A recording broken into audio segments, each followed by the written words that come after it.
Let's go.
Use your skills in the gaming. 1xBet. Respect from 1xBet. Respect from 1xBet. Respect from 1xBet. Respect from 1xBet. Respect. From 1xBet. Respect from 1xBet. Respect. Respect from 1xBet. Respect from 1xBet. Respect from 1xBet. Respect.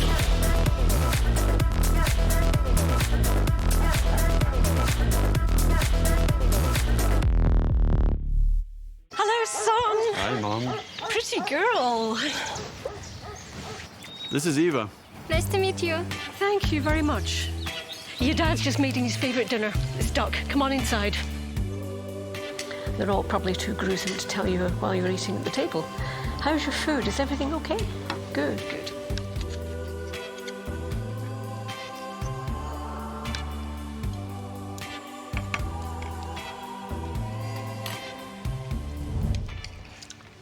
You seem to know each other. Yeah.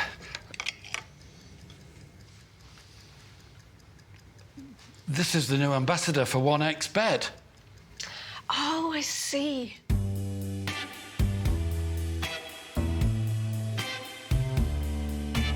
Everyone felt good. when Eva Elfie became the new ambassador of 1xBet.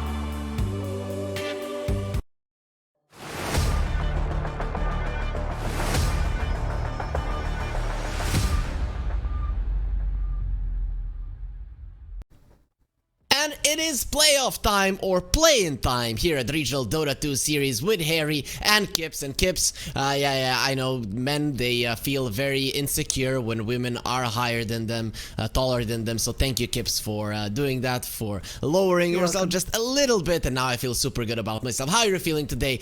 And are you excited for Dota?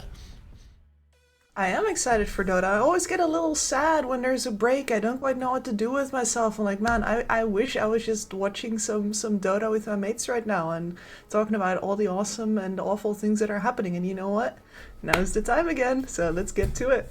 Yep, let's get to it. We can look at the bracket for people that haven't been following the tiebreakers or maybe even the groups. There are some people who are like, yeah, I don't want to watch every single team, but every single team here was good. L1ga were at the bottom of the group last time. They won the tournament. Now they are nowhere to be found, as we already mentioned, but we have these 6 teams: L1ga, Monte, Yellow Submarine, Dandelions, and then Night Pulse and One Move waiting in the semi-finals. Today, Kips, we're focusing, of course, on L1ga, Monte, Yellow Submarine, and Dandelions, and you're gonna tell me who are your favorites to actually make it to the semifinals. Oh, that's very hard because I have a very big Group B bias right now. That said, I do think that Monte looked by far like the weakest team that made it through here. So if L1ga are worth their salt, then I think that they will stand a better chance here. Yellow Submarine versus Dandelions is a coin flip to me, man. I think that is the exciting series that we're going to see today. Okay, so first we're gonna get the boring things out the way. You know, guys. First, when you come to eat at the table, you eat the thing nobody wants, and then you eat the meat, the really good whatever sauces and stuff, and then you're gonna know that you're gonna get the healthy stuff in. Though the healthy stuff doesn't always have to be bad, but either way, L1ga versus Monte gonna be our first series of the day. Let's focus on those two. L1ga, as you mentioned, are coming in as the favorites, but I wouldn't write off Monte, right? I think they definitely have some strengths to them. I mean, every team here does. Yeah, every team here does. I think Monte look their best when they get to play their calm game, their laning stage looks good, and then their supports really get the levels that they need in order to make plays happen. But you're up here versus a team with Violent in the carry position, which is, I do consider Violent one of the better carry players in this tournament, and I do think that if you don't keep the pace correctly, then this man is going to run over you at some point.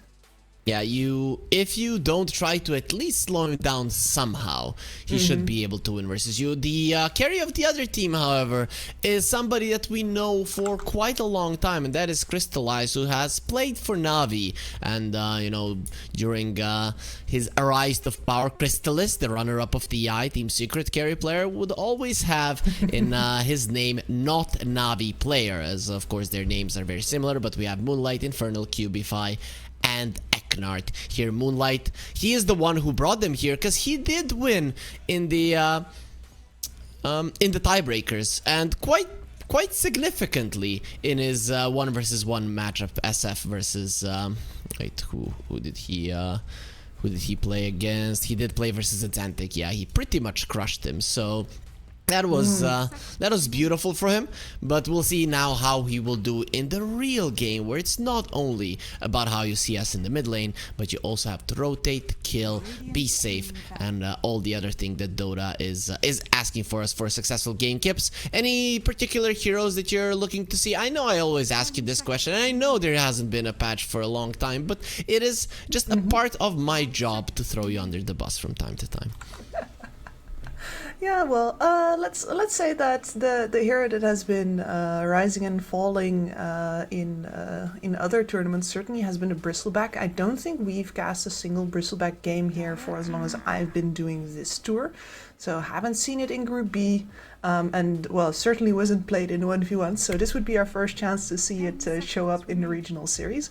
And the other one that I do think is a little underrated by our division right now is the Chaos Knight. I think CK could and should be appearing in a lot more games than just the 1 or 2 times that we've seen him. And Crystallize is one of the few players that has played him before. Did get his teeth kicked in by a Morphling offlane. Yeah, I remember that. But, you know, that happens. It really does happen.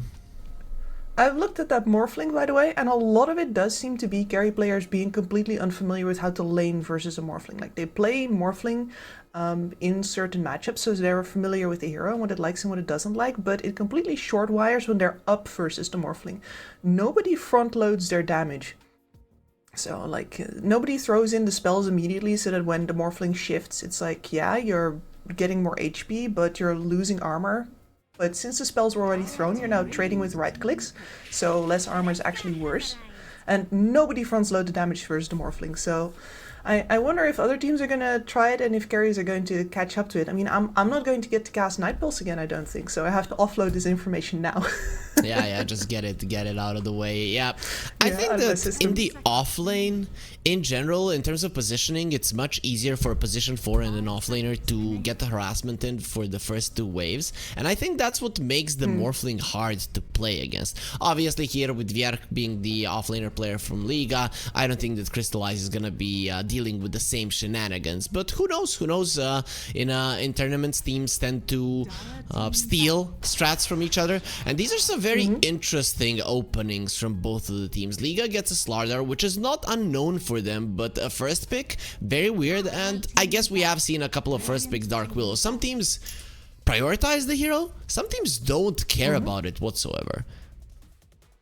Yeah, and I think the prioritization is really down to whether or not you feel like you have other cores that you have good chemistry with, that you can make plays with, and you know, get the most use out of the Bedlam. And we've seen QBFY and Eknard do that with just Clockwork and Dark Willow, just not even any core chemistry required, it's just the 2 supports rolling their muscles. But we've also seen Monte play a couple of the few Storm Spirits I think we've seen.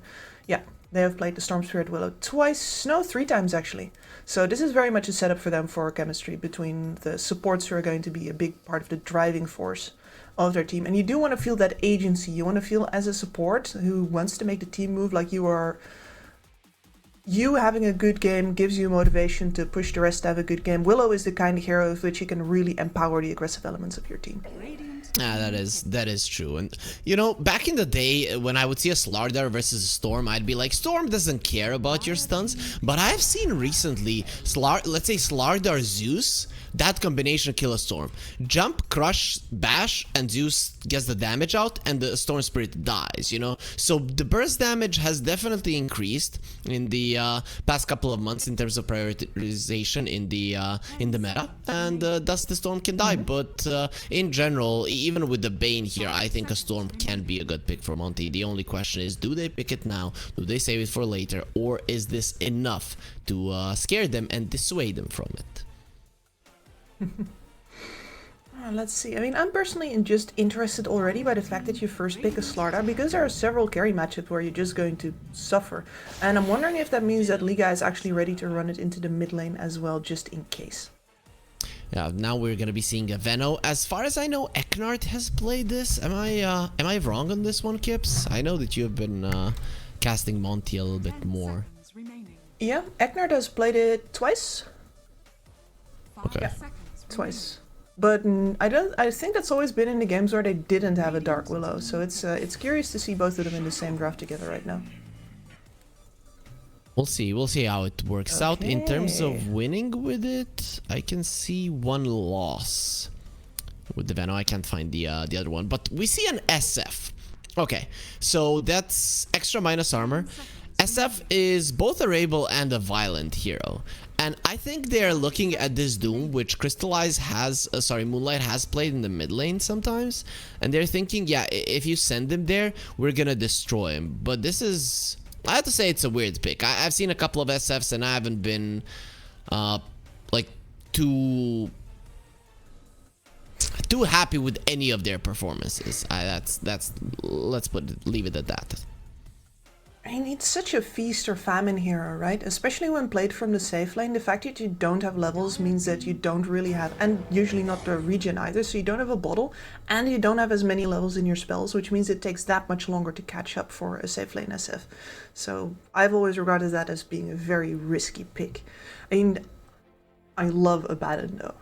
Like, I love Abaddon. So This is a really good Abaddon game. It's insane. It's fantastic. I don't even know how you kill anybody with these 3 heroes of Monte. So you purge off every single Venom spell, apart from his ulti. You purge off every Dark Willow spell. You have a shield that is not a classic heal, so it is actually a heal versus a Doom. I mean, it's beautiful. Plus, you can lane it whenever, wherever. We have seen Violent in the past play a Slardar carry, so it could be SF mid, Slardar carry, offlane Abaddon, or it could be a 5 Abaddon, or it could be a carry Abaddon. We don't know. That is the case, so I love it. Yeah, I really like that as well. I mean, the only slight issue, I guess, is the latent toxicity from the Venomancer. Like, the fact that there's a purge in the game will actually give the latent toxicity something to do. But, you know, that's that only comes in later, and as far as like that versus the utility of Abaddon shield goes, is I'll still take the Abaddon shield anytime, thank you. Exactly. Now they're gonna pick a troll. So this in general is a laning counter to the Slaughter. And really when we see Liga's lanes, let's say that these are their side lanes, the Bane Slaughter and the Abaddon SF. They are incredibly powerful, and I guess you have to deal with that. But in general, this is a pretty crappy troll game, not gonna lie. You are versus a Bane, you are versus an SF, you are versus a Slardar, and you have very limited stuns on your side. Pretty much no stuns, right? Bramble Mace, Terrorize, Curse Crown, and the only things that are coming from the Dark Willow, everybody else is not gonna help you deal the damage. No, and ladies and gentlemen, when this man is skeptical about a troll game, please listen to him, because this is the only guy who's been willing to defend trolls so far during this entire tournament. He means it. Yeah, I love the hero, but there's a couple of ways to play him, and I'm not sure about this one.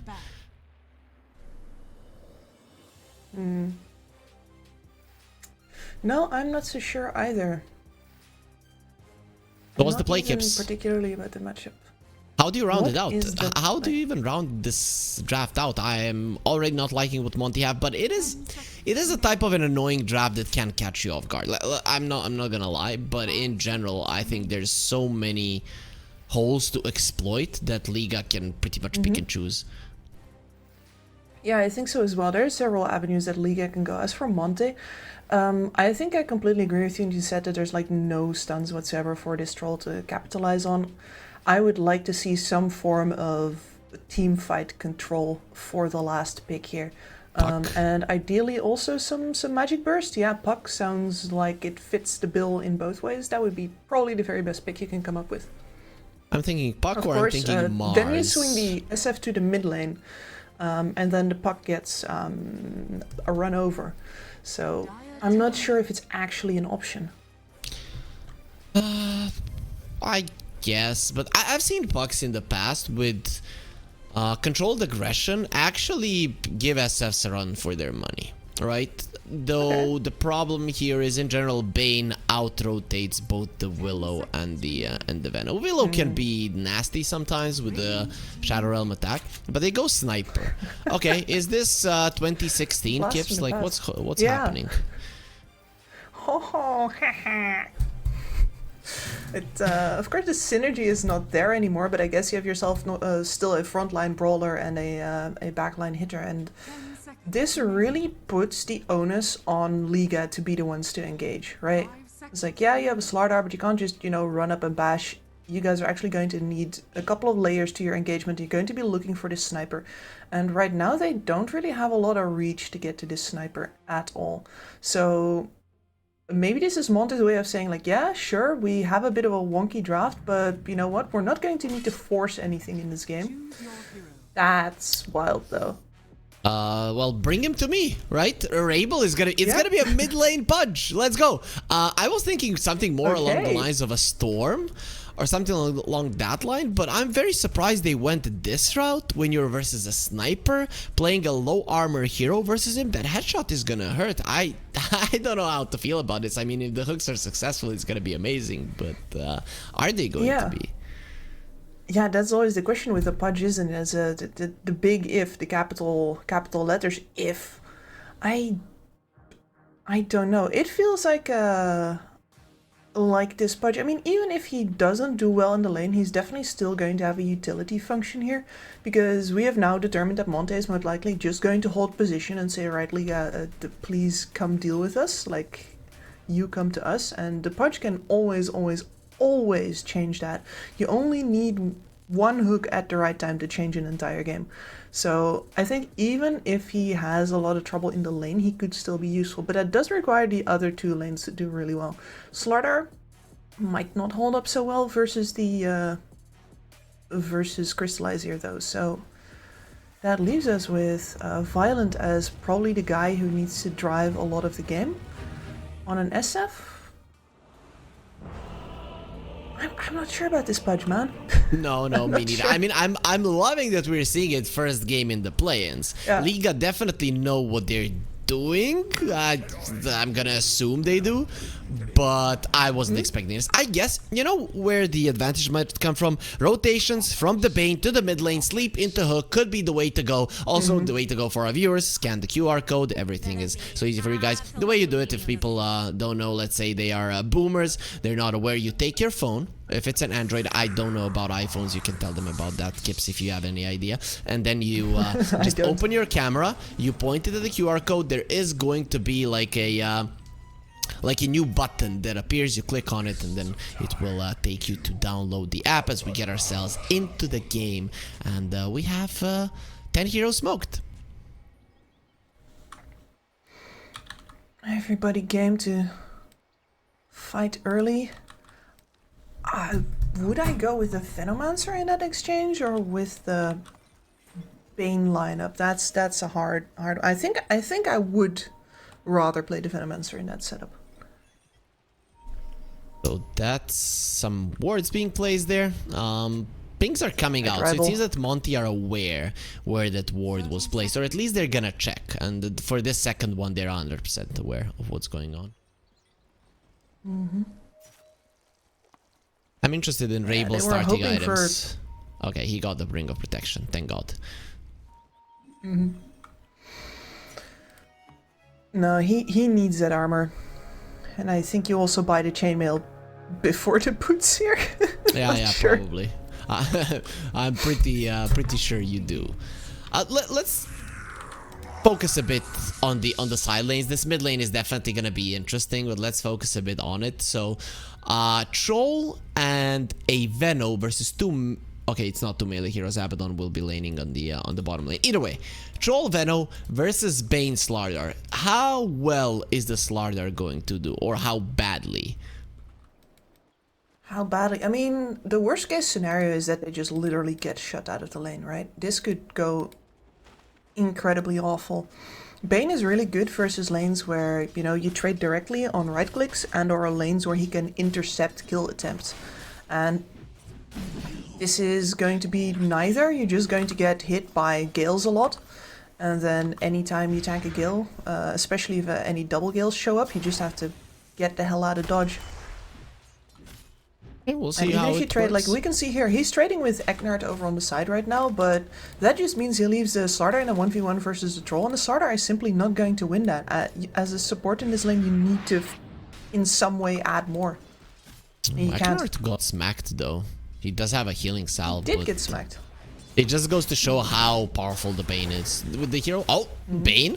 Well, he's not this powerful. Turns around onto Crystallized level 1 Troll. You still don't have the melee whirling axes, so it is not advisable to fight head-on versus these two. But that's gonna change fairly soon. Let's, before things start getting ugly in the top lane, which is probably going to happen fairly soon, can we look at the bottom lane a bit? Comment on how the SF is gonna do. Is he gonna be completely protected by Pantomime? I think so, yeah. This is unless for some reason you use your Aphotic Shield offensively, and your SF then walks into the Bramble Maze afterwards, I don't think that your SF should be able to die here.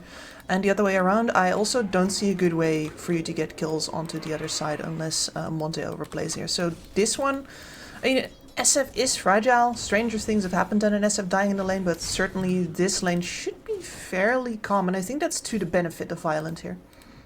Okay, both the Slaughter and the Pudge are low, and surprise, surprise, the Sniper has 10 CS and 8 denies, so yeah, nice last big Pudge, it seems. Moonlight is just standing in the creeps, and whenever the Pudge comes over, he's just gonna shoot him in the face, in the gut, whatever. I mean, he's Got a lot of gut. Yeah, a lot of gut.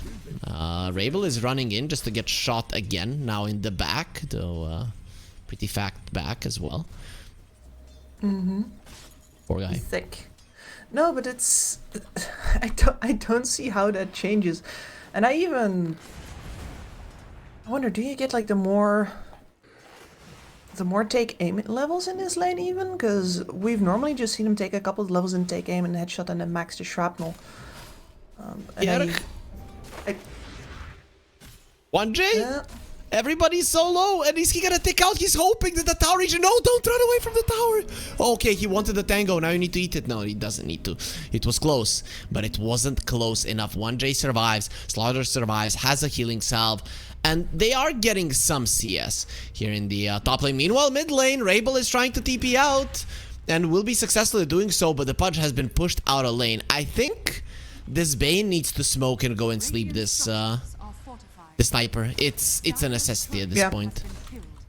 I think it needs to happen right now, and it's very unfortunate that they placed so much responsibilities on a support who is already going to be in a losing lane, because this Slardar is just stuck in a corner now. This Slaughter? You mean this guy? This little fish? And Troll Yeah. has to be good at fishing. He has a net. He doesn't need a pole, and it's gonna be a kill for Eknard, who gets the first blood. 1J TP to the top lane. So no smokes to the mid lane to help the Pudge, whilst the Dark Willow is rotating there as well. So Rabel could be in a ton of trouble if they decide to go for him. Despite everything, Rabel has 16 CS, so we can't say that the Pudge has been completely shut down, but he is losing heavily.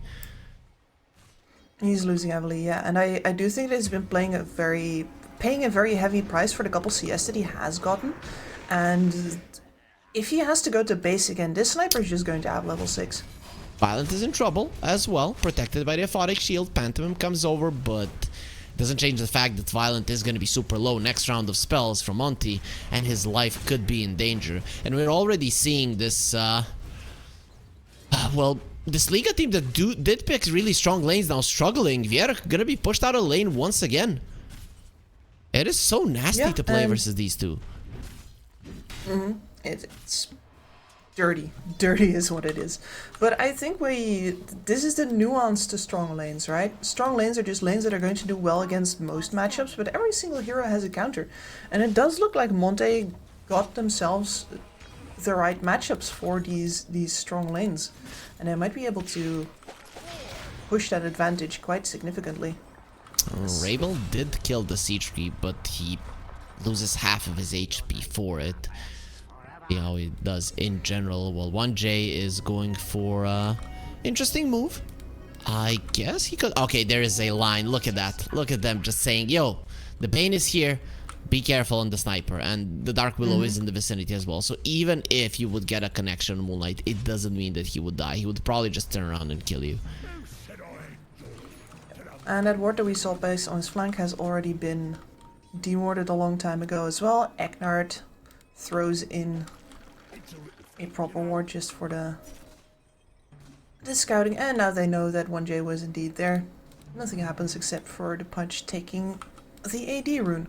Yep, very nicely done. For people that don't know, when you hook a rune, your mana gets refunded. So Rabel not really losing anything there other than a little bit of a cooldown on the hook. Now he's gonna be going into the jungle, has a point in Flesh Heap, meaning that these small creeps won't be doing any significant damage to him. A lane that did go really well for Liga is this bottom lane. The SF completely untouched. He has 40 CS, highest on the map. So I guess that was to be expected. They didn't really have much to pressure him.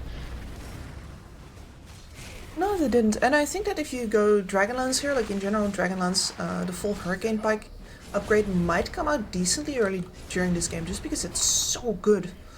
And somebody is going to need to build it, I'm sure. So, yeah. And then afterwards, Violent has a lot of itemization freedom actually. SF, not one of those heroes that really stuck, as a bunch of others are.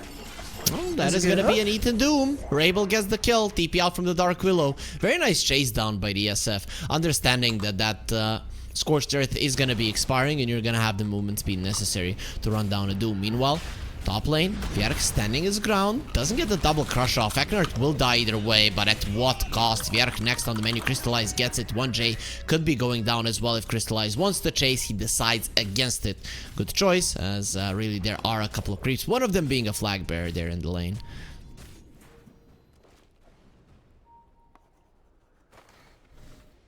Yeah, anyway, as I was rambling on a little bit, I'm very curious where Violent is going to go with his itemization later on, especially seeing as that he might need to do quite a bit on this map. There is a possibility that the Shadow Blade could be in the mix here. Oh, they got the sniper, the dismember is there, you need to slow down this Pudge. Moonlight doesn't know what to do, well you can only die. The little sniper will be taken out as Rabel protected by the Abaddon. Aphotic Shield is there running forward. Pantomim has to be careful a bit as he doesn't have the Aphotic Shield for himself, not for the time being at least. His mana a little bit low either way. The Pudge is starting to gain some traction and isn't that much behind the sniper anymore. Yeah, that's absolutely huge. The fact that he's managed to keep away the previous catapult wave without any problems means that the sniper didn't actually get to immediately capitalize off of him doing better in the lane. And at this point, Rival already with... It's just 2 points in the flash heap, but he's also got 2 extra stacks of it. Oh, and this rotation is perfect. They're just running into Violent, and now they're gonna be so destroyed by the Pudge coming in with his stench. Will be taking down 2 heroes. Rabel is on a killing spree with the Blood Grenade, chasing even for more. Eknard, a taste of his own medicine as well here, being slowed down, will be hooked into the hands of the Pudge with 1J delivering the final blow. And L1ga are everywhere with Monte, not really knowing what to do versus it. They don't have any playmaking capabilities. They can't really react to this apart from, you know, throw your supports in and hope your cores get out. They are very, very much like both the sniper as well as the troll. You know, if you don't win the DPS battle, you don't win it at all. So this is a problem. This part is snowballing. He's going to have a blade mail pretty soon. And at that point, you can't even try to go for the right-click battle anymore because you're just going to be hurting yourself more than you're hurting him. Exactly. You still have ways to slow him down when he's running in, but so far the hooks have been good, and I mean we have seen a nightmare into hook combo. It is something that you cannot deal with, and you have that half a second before you can actually take the nightmare off of a sniper or anybody who is being targeted. It's usually enough for a Pudge who's already set up to get the hook in. In general, L1ga are playing impressively. Yeah, I mean, the only option for Monte is really for one of the supports to say, get down, Mr. President, and throw themselves in front of the hook if you have that option. And it's pretty sad when that's your counterplay. You know, when I look at the net worth of the Dark Willow, she's not paid enough to give her life for somebody else. I mean, look at that, 15,000 net worth, 1,500, it kind of sucks. Yeah, that's not quite bodyguard money. And you know that you're gonna work for exposure and experience. Dark Willow is level 4, so didn't even gain any experience. So, girl, just don't give your life away. These guys are assholes. Yep. Exactly. Know your worth, Queen.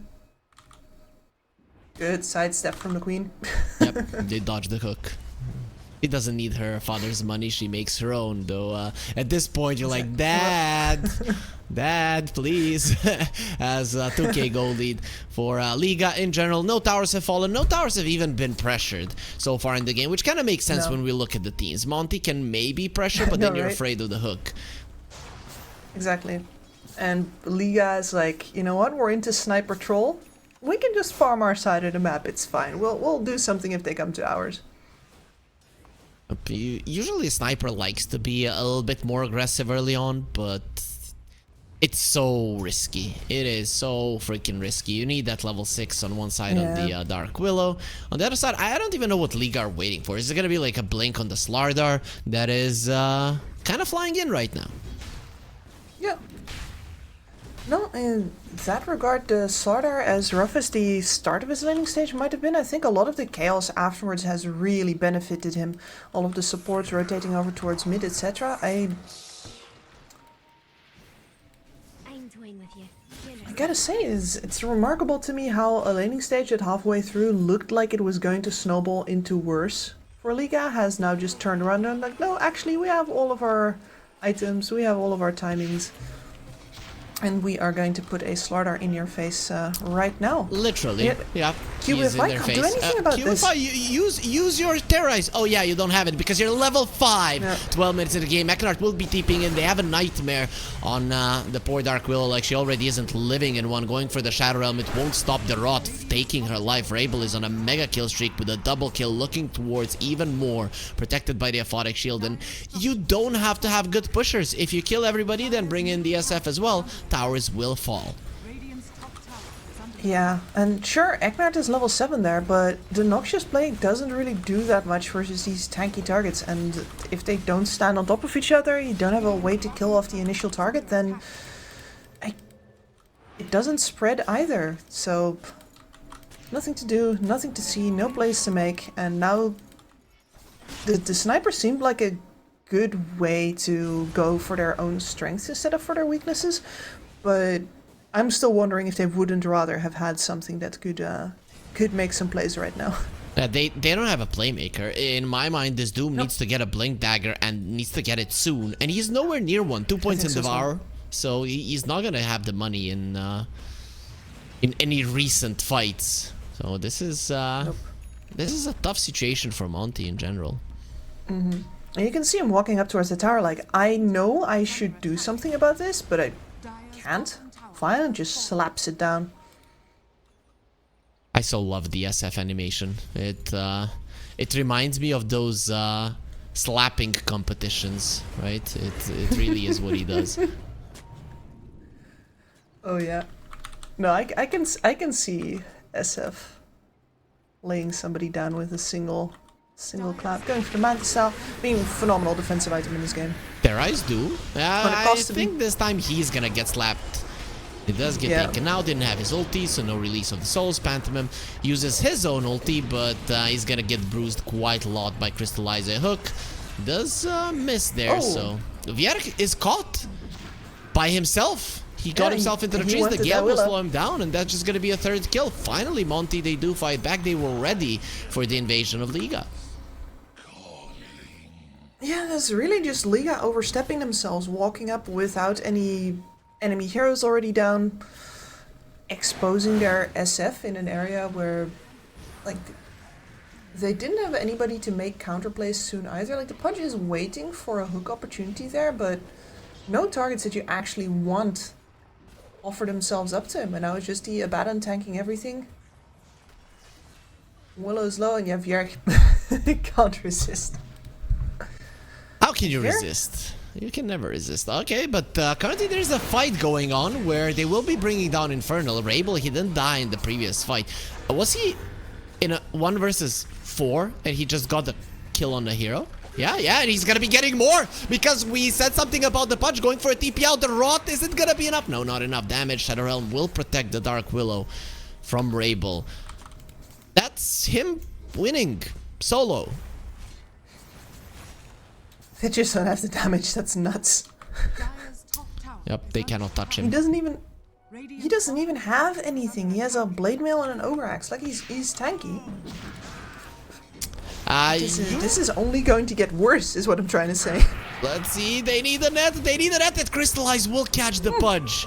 Okay, they do bring down the fat guy Troll, showing that going into that gym, being fit, running, it can pay off. Yeah, if your opponent is already half health and you get to wail on him for 5 seconds straight, that was a freebie. Yep, really does. Liga, they use this opportunity to walk into the Roche pit. So minus armor from the SF, from the from the Slardar, and of course even the Curse of Avernus will make sure that this Roche falls super quick. Only one level in Presence of the Dark Lord and one level in Corrosive Haze. Either way, it's more than enough for the Roche to fall super quickly. That was a very bad raise from Violent. Nobody noticed, but I had to mention it. It was quite far out of the neighborhood. Yeah, to be fair, his target is small, right? So that was the main issue, because his target was very, very small. If he had a bigger target, Like then at least hit the pit. happens. I have no such mercy. You brought it up. I'll bring it home. Violent won't mind. He's a good guy. I mean, I don't know. Maybe he will mind, but hopefully, you know, he's. Wait, where is he from? I'm gonna assume that his main language is Russian. If it's from Kazakhstan, so, yes. Yeah. Okay. So he's gonna be watching the Russian stream. I've heard those are slightly less professional than we are from time to time. They are more critical. Let's put it that way, okay. right? So the Russian analysts, and they don't have really a classic play-by-play analyst like we do. They tend to be very straightforward when somebody makes a mistake. Yep, that's a really nice skill. Rabel brings down Eknart. TP out from the Dark Willow will be successful. Nothing to stop the Shadow Realm. Could have gone for a Requiem, decides not to. Keeping that in his pocket. Really enjoying Violence itemization here as well, because he is going to go in for the full Hurricane Pike next. As I said, phenomenal item this game.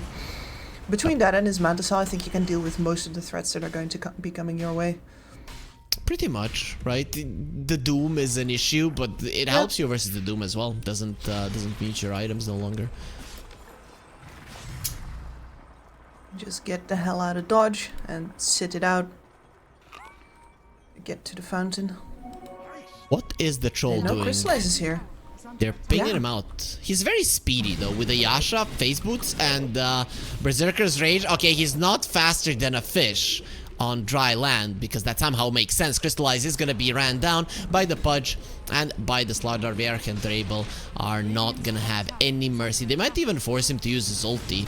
They want to. They have a Fiend's Grip right next to him, so he's probably gonna decide not to do it. Dies during the Dismember. He didn't really have any choice there. L1ga, they find Crystallize, and I was very surprised that he went for that play, but unfortunately, I mean, he didn't know that there was a lane ward.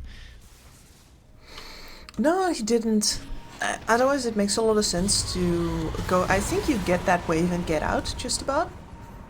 That's gonna be already the pressure continues. Onto the Doom. Oh, they get a beautiful terrorized turnaround Doom onto the SF. Now the Noxious Plague will be spreading. Pantomime, however, he does have his ulti, so all of these plagues, all of these diseases will be getting him back up to full Violent. However, he did have the Aegis, so his life is not gonna be that big of a deal. Hook onto a nightmared Eknart, and that's gonna be another hero down. At least Monte don't lose anything of value, right? Because it's only a position 5.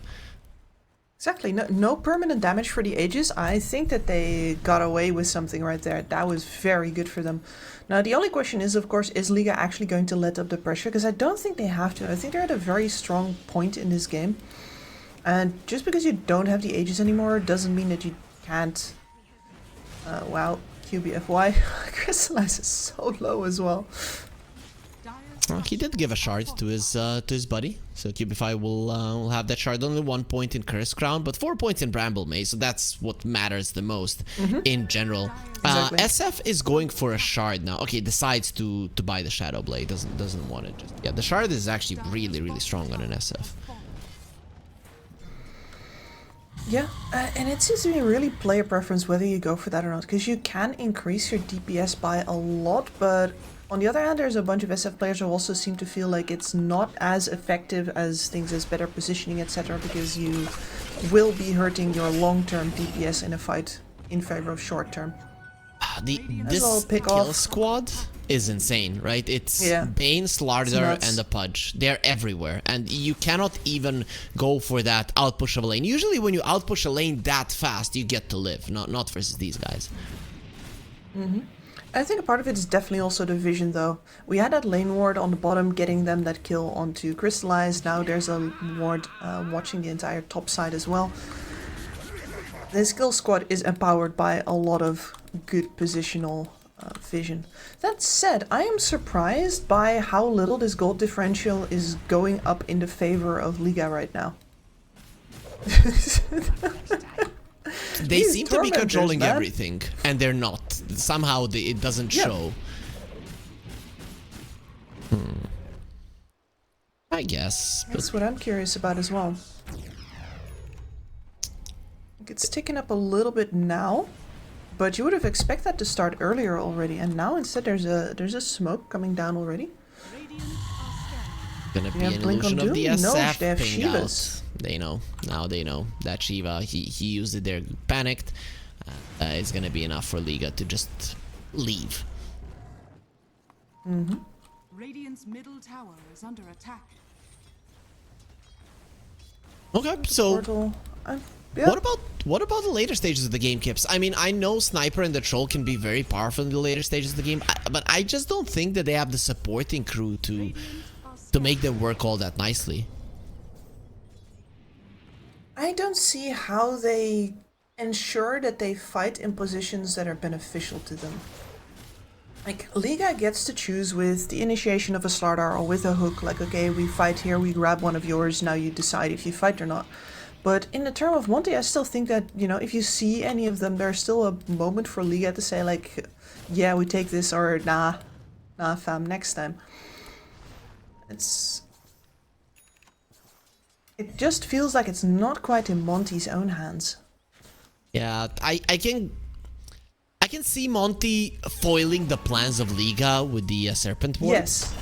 Okay, not like that. That wasn't really foiling their plans. Eknar just got destroyed.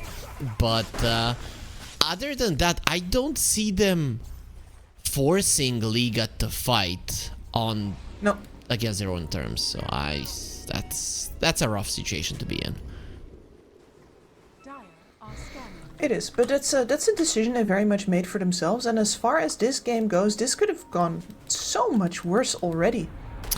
So they Infernal do seem to feel comfortable. Yeah. He just walk up the high ground there. That was brave, but Yeah, gets a tip for it. Rub it in. So the Troll is approaching his BKB. The Sniper has both the Concussive Grenade and the Hurricane Pike. So in terms of core items for their heroes, Monte are there. We're still in the same loop. I don't see how they use them. Like, what do you do with these items? You hold position and hope that L1ga's initiation is not good enough. Until your Doom gets a Blink Dagger, maybe then you get to pick from time to time, but he's only halfway towards the Blink Dagger because he prioritized the Shiva's Guard. And that's why L1ga's insistence to play this slow keeps paying off. Monte buys items that are like, okay, we're ready for them to run at us, we're ready for it. And L1ga just says like, yeah, but what if we just farm? Yeah, we don't want to. Like, what do you mean you don't want to? Are you chicken? Yeah, maybe that's the case. Try to try to provoke them. Bok, and other stuff. Yeah, maybe say creative things about their female family members. That is a smart approach for sure. They will be finding Always a works. Dark Willow. Yeah, you can say bad things, Oh, but we're that gonna be sniper. killing your female members of the team, as it will be a Sniper next on the menu. Rabel gets a double kill there, continues to do so well, and the Pudge is still running forward. Eknart, now we know where you are. You're not gonna be planting your diseases any longer. Removes the Corrosive Haze, as he does have the Guardian Greaves, but they Yoink. are not gonna be able to guard him any longer, as Bane already TPing to the bottom lane. They're trying to catch Doom. They might be able to do it. Infernal this time around is faster than it is. They're hunting the Troll as well. Monte, every single one of their heroes is a target at every single time of the game. Ships in the net. No, they got him. Got him. He got the ulti off, so this is gonna take some time. Goes around onto the SF, pikes him away. Manta dodges one hit, doesn't change the fact that he was literally already dead, and that's gonna be a 9k gold lead. So finally, this this Liga map control is gonna be giving them a very, very strong lead. I'm finally working out, because again, they use all 5 for that fight to get 3 heroes in mid, and then both the Doom as well as the Troll immediately tried to capitalize by showing on the side lane, shoving waves as hard as they can. And that's the way that you normally keep that gold differential after a lost fight in check, right? But if you have the map control and if you have the speed with your heroes to react to that and grab more heroes afterwards, then no compensation comes in, you get the full benefit of the fight, and Monte lose most heroes.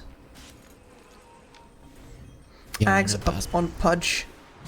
Yep. This man's immortal. He is immortal and he does way too much damage. Drosh is up. He's gonna be putting a bite into the Dark Willow. Just one hit from the SF will destroy her, and that's even without the shard. What happens with the Necromastery hits, crits? It's gonna be these poor supports that the cores aren't gonna be doing much better either, to be honest. Yeah, it's not gonna look pretty. And this is one of the problems with a troll lineup.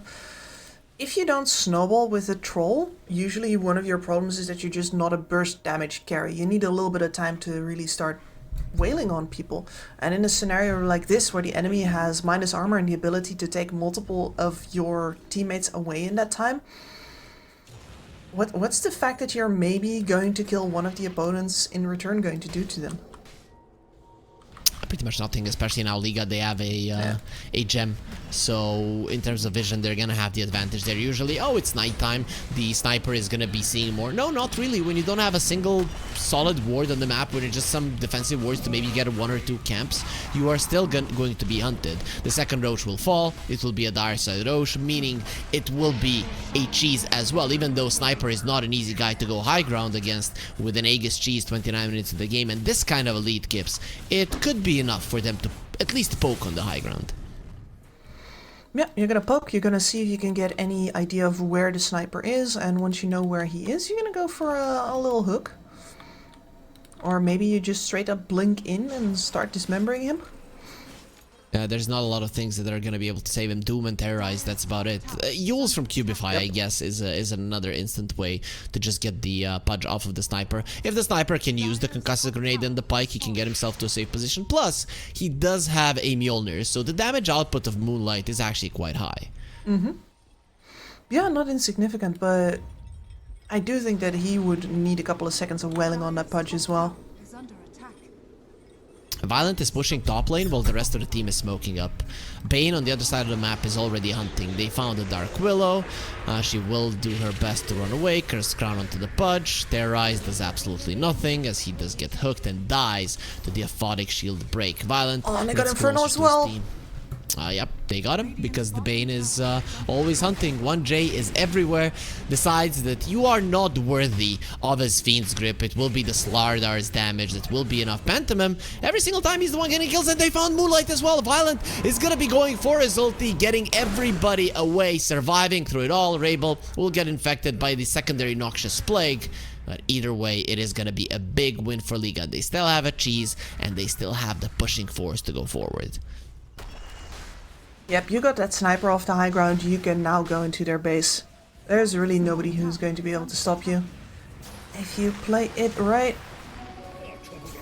Abaddon is healing Violent so much. It's insane. The creeps are coming, but they're going through backdoor protection. That's just how strong the SF is. He's level 19. The tower will be going down. Glyph already used. Nice hook. Eknart. Another annoying hero taken out of the picture. You do have another glyph here on Monte, but this wouldn't be the smartest time to use it. They're just gonna let the Raxus fall. Yeah, it happens in a blink of an eye. Troll found. He steps up too far. Oh man.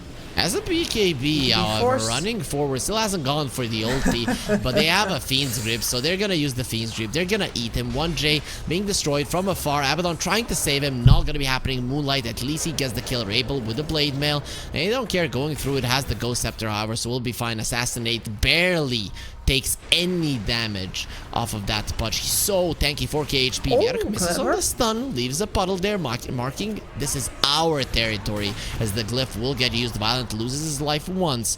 He has a 9-second BKB to play with, but there is a doom, so you have to be careful. Manta tries to run away. BKB will be used as he has been doomed. Nice hook away by the Pudge as Vierk is keeping everybody away. Kills the Dark Will, surrounded by enemy heroes, and here comes Rabel He's with just the going dismember. He won't be saving his buddy, He but doesn't he'll have be the damage. eating everybody who wants to come close to him. The Ogre still taught him, no, Violent. He does have a pike and a concussive grenade to run himself away. Will be slowing down the Pudge. Can they turn around on him? Nice assassinate onto Panto, meaning that there could be another assassinate that has been refreshed for people that don't know. That was added relatively recently. When you kill somebody with assassinate, you have it once more. You get another one. Yeah, and with the Abaddon dead, I think the onslaught of violence on the Dire base is finally done. They can't actually sustain the siege without their heals and shields behind them. But I'd say the damage has been done. Yeah, solidly, pretty much. It is nice to see that Monte are standing their ground. What I don't like here is that Moonlight is going for a BKB on the sniper. The reason for it, I think Daedalus is a necessity. You need damage. You Yes, need people to die. absolutely. Troll is not gonna do the damage. No, and if you get caught in this game, like there's 2 long-term disables that go straight through your BKB as well. And they have been saving those for you pretty much.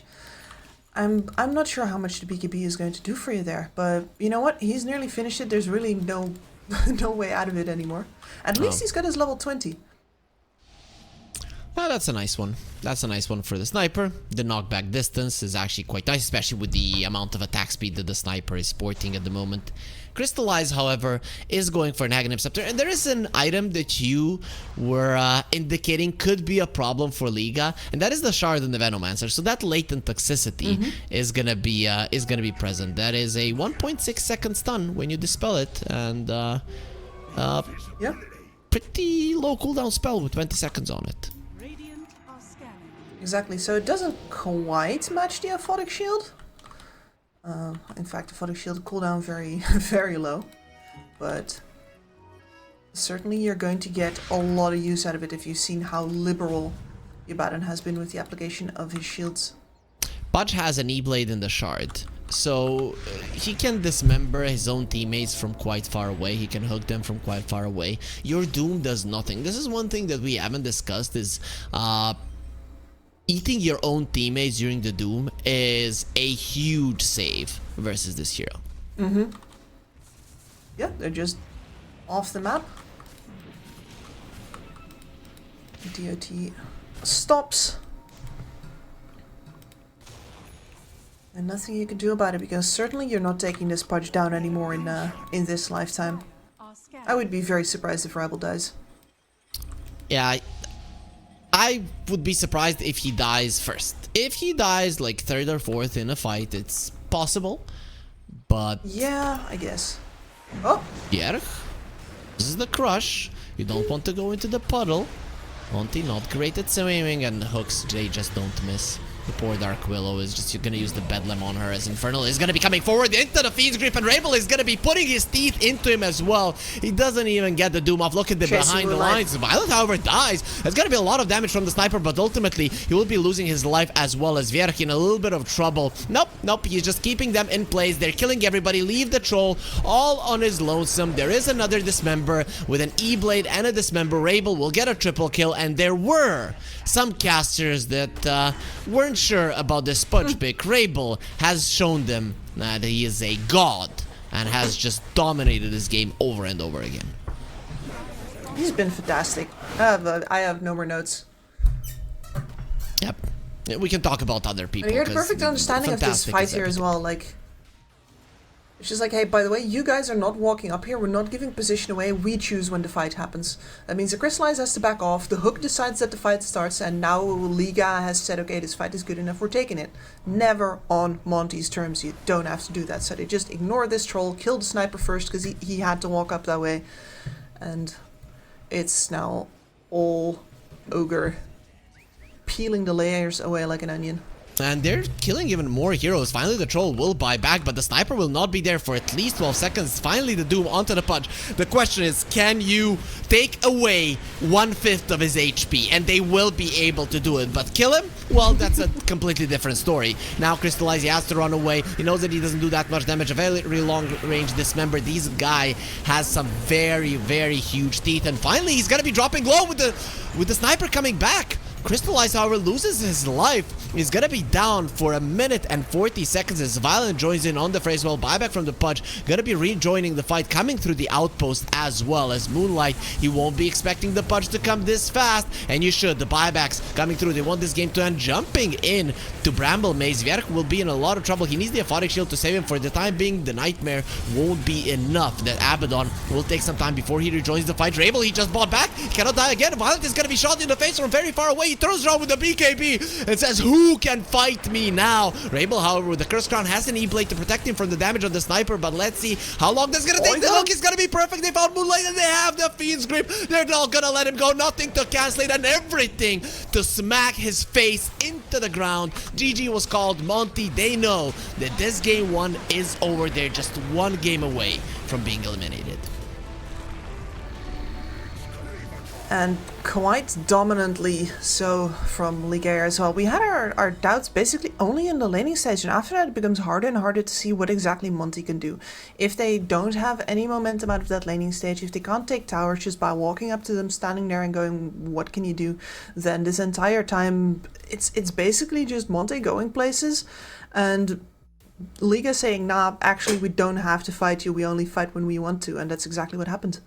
Exactly what happened there, but in general, I mean, Rabel played a insanely good game on the Pudge. He was 20-2. I want to see his damage. Usually Pudges do insane amounts of damage even when they're having a bad game. 46,000. The closest one is the sniper with 37, and to be honest, it's because he was just standing on the high ground attacking. The SF has 20,000 damage done. It is insane what Rabel did for his team. So in general, Kips, when you see this draft of L1ga, do you think it's something that they prepared, or is it just Rabel feeling that he's gonna be crushing with this Pudge?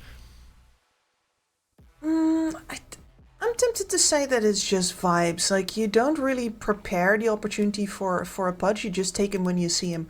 And it only works when, of course, you have a player who does very much enjoy the hero. And what I saw from Rabel here looks like he's very much a Pudge player in his off time. Yep, and now he was a Pudge player in his own time where he destroyed the side of Monte, getting an advantage for his team and getting a step closer into going into those semi-finals. For now, we're gonna be taking a short 10-minute break, but after that, we're gonna return with Game 2.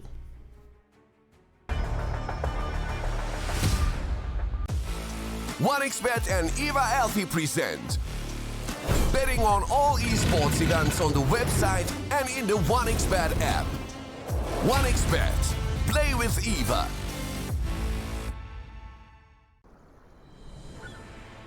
What if Kunka knew that he could not only play Dota, but also place bets? Better the best black hole.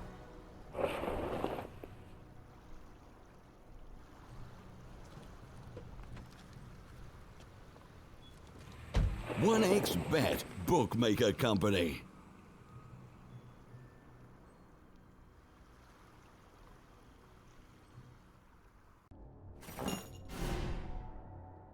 Chances of breaking items in a tournament match are non-existent.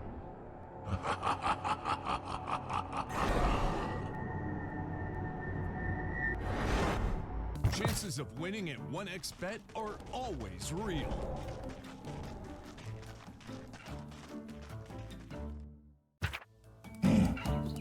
Join with me. At your service. Stealing Aegis from Roshan is very difficult.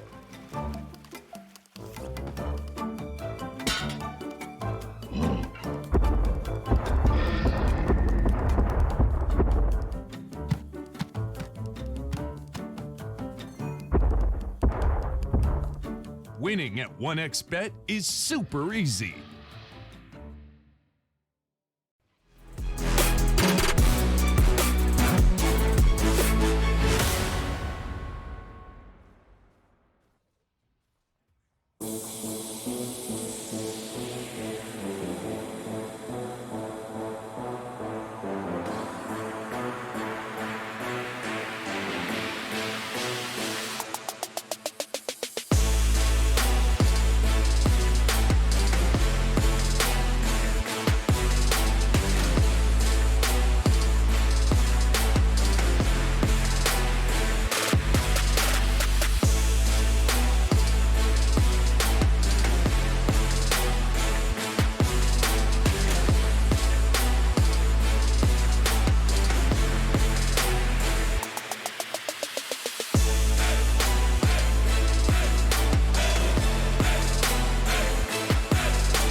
your skills in the gaming. 1xBet. Respect from 1xBet. Respect from 1xBet. Respect from 1xBet. Respect from 1xBet. Respect from 1xBet. Respect from 1xBet. Respect. Respect from 1xBet. Respect from 1xBet. Respect from 1xBet. Respect.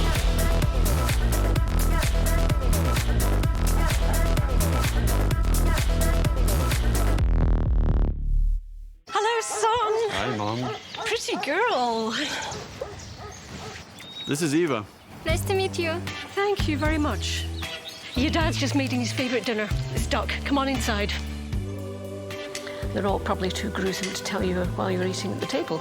How's your food? Is everything okay? Good, good.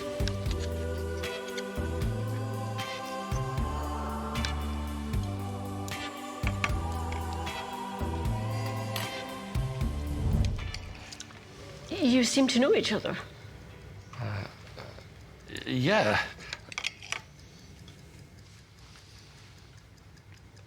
This is the new ambassador for 1xBet. Oh, I see.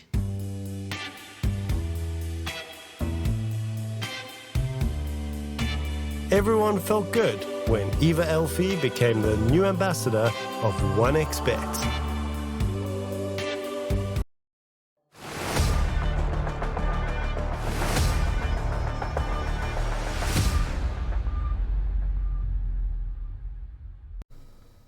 The planes continue here at the regional Dota 2 series, and for people that are just joining us, we are watching Monte versus L1ga. L1ga come in as the favorites, they win game 1 quite convincingly, and now we are going into game 2 where it might be decided who's going forward and who is going to be eliminated, or if it is decided in this game, it's going to be L1ga in the semifinals and Monte that we're going to say goodbye to for now, because this is only the second iteration of the regional Dota 2 series in Europe, and Kips, we are going to have 4, but for now, let's focus on the task at hand, which is Monte versus L1ga.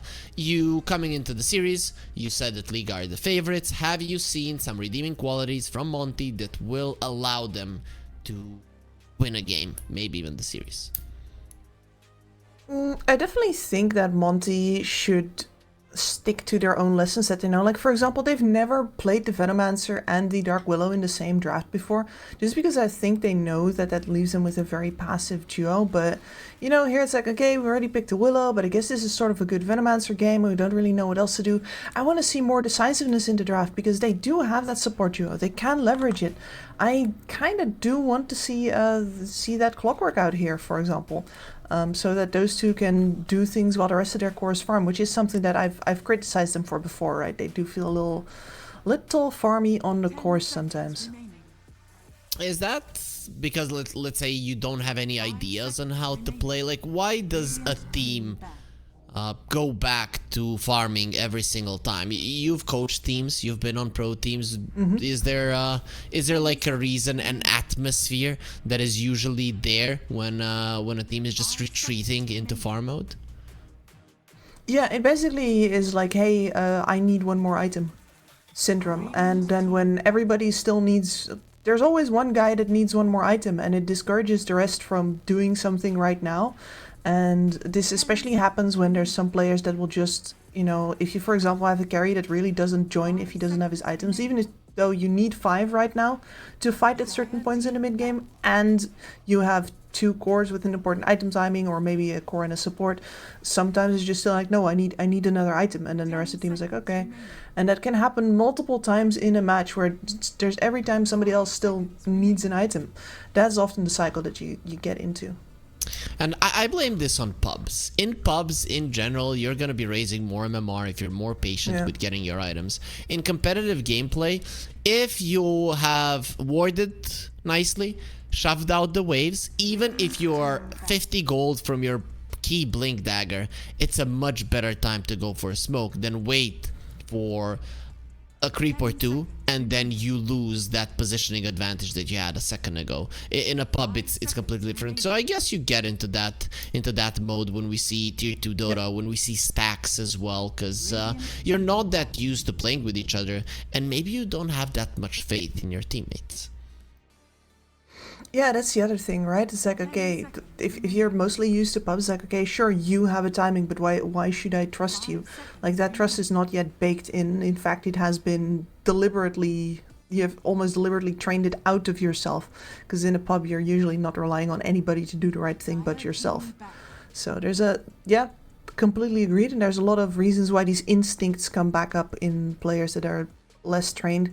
And perhaps also in players who are not ready to tell each other, like, you know, who are maybe afraid to piss each other off. That's the other thing that I've seen. Is like they're all too polite. Like, okay, he says he needs another item, then he needs another item. Whereas, you know, experienced captains will be like, no, you're coming right now. We're missing our bloody timing, you idiot. I don't care. Yep. It's definitely a better way to improve yourself like that. Make a mistake rather than don't do anything and lose passively. Then you're gonna be looking at, I mean, I was on teams as well. I remember we lose a team fight, we lose the game, and everybody's looking at the team fight. But there's like 20 minutes of us not doing anything that actually put us in a position where one team fight is gonna be deciding the game. And then of course there's gonna be a mistake or two that we make that will inevitably loses the game. But Liga, they go for a slaughter once again. They're quite happy with the performance of it. It did well in lane versus a troll and a Veno, which was super annoying to him, but he still got a decent amount of CS. Just goes to show that Vierch doesn't care what he's playing up against, and that is an interesting response with a Dragonite. Okay, it is a hero that has been in the meta now for a very long time. Yeah, the past 3 years, I want to say. I don't think he's been out at any point whatsoever. Now, it is an interesting answer because obviously if you still want to play the troll, you have to wait until you get a better troll game. I would like to see them try something else because clearly just putting a strong lane in front of this Slardar, whether they misexecuted it or whether the lane wasn't as strong as they thought, doesn't really matter. But it didn't work out for them. So much rather focus on, okay, we have the early picks here. What would we like to take off the board into our own hands before anything else gets banned? Hoodwink ban into the DK. Normally people really happily pick that up, get the break on board. I don't think that 1J wants to play it. I guess that's the case. Plus, the first pick in the second phase is on Monte, and when you have a Dragonite, you want to follow up on some of these position 4s that do a lot of damage. So, what else is left in that regard? Like Skywrath Mage, Mirana, both of which are not super popular, especially the Skywrath Mage. One would think they get the Arcana out, that they're gonna buff the hero so that everybody buys it, but that hasn't been the approach this time around from Valve. No, which is surprising because it's been, at least with new heroes and with the Arcanas, it has usually been the case by accident or not. They ban out the TA, which would have been a great hero to go with the Slardar. Something that comes to mind when I look at Crystallize on one side and Violent on the other is a Morphling. So I think that could be a hero that's highly contested. There will be a Tiny being picked up, which in itself could be a deterrent for the Morphling later on, especially if it's a core Tiny, though. For the time being, we can assume it's going to be Cubify's hero. Yeah, and I think in general, it has been QBFI's hero. He's been one of the few people picking up the support Tiny at all. Have we had a Monte? Was Monte the one team where we saw a mid? We have seen one mid. I want to say no. I want to say it wasn't them, though you have been casting more of Group B. But I don't think so. Casted everything from Group B except for a single day. And no, it was not Monte. I think you're right on the Morphling read, by the way. He was completely untouched in the previous series, but this is exactly the kind of game where if you're on the ropes as Monte here, you want high impact heroes as much as possible on every single one of your players. And they already haven't made the mistake of falling back into no playmaking land, right? The DK can be a little passive, but with the Blink Dagger you definitely get a bunch of initiation out of him. Tiny as well, much more likely to do things for you than a Dark Willow. Gonna have a Blink Dagger at a decent time as well, and we pick up the Inch. I think they took away the Disruptor and the Bane on Monte, so that catch that Liga likes to have on their side is out. So then Liga, they are gonna go into strong lanes. Yeah, this makes sense, right? Gyro is a flexible pick, does a mixture of magical and physical damage. You see two tanky heroes on the other side, you get it. Be it the support, be it the core, the Gyro will fit the game.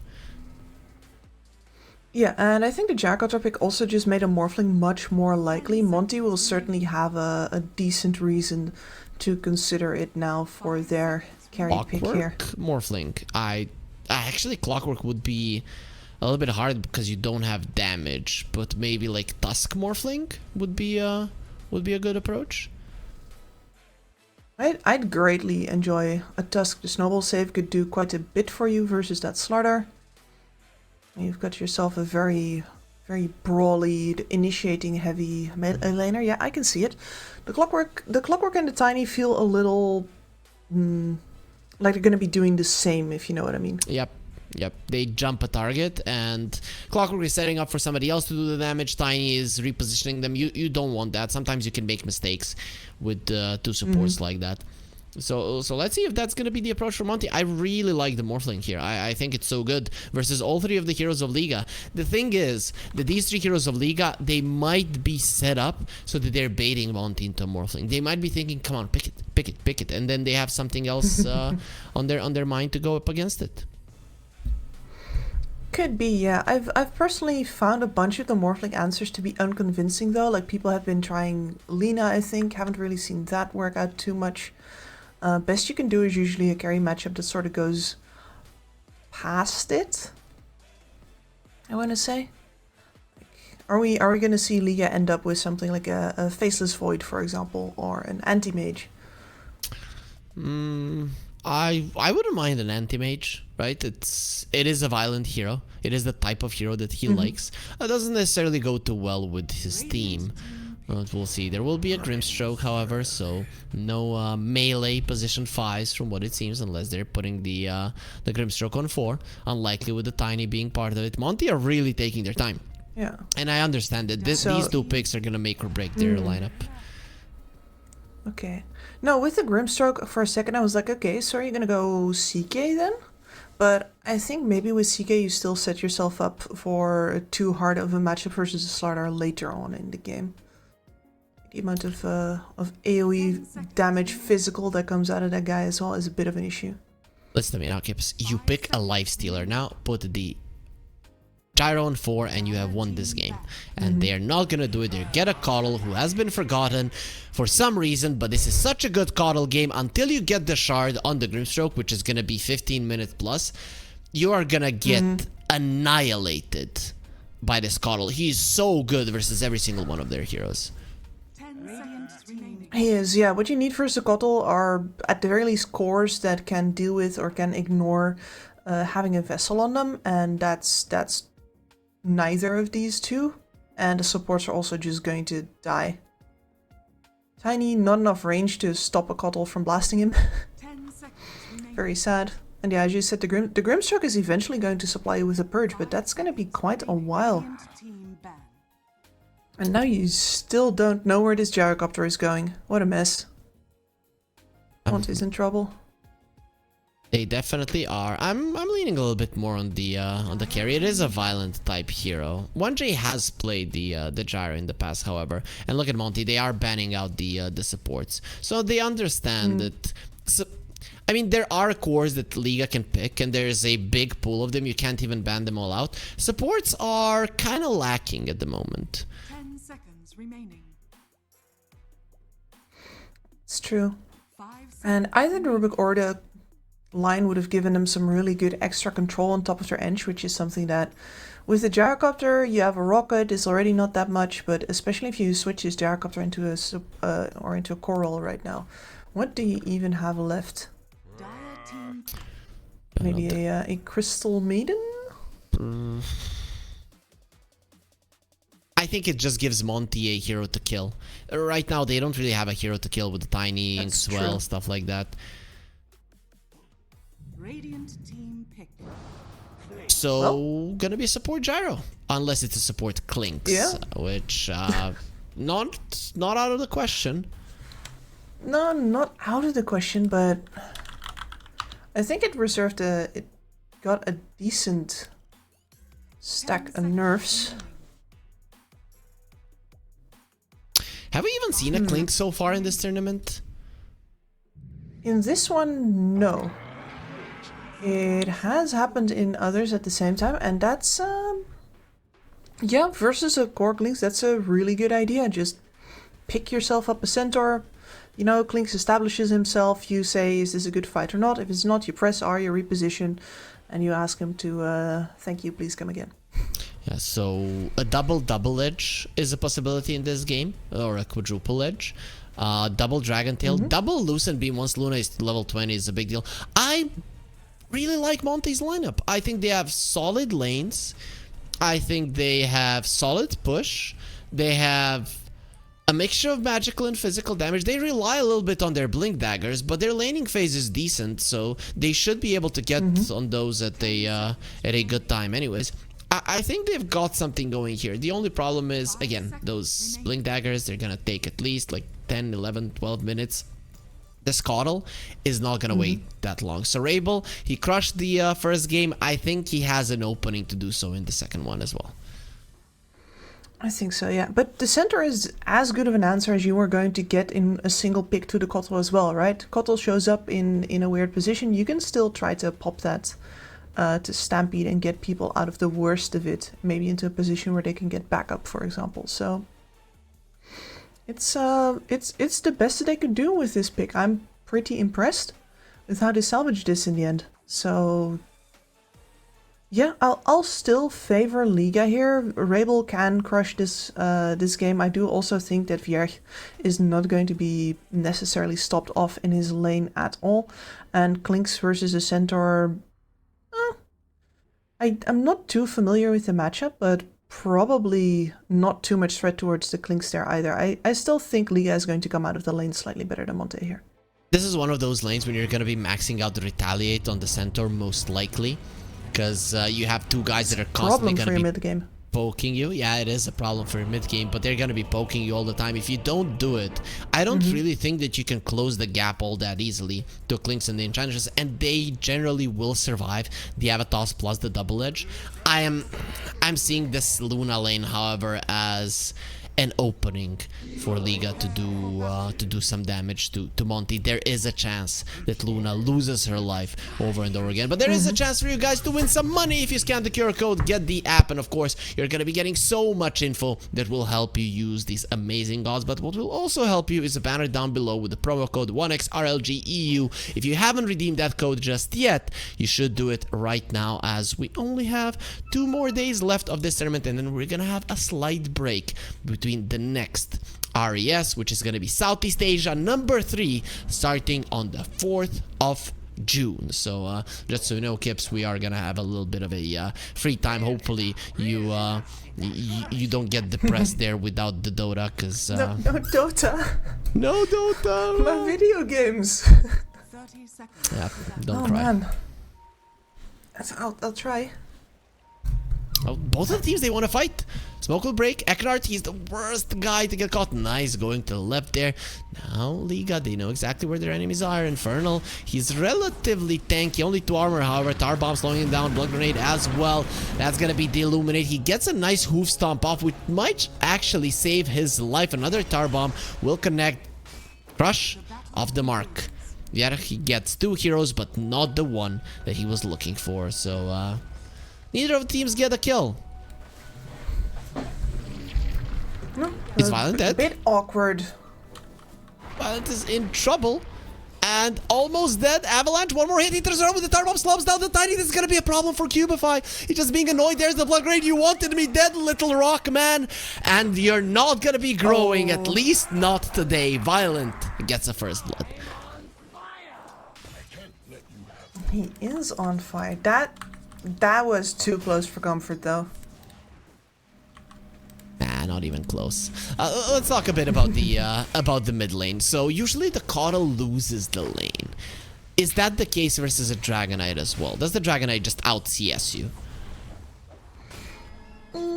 I definitely do think that as a DK you have enough regen to cop a couple more of those blasts than you would really on another hero, and it just means more denies that you can get in. Because that's the problem normally, right? You pay so much for the denies that you want to get in that usually people just say like, nah, we're not actually going to deny versus you, we're going to get a hero that also profits off of the fact that we're not really laning here. And DK just says not really laning, I'll lane anybody.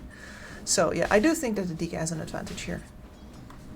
We'll see how well it goes for him as we're looking at the bottom lane where Vierik was doing some weird stuff with his career. Will eat a stroke of faith, but it's really not gonna be a big deal for the Slaughter this time around. Lane in a much better position for him, much less chances for the enemies to do something. And usually with the Grimstroke we see a melee hero that likes to get close in person. Luna getting close to the Slaughter, that's not gonna happen. So do we maybe see more points in the stroke of fate in that lane? I guess so. The only problem that will happen to you here is that if you put points into the Stroke of Fate, you're going to end up pushing the lane.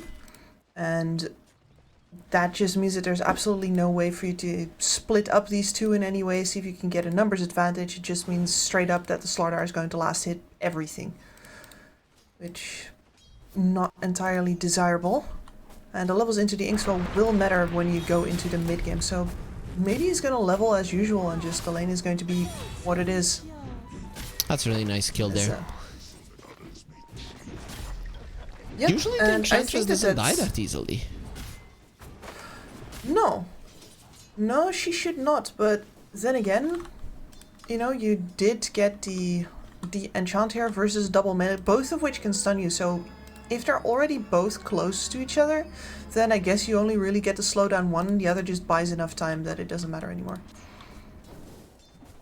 In general, though, a relatively passive laning stage. There are a couple of pokes here and there, but kills very rare. Crystallize is gonna get the Inkswell on him, and he gets into the face of the Slaughter. We talked about double Inkswell connection as well. Vierik gets the bash of dies to the Stroke of Fate, while L1ga destroys Crystallize, decides to go back for the Healing Lotus and not kill Eknard, which he maybe could have even ran down. Yeah, potentially could have done that. I guess he prioritizes the long-term health of the lane here, and Eknard, well, kind of out of mana, so that's going to give a little bit of a breathing room for Viet here. But yeah, that's you know what, just skill it the same way and say we have more damage. I can respect that. And well, dead again on Pantomime. Yeah, while we're looking at the mid lane, enjoying ourselves. How are they getting on top of him?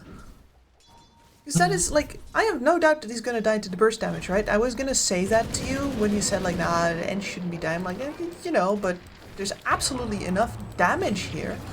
In a short enough amount of time that maybe it doesn't matter for the... I'm very surprised that the Gyro lost a fight to a Grimstroke. Man. Yeah. Versus man. 1 versus 1. Nobody else to assist. And Eknard just wins. Rocket Barrage versus Old Painter. That... huh. There's a couple of things happening on these side lanes, but I'm not sure that should be happening. But you know what? Excellent news for Monte. We were worried about their laning stage. No problems here just yet. Nope. Kibbs, there you were thinking, yeah, if I wanted to fight an Old Painter, I'd think rockets should give me an edge, and now you're not sure any longer. I can... Man, I can understand you. My entire worldview. Oh, they're gonna dive Crystallize. They do have a glyph. They want to go for it with Pantomime coming over. There will be a TPN from the Tiny Crystallize. Standing his ground will be going down with an Avalanche. Perfectly used. Blood Grenade as well, but Vierik had stick charges to help him survive. Now Cubify will be taking an insane amount of damage. Should be able to survive. Pantomime being slightly annoying there. Diving a tower this early on could cost you your life. Easy peasy rotation. Is the Centaur dying? 1 versus 1? Getting close to it. Certainly pushed that magic one to the limits, but you know what? It's just Eknard, man. This guy. Yep. I mean, Tiny Grimstroke have always been a great duo together. Just how it is. Here's the TP, and from the Coddle, Rabel wants a kill. It seems that he was spotted, however. Infernal knows that something is up. He is gonna be taking control. of that Watcher. Here comes the Illuminate. He has been found, and unfortunately Infernal will not be getting away from this one. Earn charges into the hands of Rabel. Oh. Not just yet. Infernal doesn't want to die. He's defying death so far, running into the pit, dodging around. No, I'm not there. You got juked. You got duped. You don't know what you're doing, and will be TPing away. He felt the hooves on the ground, and it were not his own. Alright, and Eckert died bot, but here, no. That kill's too far. He rotated to the bottom lane now on Rabel, but guess what? Yeah. Moonlight is there as well with the Dragon Tail. They found him this time around. Rabel is not going to be allowed, and Crystallize got a double kill. He could get a triple right now. You would like to give one to Moonlight, which will be done. He gets a kill for his troubles, and L1ga, they are the ones getting outplayed this time around. That's incredible. Rabel feeling so much pressure to go for the first charge on that urn, and well, guess what? He gets it, but that's his own soul trapped in the pot right now. That is several kinds of unfortunate. Yep. I mean, he was, he wanted it, he got it. It's just sometimes objective skips are more important than kills, right? So his objective was to get earned charges. His objective has been successful, and the first dragon form really wasn't used all that much for a tower push, so in general I guess it's not too bad for L1ga. Not ideal either. No, he didn't get punished that hard for the alright, L1ga has Moonlight is dying. Is he dying? Is he? The Eknard, man. The Eknard is coming in. Eknard is dying, but maybe gets a kill before it's L1ga, however, with the Rocket Barrage will be fine. Pantomime healing him up as well. And the Dragon Knight cannot come over. There will be an Illuminate. Nice glyph being used. Monte doesn't want their mid tower to take any significant damage. Eknard, once again, most important player in this game. Saves his Dragon Knight, and Kotl, well, does get charges off of his death, unfortunately, but your tower is going to be not as pressured. And Moonlight's going to come back with another dragon form. Let's see if he actually wants to apply it to mid or not. Yeah, we go. Yep, he's gonna TP to the mid lane. His first item is gonna be a Blink Dagger. Went for the double Bracer build, plus the wand, and as the infused raindrops, the Dragon Knight is just so hard to kill. He's a full level ahead of the Coddle. Okay, now half a level. Coddle has been able to get some experience, while the Dragon Knight was not part of this lane. Yeah, just a little bit. Can they kill him now with 1J here? No. Right. No. With the Clinks coming, however, Skeleton Walk active. Yeah, with the Clinks maybe. But they're already evacuating. And there is a Stampede up now. Inkswell gonna be used. Avalanche onto the Slaughter. They have the toss. Silence as well.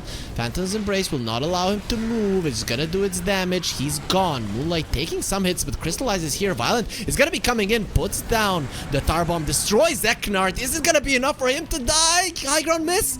He does live. Probably would have lived anyway. Turning around onto the Dragon Knight. Violent will have to go for inwards once again, leaving Pantomime all on his lonesome. The fight is currently 1-for-1, but that could change fairly quickly. With Pantomime dropping down, he will be taken out as another Illuminate Infernal goes down. Crystallize takes a ton of damage. Moonlight turns around. It's not going to be enough right clicks. This is a Dragon Knight. His armor is quite high. Rabel isn't done. He does have the slowdown on Crystallize, and Rabel will get a triple. He will cripple the side of Monte actually with all of the damage that he has been bringing in, and that's the Rabel that we saw in game 1. He's back.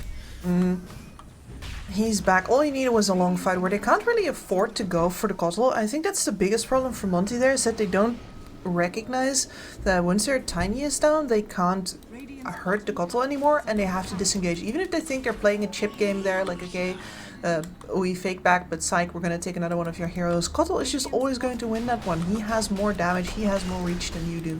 You gotta get out of dodge.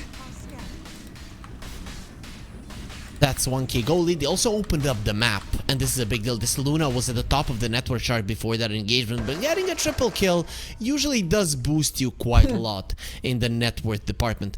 Kips, remember the previous game where L1ga were controlling the map and their gold lead wasn't increasing? Here, it's starting to increase already when they won their first fight. Yeah, I mean, they'll still have to deal with the fact that L1ga is going to be farming somewhere, and you... I mean, I'm saying that you don't have the best ways to get at her, but I guess with how dominant this Kotal is right now, you can just go wherever you want, and these supports don't have level 6s. Aknart is just gonna get taken out. Phantom's Embrace does some damage, but well, the Grimstroke is already dead. Another glyph being used to protect the mid lane. It's not really going to be able to do it. The mid lane will still fall, especially with the Slaughter Illusions being there to tank it.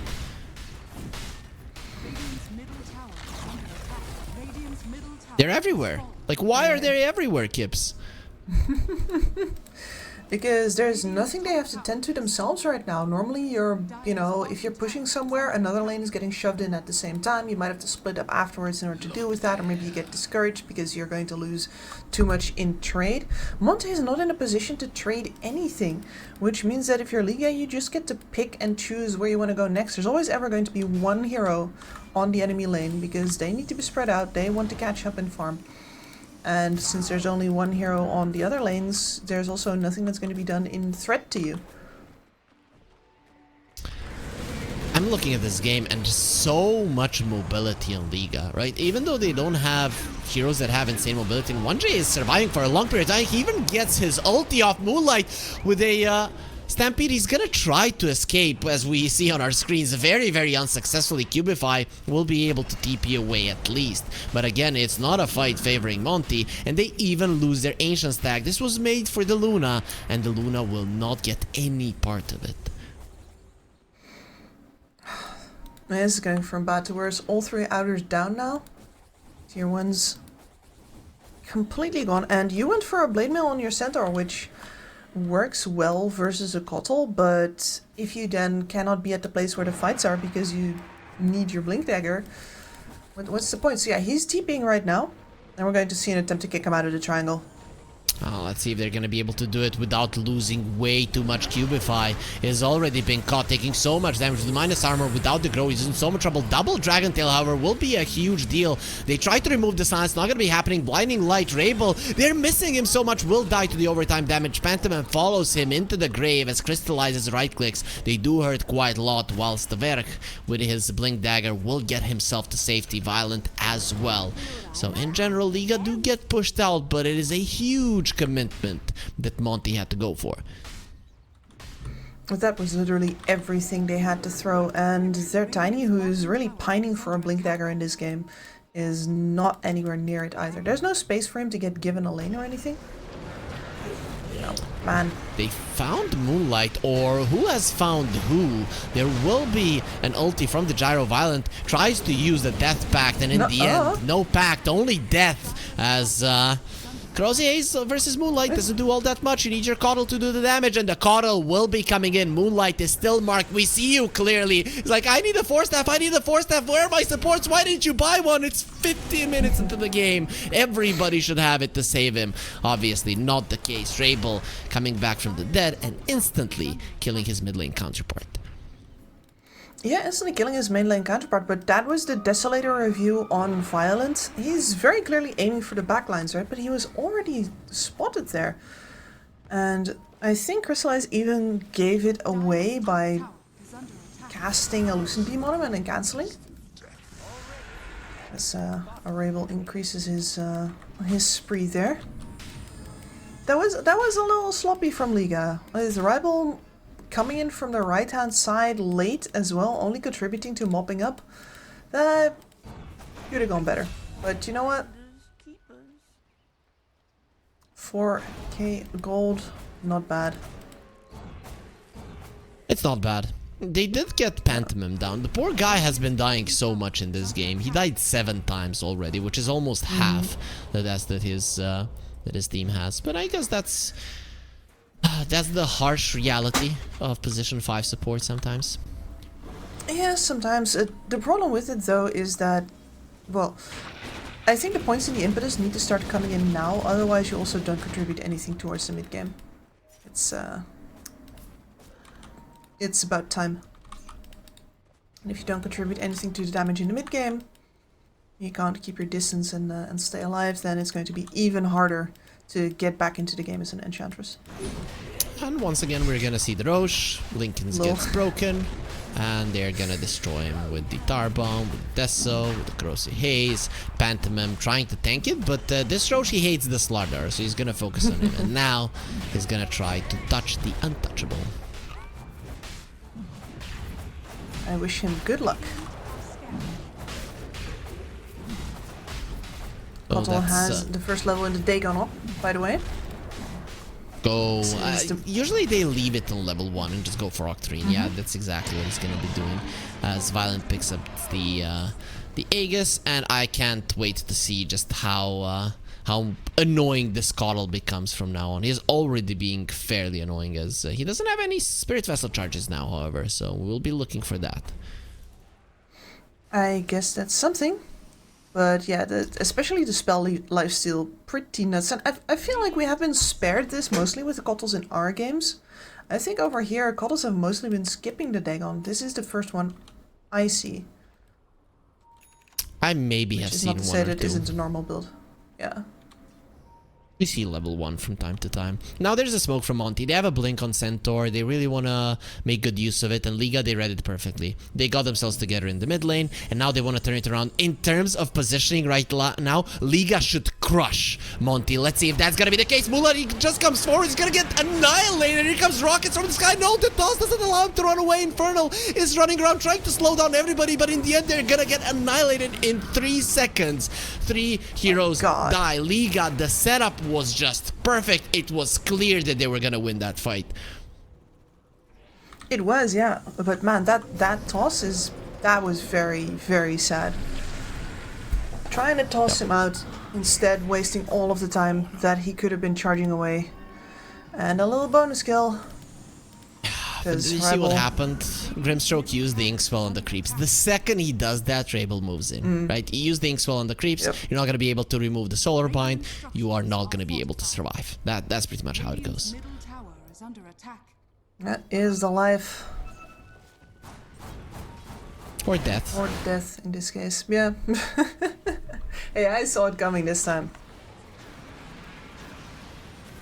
I mean, we have been working for quite some time, Kips. I would have been disappointed if you hadn't, but I know we know each other quite nicely. As Slaughter has been found on the bottom side of the map with the Dragon Tail. However, it does look like he's gonna be fine.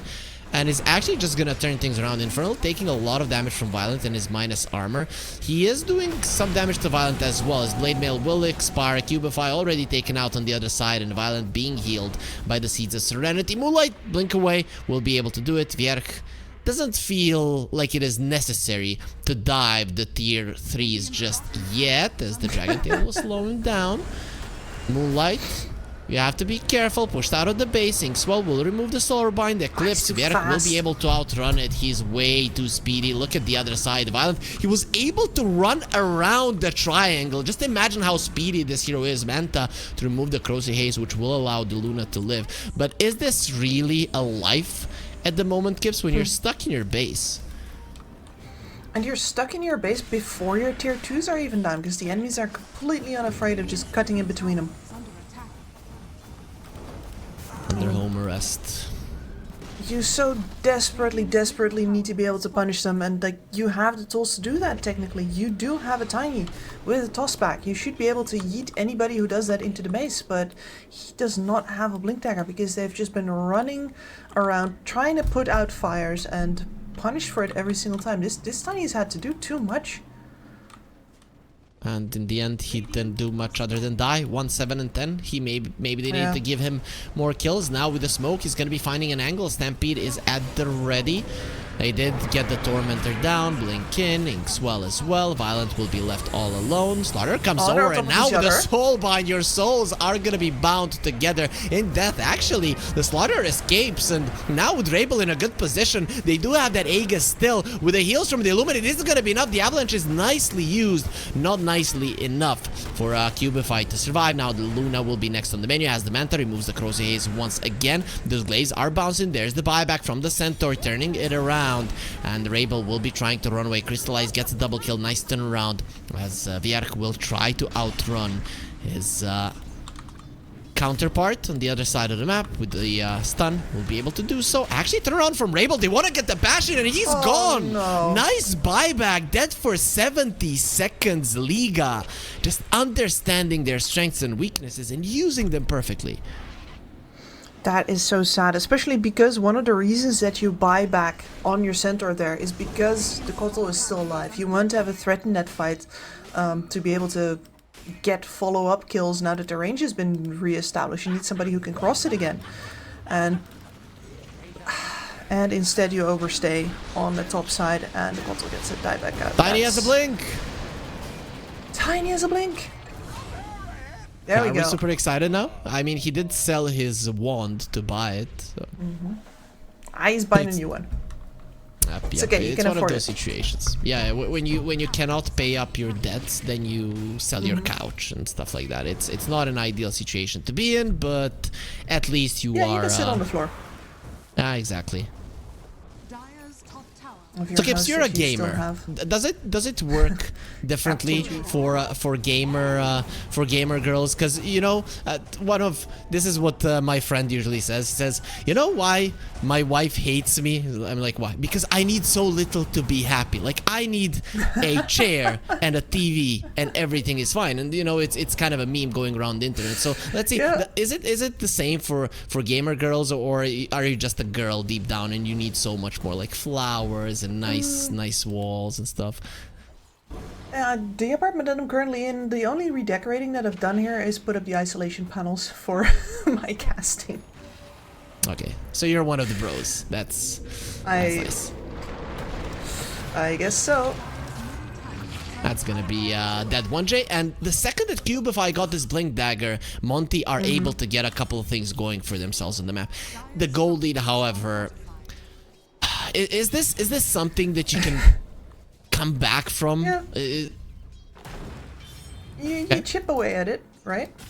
You certainly have some more tools. Also, your Luna was not exactly happy for most of the game, but she hasn't been shut down too hard. And she also hasn't had to actually hold hands with her team too much. She is level 18 and the shard is coming up. Now, the Kanda is... You can forget about the Kanda. But still, shard and level 20 is still a significant speed bump for L1ga to take. So I think that with this Tiny, you're going to actually be able to buy yourself some time. And look at where they're farming right now. Compare that to the past 5 minutes of this game. That's mostly just having the ability to make plays in return. Big deal. I think L1ga now, though, are a little bit more passive with Roche coming up. So they know if they hold their position, if they make only like semi-aggressive plays, that they're going to be making sure that the Roche goes into their hands. Well, this is the right find, though, for a proper aggressive play.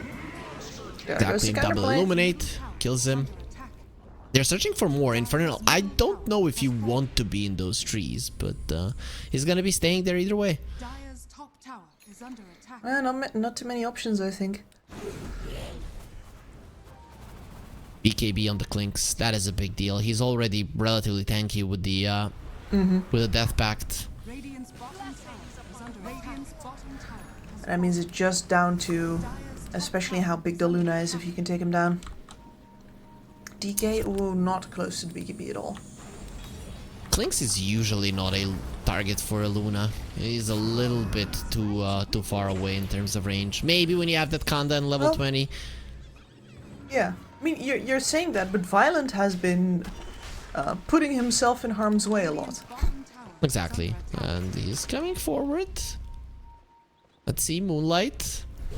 He's gonna be taken out of the skies, crystallized in an aggressive position. Viera finds a double crush, has the BKB, avalanche toss, Pantomime dropping low, actually, with a Hurricane Pike and the shard as well. Pantomime is still alive, you can't kill even an Enchantress that you killed so many times in this game. Crystallize has a Force Staff to the low ground, running away, he's just not going to cut it as the chase is on with the blinding light. Come out of the base, that base is not just with the Glacier bounces, Crystallizes damage is insane, not close enough to get a single kill. Finally with the buyback of the Tiny, Cubify is gonna be giving so much gold away. Moonlight gets trampled by the Illuminate, and the next on the menu will be this Tiny who just bought back. I don't want to die again. I want to grow even more, but he will die still small. There by the damage of Violent. Monte get annihilated. 6 of their heroes dead. L1ga, they only lose a single one. Yikes. I don't have much more to say to it than that, honestly. It's very clear that once those BKBs come out, the Luna is the only source of damage, and that's just not enough. And they wasted so much damage and so much time on killing Pantomime, which, well, we all saw how that worked out for them. That's rough.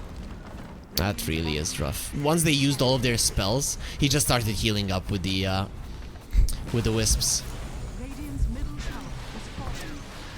Such a bullshit little hero.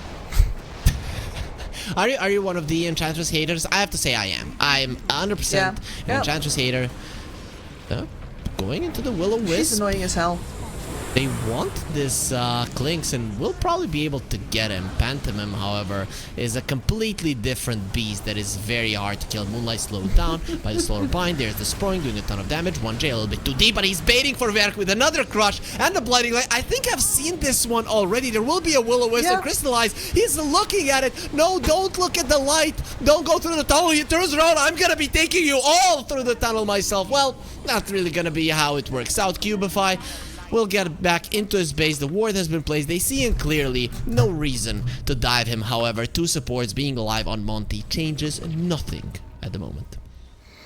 Absolutely none. But it's incredible how much time they need to spend bringing Clinks down when they can't even touch Rival, right? All of the time that they're spending on the Clinks and then on the Ench and then on the Clinks is just time for the Kotl to run around, throwing around all of the damage, all of those heals. And you don't have a way without a double initiation on the board to react to that. Like, you need both the Tiny and the Centaur to be alive, and one of them needs to get the reaction, the second of them needs to find the guy. And instead Rival is just running around. It's nobody's business. I think Monte is now just enjoying their last moments in the second iteration of the European Regional Dota 2 series, because really winning this game see the front of Clinks? Series looks... Yeah, he got healed up by the Illuminate and the Blinding Light. He's not gonna die, Kips. He was just baiting. He knows how tanky he is without the Luna being alive. I don't know what they were thinking, but whatever it was, they got close at one moment, but at this point in time, Clinks has 2000 HP that they couldn't go through. With 3 heroes dead, nothing else left, only 1 lane of racks. It will be so easy for them to take it out. Crystallize doesn't even want to fight. He lifts up the white flag and says, L1ga, good job, good luck forward, as Monte will get eliminated. Decisively so too. I think honestly that last play that they made there was the most surprising thing that Monte did throughout the entirety of this matchup here. Yeah, the Luna is dead. We do have a lot of burst damage. You know what? We can try something. But of course, the fact is that you've had such a long time where you've only been able to ever deal with the front line of L1ga, unless maybe, just maybe, the Kotl will finally overstay his welcome. I think they got him once because he went deep into the heart of the fight himself. That's not a way to play the video game. So, Kips, you had your bias towards Group B. Monte got annihilated by L1ga. Yeah. The second match that we're going to be watching today is going to be Dandelions versus Yellow Submarine. Dandelions coming from Group A and Yellow Submarine from Group B. I don't know. I feel like Dandelions are going to be a favorite in that one as well. I don't know if you would agree. Yeah, I'd call them a slight favorite here. Bit more experience, bit more exposure in general, but I do think that match is going to be a lot closer, and we've seen some very surprising, very clutch plays out of Yellow Submarine especially. So I would not be surprised if we're going to 3 games on that one. Hopefully that is going to be the case. What we were hoping is that we were going to be getting 3 games in this one as well, because then there wouldn't be a super long pause. I just have to check the exact time. We are going to be back in about an hour. That will give you guys time to rest, time to eat, time to drink, time to even take a nap before the second series of the day continues. So see you then.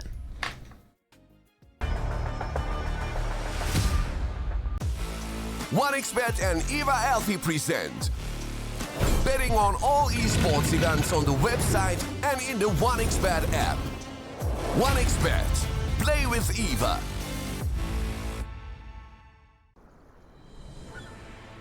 What if Kunka knew that he could not only play Dota but also place bets? Better the best black hole.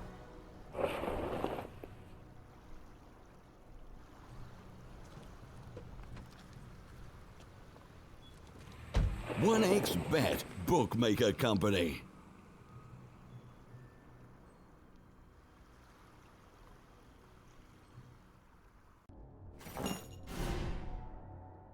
Chances of breaking items in a tournament match are non-existent.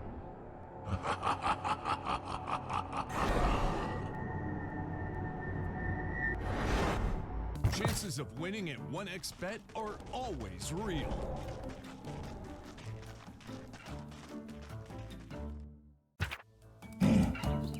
Join with me. At your service. Stealing Aegis from Roshan is very difficult.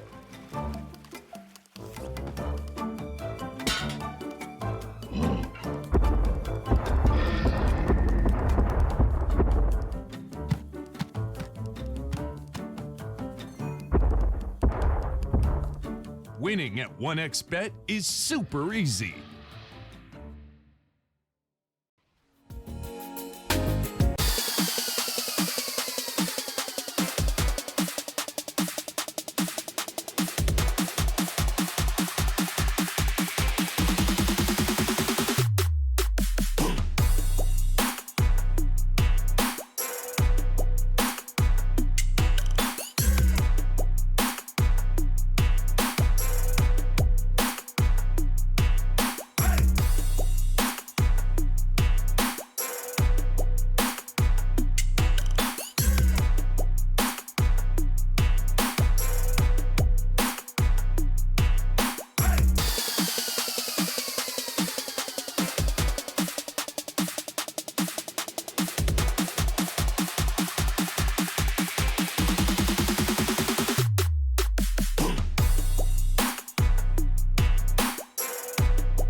Use your skills in the gaming. 1xBet.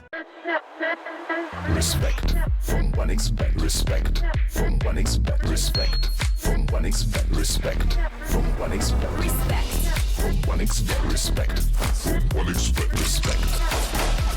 Respect from 1xBet. Respect from 1xBet. Respect from 1xBet. Respect.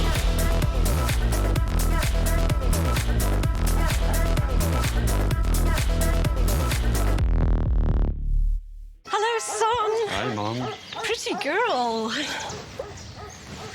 This is Eva. Nice to meet you. Thank you very much. Your dad's just making his favorite dinner. It's duck. Come on inside. They're all probably too gruesome to tell you while you're eating at the table. How's your food? Is everything okay? Good, good.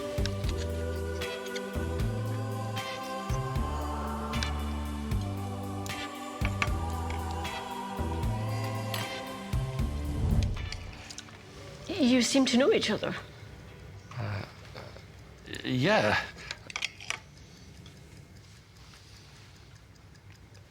This is the new ambassador for 1xBet. Oh, I see.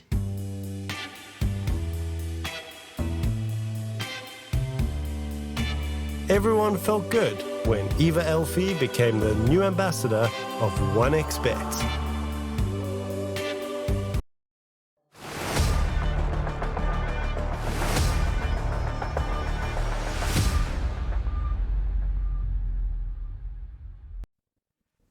The playing continues here at the regional Dota 2 series with Harry and Kips, and we have already said goodbye to one of the teams today. Monte are out and L1ga went through to the semifinals. Now, Kips, we are down to our last series of the day, which is gonna be another single elimination series between Dandelions and Yellow Submarine. You think this is a lot closer than the previous series, right?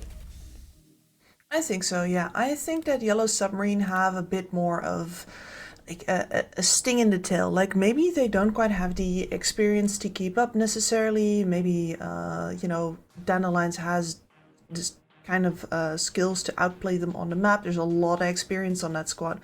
But Yellow Submarine are the kind of guys who will actually go for surprising smokes. They will make sure that they're able to make these kind of plays. And they've looked really good with Erase playing towards both of their side lanes. And I'm curious to see how that is going to work out for them. And you mentioned the experience on the other roster, so let's allow our viewers to see who we have here. And I have to say, this Dandelions roster laning stage is their strength. They do win games really fast. They get a strong laning stage. They snowball. They're very fast around the map. Nande, no matter which carry he plays, he does get involved sometimes very early, and they tend to win. So Yellow Submarine, I know that sometimes they like to slow things down, and I want to see how they're going to be able to do it versus Dandelions, as we do have a draft ready, and of course, it does all start there. Yeah, and I wonder if these two drafts, because we have two teams, like the different groups have definitely played very different heroes from each other. So I'm wondering if we're going to see some picks coming out here from both teams that maybe they would not have done during the group, or if maybe during the series we're going to see heroes get contested that one team is a lot more familiar with than the other. That sort of thing would be pretty curious to know. Dandelions though, so far, like the last time they played was in fact the previous group, which is over a week ago, and sometimes Dota changes very fast. So let's see if they're still, for example, ranked at Gyrocopter as their top pick. I see they've started like basically every other draft with it. A lot of people in the chat and in general in the Dota community aren't gonna agree with you, as they're gonna say Dota has been unchanged for a very long period of time, and then we're gonna go on to Reddit and we're gonna demand a patch, which we are gonna be denied over and over again. Guys, it's gonna be after this tournament. I know there are rumors, and people just continue spreading rumors, and yet nothing is happening. We didn't even get the second round of the comic book. Like, what the hell? I know, right? We're not even in the second week of the single player of like your individual campaign, I should say. Like we don't we don't have anything yet. The payoff usually comes all the way at like the top of the narrative arc or at the conclusion, and we've barely warmed up yet. So yeah, I'm a little surprised, and I guess in pubs the feeling of the game is a lot more stale than it is in pro games. I've seen a couple of pro players also complain, but maybe part of that is just the drive towards novelty and not the fact that no developments are happening anymore. It's like last week or like 2 weeks ago we were complaining about L1ga. 1 week ago we were complaining about Bristleback. Now we are complaining about, you know, fill-in hero here. It's still changing. Yep, it is changing, and I think L1ga is just waiting for the meta really to be figured out for then it to be changed. Maybe there's a hidden gem hero, a hidden bug that he's waiting for us to determine. You know, remember the Alacrity Brewmaster, right? Something along those lines might be hidden, and we just can't see it as bans here. Nothing too out of the ordinary in general. No, I do like that Yellow Submarine take the Dazzle pick away. I think that is one of those heroes that can really smack your draft upside down. It's better to just not deal with it if you're not going to contest the pick. SD makes it through, and Zeus opener. I mean, very hard to disagree with this. You get a hero that doesn't really have to play the mid lane. I would be very hard pressed to call out any heroes that are going to stuff the Zeus in the dumpster to the point where it isn't recoverable. And you're going to get a lot of mid-game damage and so much late-game scaling out of this guy. Let me see. They have mostly played it in the mid lane, right? Even when playing some position 4s that can be played on the mid lane as well, like the Tusk, like the Earth Spirit, they always decided to put the Zeus mid. And it's actually a really good hero versus the Shadow Demon in general, be it a 4 or mid. This is the hero that you want to find. Just before the fight starts or when your smoke breaks, press R, find him, and then everything is going to be easy. Absolutely huge. I mean, I was quickly taking a look at some other games that are taking place at the moment, and saw a Shadow Demon run an entire team fight. Basically, didn't actually work out in their favor in the end, but it was an unfound Shadow Demon can do immense amounts of work, and yeah, Zeus, fantastic. And people are still getting used to the bigger map, right? There's so many little places that you can hide now with these defensive supports, but there's also so many opportunities for you to be caught from the back lines as well. So it is, you know, heaven and hell together for these defensive supports. I've been enjoying the amount of teams that make smokes all the way around, not just like halfway around or hoping that, you know, maybe if we can cut in now, you know, we catch their tail end or something like that. It's like, no, we position ourselves all the way at the back and then we walk in. I think it's a blessing of the bigger map that you just have a little bit more time to make moves, because everybody has been taking a little, like, you need more time. Map's bigger. Okay, I have a question. This is this is more of a I wouldn't. You are the only analyst I would ask this. Who has a better mustache, the Zeus or the Gyro? So as far as like would I like to be their date to a soiree? I think it's actually a hard call, because the gyrocopter could win a contest with his, right? And the Zeus is a little more serious, cool. Yeah, right. That's a hard question. I find it hard, and this is maybe a woman thing as well, I find it hard to separate the man from the mustache. Like, a gyrocopter would probably be a very fun date, whereas with Zeus you'd probably have trouble keeping him from going after the other ladies. So I'd say gyrocopter, center of attention with that magnificent. It's like he has wings, and I'm sure he's an interesting kooky guy to hang out with. I mean, he has a private jet, so you know, you're a god. Who the hell cares, right? This guy has, or a helicopter, whatever. It's still super amazing. I don't know if that helicopter, jet, whatever is safe, but he has been flying on it for quite some time. As Yellow Submarine, they're going to be getting themselves a Centaur. This is the duo as old as time. Disruption into Hoof Stomp and the Double Edge. So much damage is going to be done, and there will be a Crystal Maiden, which is somewhat of a steal from Dandelion, so I've been playing quite a lot of CM themselves. Yeah, and this is the setup towards with the center as well, towards a faster playing lineup, right? I always want to see that with the Crystal Maiden. Give me more tanky strength heroes that will do more with that flat mana region. So Dandelions, you see two squishy supports. To be honest, I just put this Gyro on a core position. I'd get something for Desire to hunt them down, like Shaker, Tusk, whatever, and just make sure that the Zeus and the Tusk are killing these two over and over again. And I think that would be that would actually be a really good approach. Yeah, and he's been playing pretty much heroes like that exclusively, right? I see Tiny's in his history right now as well. I see a bunch of Earth Spirits in his history. It seems to be the guy's MO in general as well. Slip of the tongue there. Hidero can play the 5 Gyro as well, right? So that we have seen that. A lot of people now are staying away from it, but he hasn't shied away from it. And there it is. There's the position 4 and the position 3. And I love this because you have a pipe builder at the moment. Yellow Submarine are almost exclusively magical damage at the moment. You have catch for them. This is a solid lane. In general, you were lacking a bit of push. Now I have pretty much all of it. Plus, you are flexible.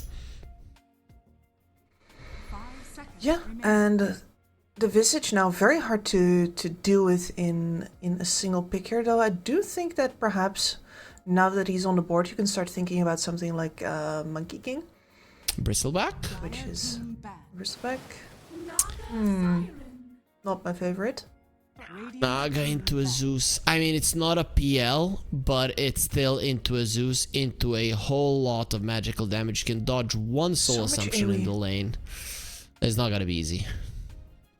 No, and I sort of understand what it's about in terms of like the map. You're like, oh lord, I'm up against the Visage. I want to keep him away from my towers. But usually Visages only go for your side lanes if they've already failed in what they actually want to do, which is build some auras and then fight with the rest of your team and be the damage cannon sitting in the middle. I'm not sure if even strategically I like this Naga Siren yet. It depends on their mid laner. If you get a really heavy killer on your mid laner, somebody who can run people down, who can enable this Crystal Maiden and the Shadow Demon to actually be aggressive rather than only defensive heroes, then sure, I can see it working. But there's so many things that have to go right. Laning stage needs to go right, early mid game needs to go right, and then you need to apply constant pressure for the majority of the game until you are tanky enough to survive the Zeus, which is sometimes almost never. Yeah, especially because the Zeus really needs to be found and bursted down, otherwise the amount of damage that he's going to deal with the lightning hands. And Naga's not good at that. Naga's good at giving the vision perhaps, but her illusions are going to die during the chase and she'll have to go in really very deep past a ton of AoE damage. So yeah, here you can think about, well, Puck has been banned. Leshrac is a pretty decent option, I think. The SD for the setup and the CM as well. That's a high damage hero. True, nobody will stand close to him though. If you look at Dandelions, they're very mobile to run around them.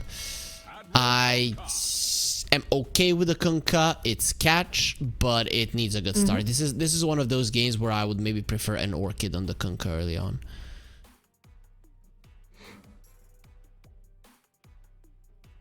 No, I agree, and it's going to be his task to disrupt the team fights enough that the Naga can actually hit people, that his supports are going to be defended from, you know, a Gyrocopter and an Earth Spirit running in at them. All of the soul assumptions going. Would he? Do you build a pipe on your Centaur this game? Yes, I think so. I think it is a necessity. It's a pipe on a Centaur game, and it's probably Eternal Shroud on a Naga game. It has to be. Absolutely. No, The question is, what is Nande's hero? Is it the Gyro, or does he pick something else?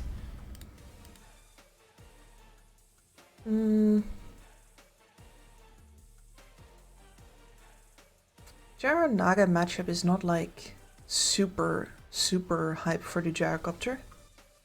You get damage problems at some points. There's a But couple of then heroes again, he's he's been- played.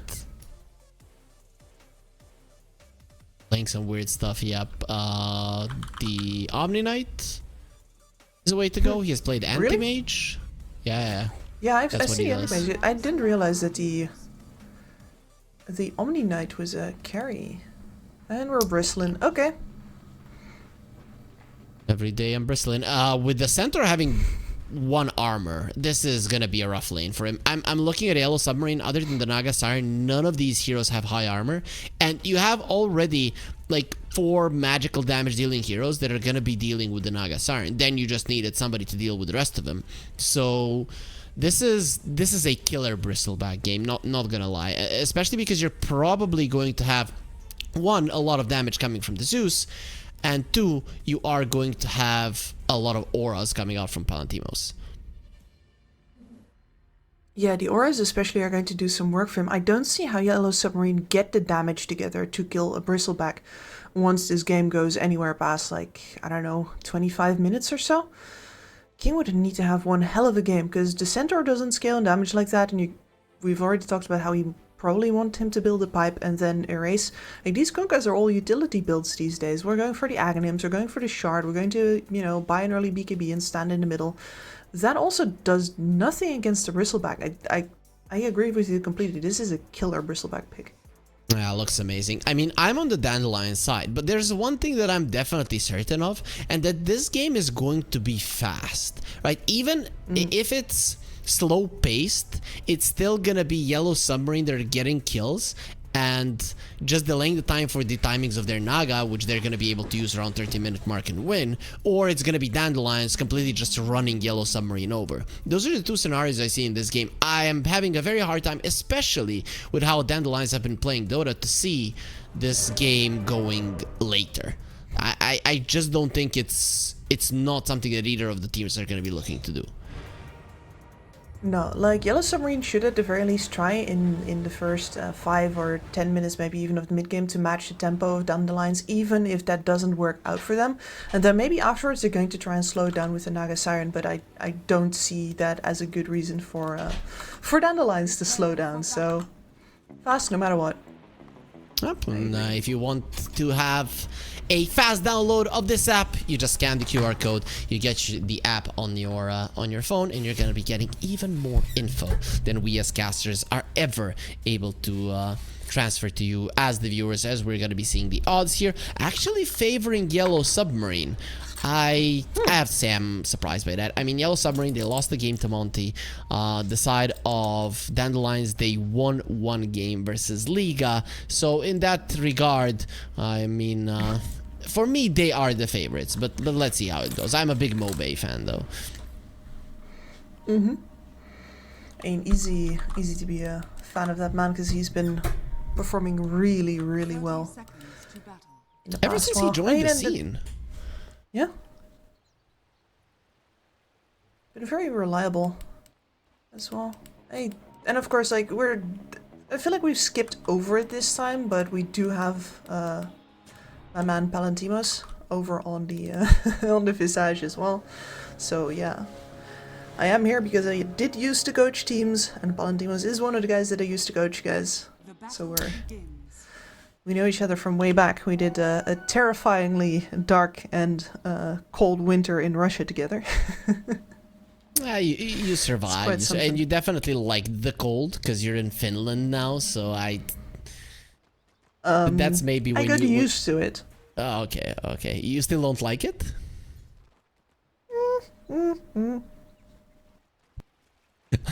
Like a hot bath and the sauna, please.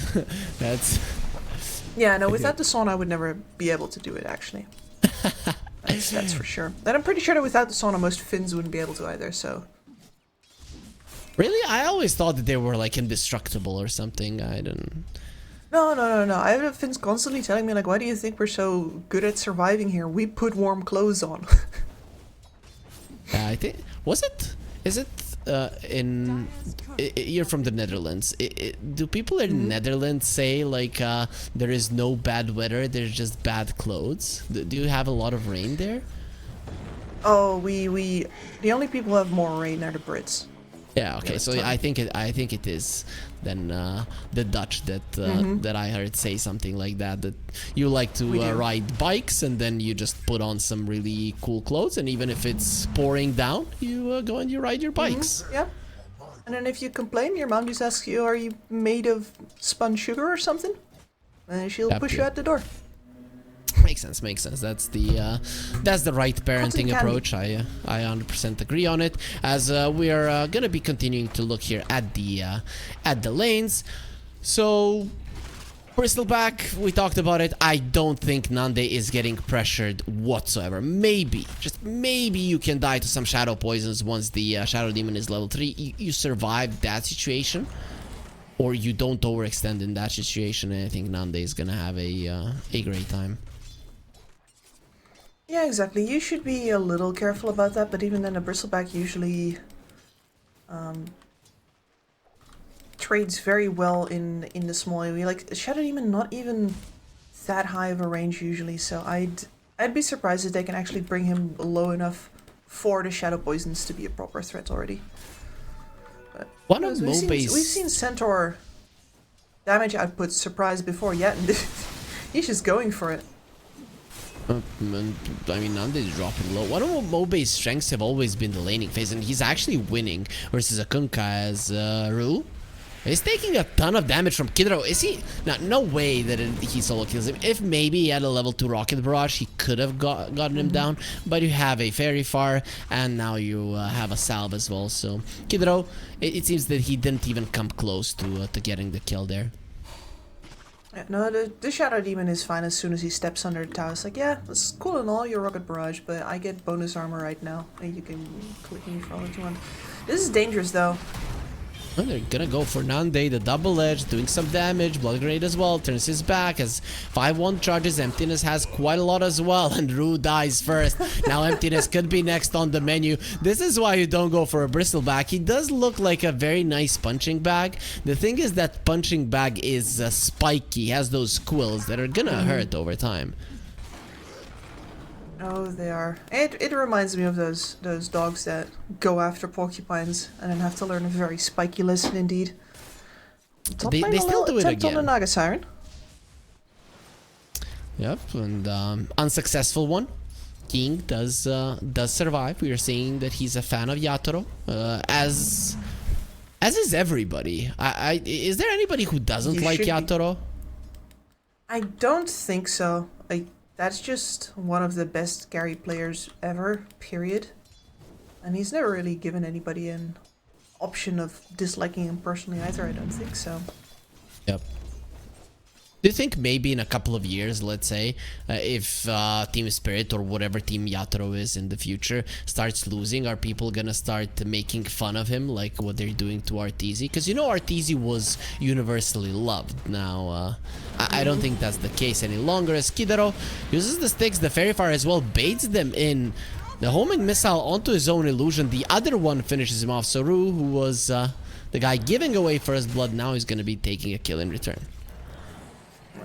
I mean, the answer is yes, people are shallow and they will make fun of whoever they think they can get away with. But on the other hand, it's a lot harder to hate on a guy who had that much success in his life versus Arteezy, who's unfortunately never quite managed to convert his status at any hope into actual big titles much.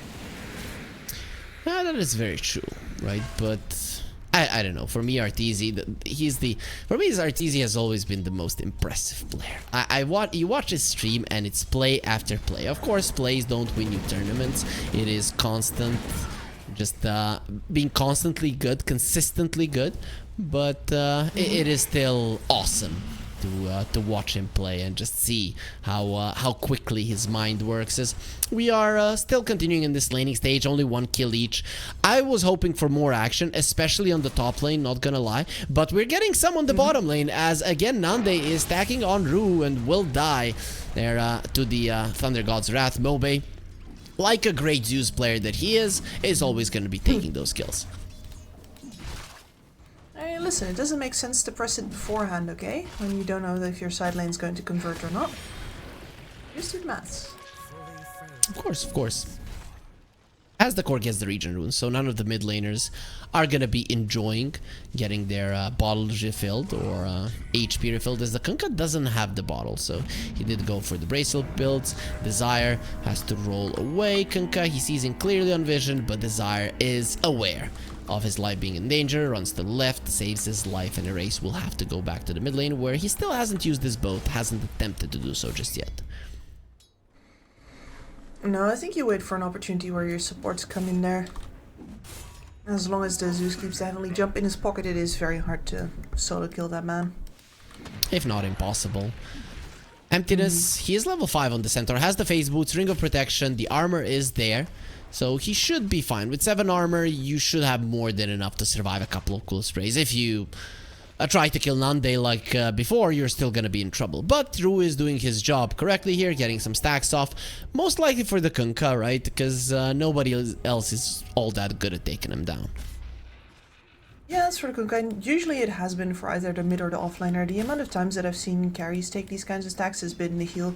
It seems like they much more favor hanging around the top side of the map, taking away all the camps there, and letting the heroes that actually are going to play up do their farming near the places where they're going to have to play up, like for example the bottom tower. Kips Nande so farmed. He's 4.2k net worth. The Naga Siren is 2.7. They've won every single lane. The only one that is kind of equal is that mid lane, but in general this laning phase went so well to the side of Dandelions, and they're gonna be having their Zeus ulti right now as well, so that means another round of aggression is bound to happen somewhere on the map. Exactly, and with the steady damage output of both Palantinos as well as Nande, it's very hard for the enemy cores to stay on these lanes enough to stop either of them from farming. That's going to...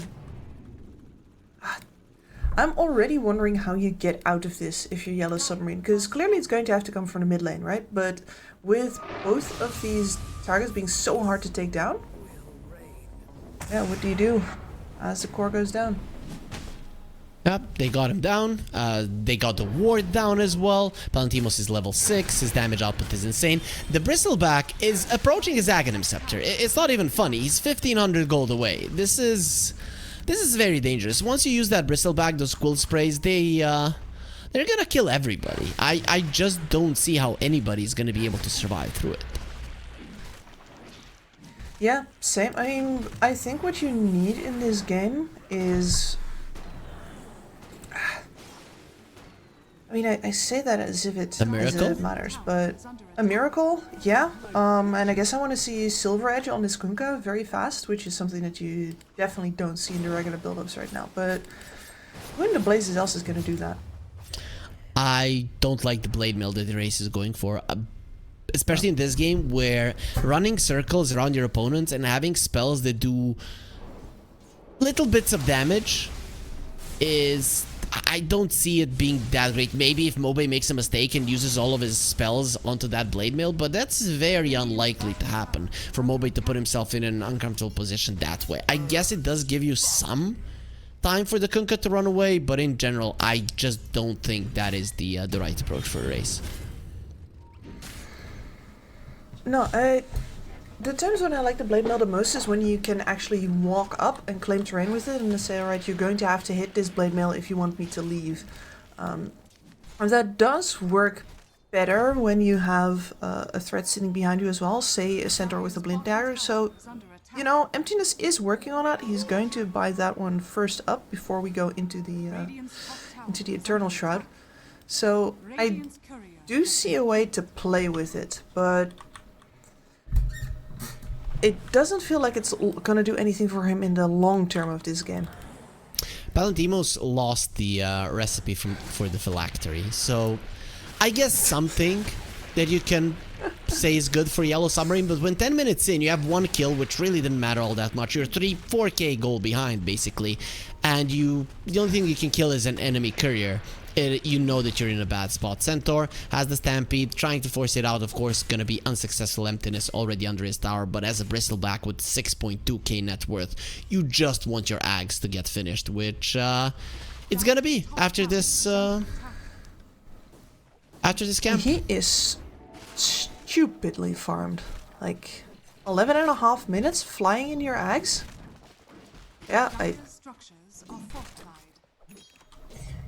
the only way that you can lose a game after that is if you then just sit on it. You do absolutely nothing. Is that something we've known Nande for? No.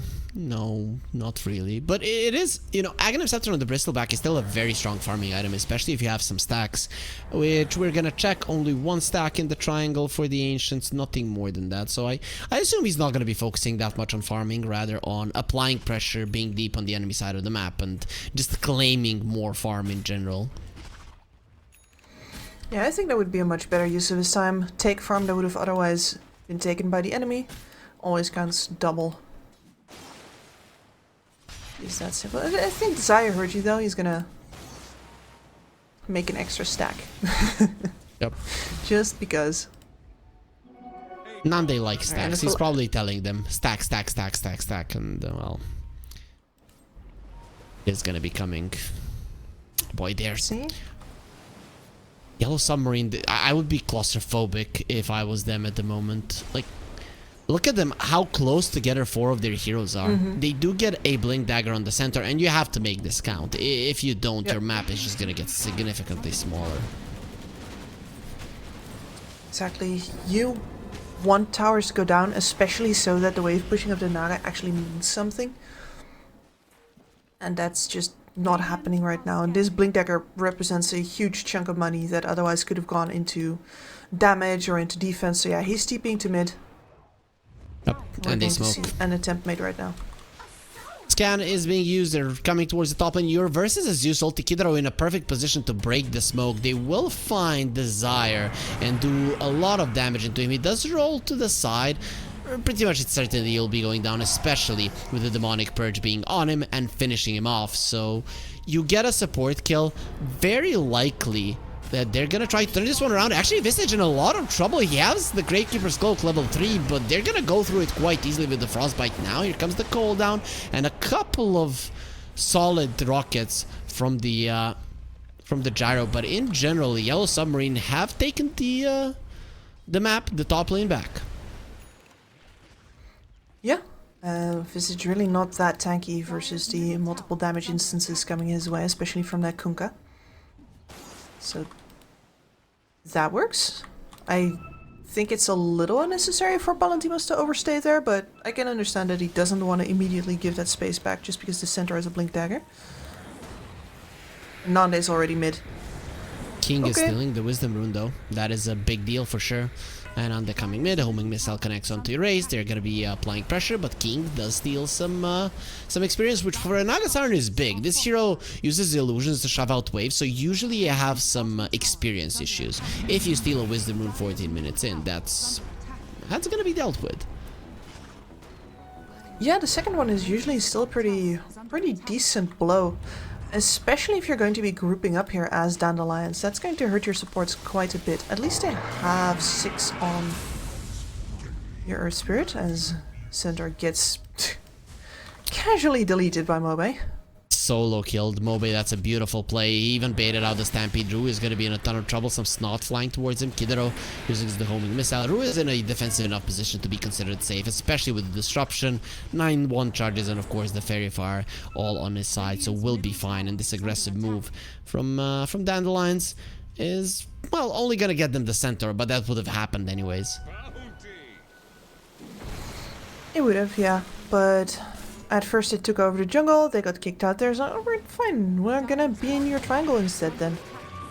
Don't mind if we do, and this bottom tower is gonna take a bunch of damage as well, and in the meantime Palantimos is just farming on the other side of the map as well.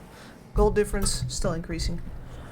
Zeus is getting his shard right now, so his farm is gonna skyrocket from now on, especially once he gets the Manta, which he needs some time for, but in general we all know how fast the Zeus farms, and I was expecting of a more fast-paced game. I still think in general, it might not be a super long game, but with the CM Centaur Kunkka on one side and like Zeus Earth Spirit on the other, you would assume there would be more killing. Speaking of which, they do bring down this gyro. He gets the cooldown off, erasing a little bit of trouble. No Stampede available. Nice usage of the TP the second he sees the Lightning Bolt. They do find the Nagasaran. Silence up on her, trying to finish him off, but King will get the song off. Nope.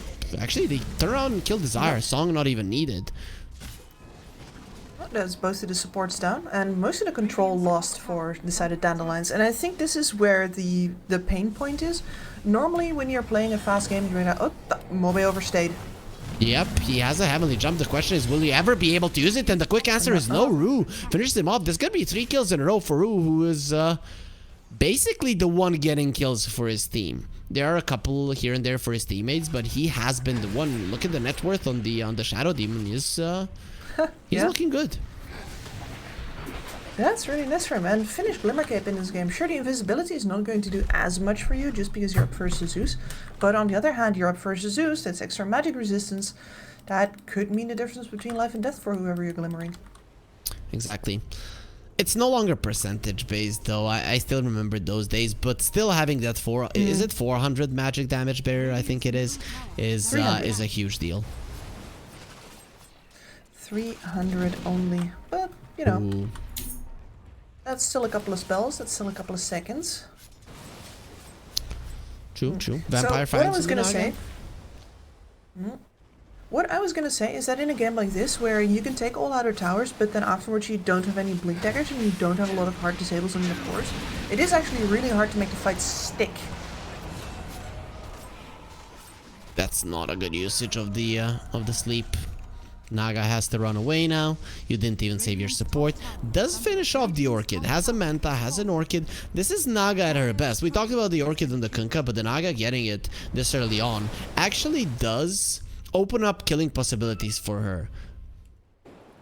I'd say mostly on struggling supports like Desire here. Getting a run at open bot lane. He's gone. And I kill him. Yeah. The cores are... I mean, the Zeus, of course, you should never get the opportunity on a Zeus. Oh, cancel TP! Oh, they got him!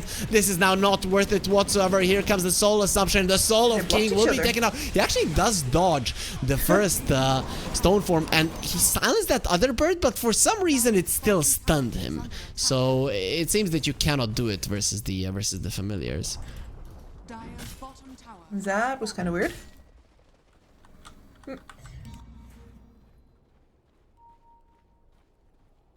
Yeah, that should have worked. That was a cool play, but I guess the second they go into animation is that you cannot stop them. Yeah. No matter what. I think that's the problem as well. The spell has already been cast, it's just playing out now. Oh, but that Orchid, well, a decent change of pace, but of course if you're trying to fight the course, it's still not gonna do it for you, so you're still mostly stuck in a speed push game. Erase though, feeling strong, has got the Aghanims. Oh, nice hoof stomp onto the two of them. They will definitely bring down Kiro. Nande on the other hand.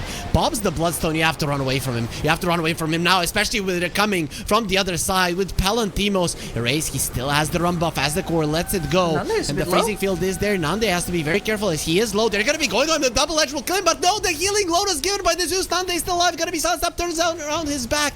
The thing is, he's surrounded by enemies, so he doesn't know where to turn to. And will get taken down with Yellow Submarine actually getting ahead for the first time in this game. They held Kips for 20 minutes. They didn't succumb to the pressure, and it seems that they're doing a really good job now. Yeah, and this is going to most likely be a decent timing for them here. There's no... I want to say that like the Bristleback is a bit of a blunt instrument, right? You just swing and you hope that you hit something. And here, when he's already half health and you've got as good area control as Yellow Submarine has here, you don't have disables to stop off this Crystal Maiden. You don't have any way to burst any heroes that were, you know, exposed. Your Earth Spirit was not there to, for example, punish the Shadow Demon or anything like that. So they just get to run the fight however they want.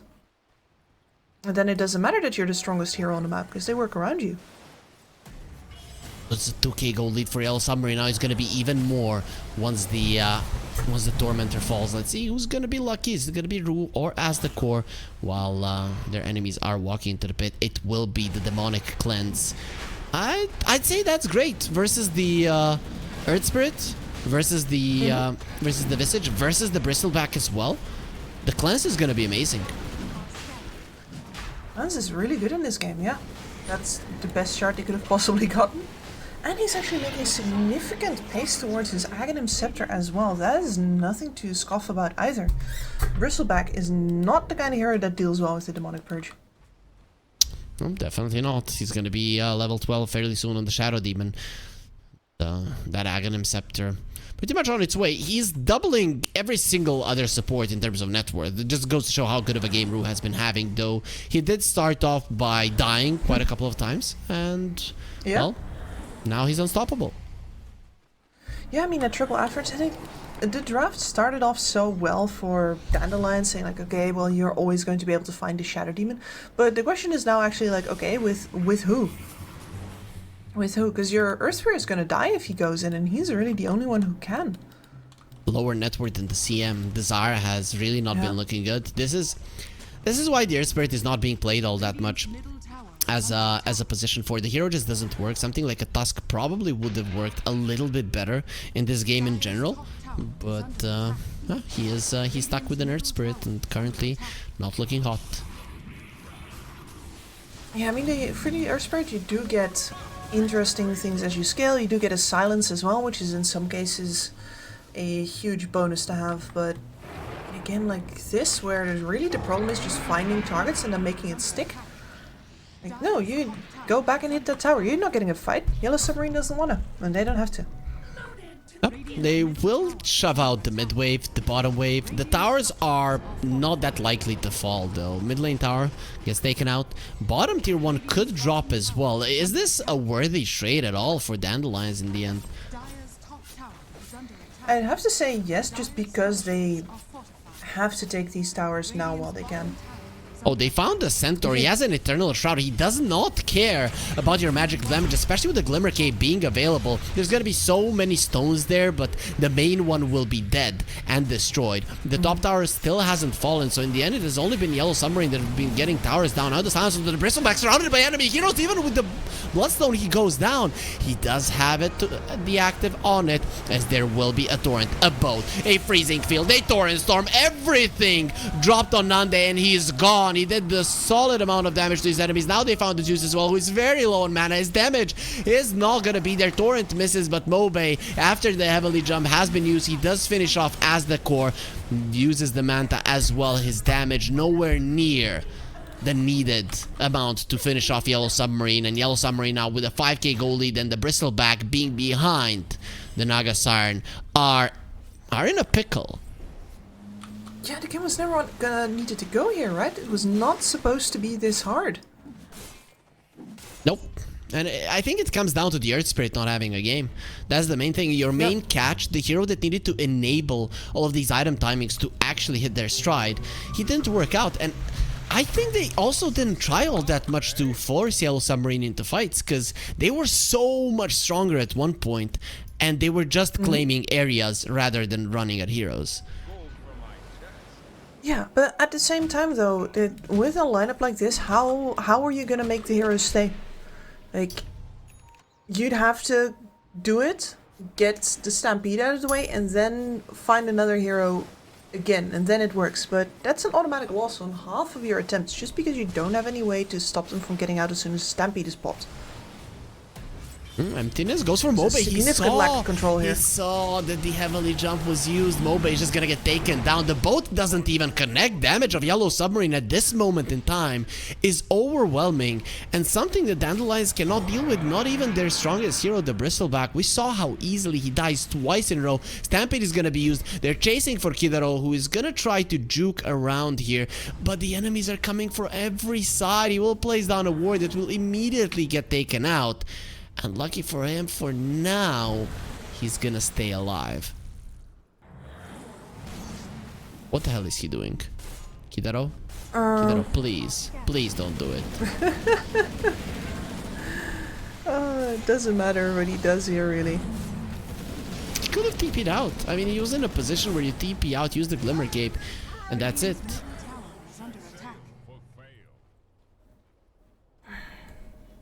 I decided to die, I guess. Sometimes I guess so. Death might be better. For information, maybe? Question mark? And Now it feels like Dandelion's is just gonna be stuck in waiting mode. They find King here, can absolutely not decide to fight this. Who found who? That is the real question, especially with the emptiness coming over. He even uses the Hoon Stomp onto the ground to show that his help is not needed for King to perform. Easy peasy.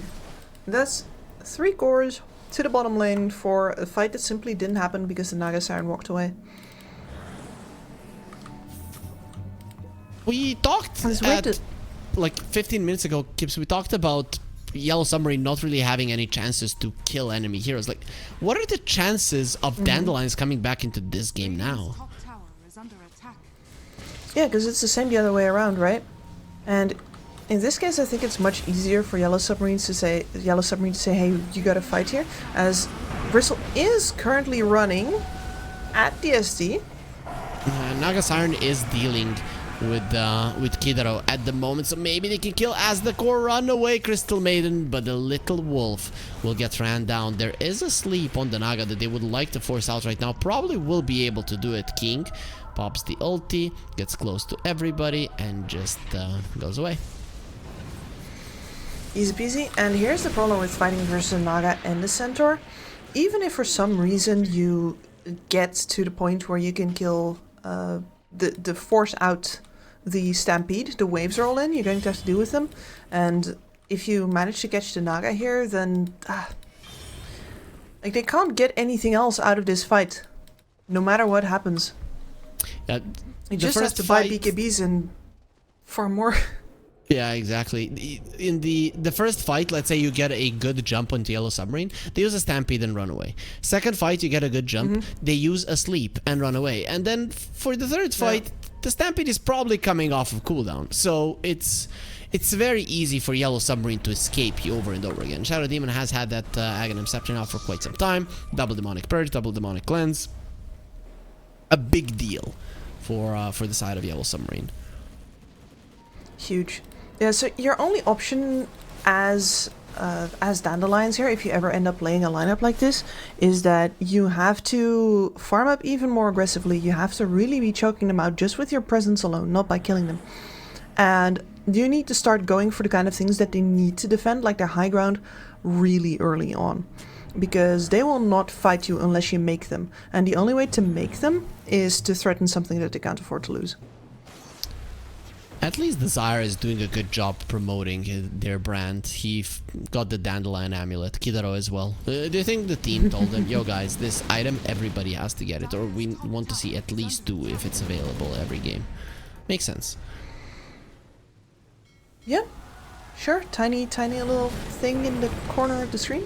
Very important. Exactly. Valentino's dead. King annihilates him. The double offlane of Dandelions has had literally no impact in this game. Like, other than some amount of pressure on the top lane, that has been it.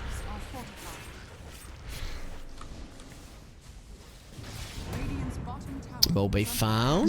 Nice heavily jump. Yeah. Ogre Seal Totem into the trees, has a TP away, will go for it and will be successful, while Desire is trying to cover for him. Might actually survive himself. TP out. He's fine. Nearly gave himself away there by aggroing the camp. I think he could have actually TP'd out where he was instead of rolling in there. I think he got scared that they were coming over towards the Zeus. So he just wanted to stun them if they were getting close and then give his life away for Zeus. So maybe that's not the case, but I'm gonna stand behind him and say, yeah, this is what he was gunning for. Sure.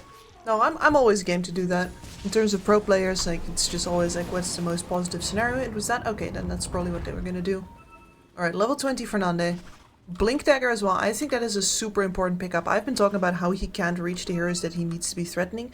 Here, at the very least, if you go into the middle of their team fight and you get purged up, you still force them all apart. Unless they want to focus you.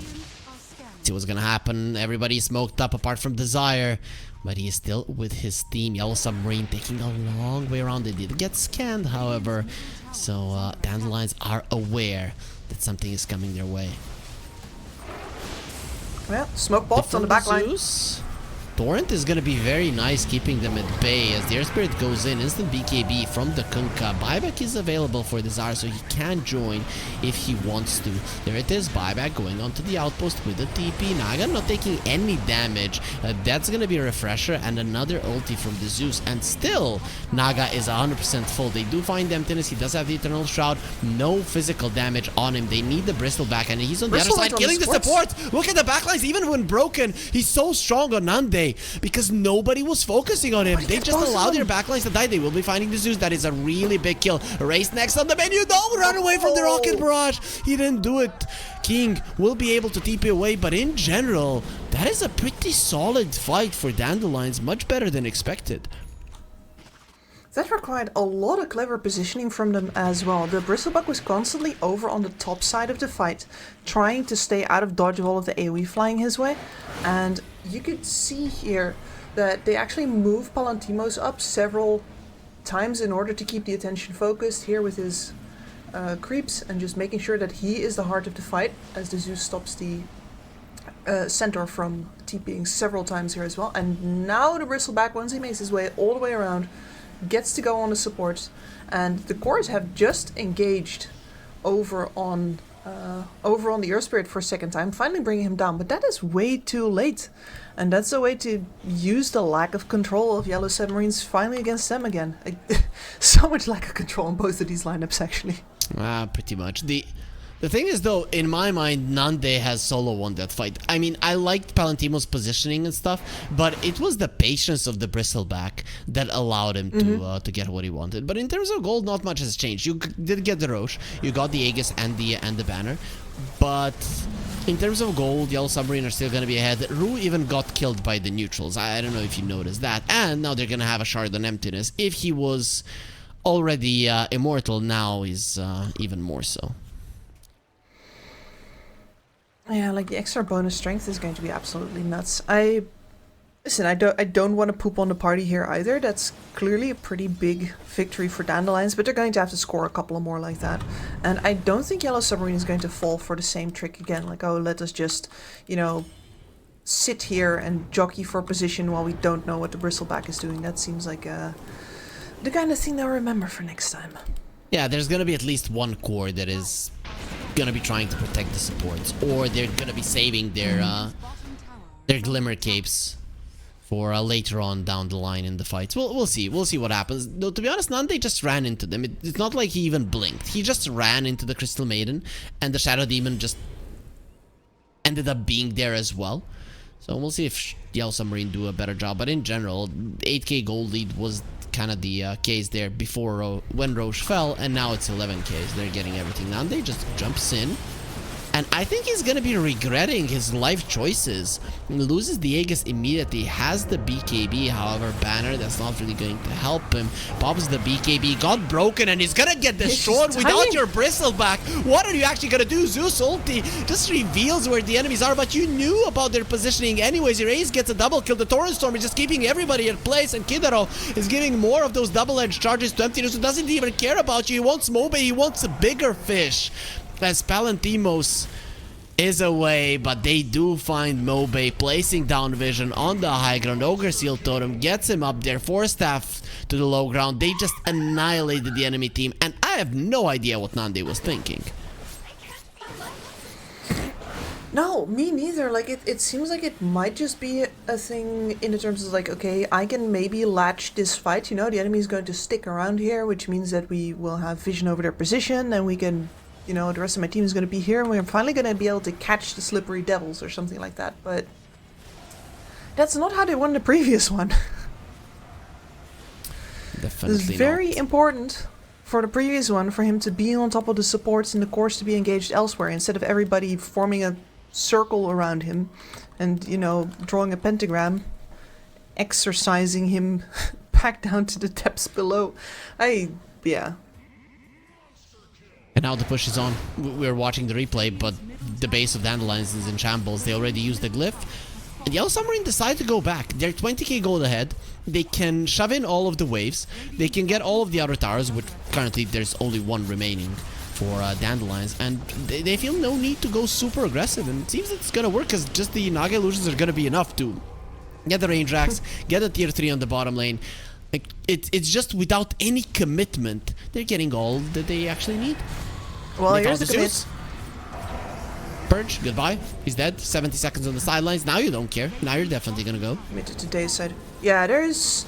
With the Zeus gone, all of your range damage against these illusions is basically gone. All you're going to get is Palantimos.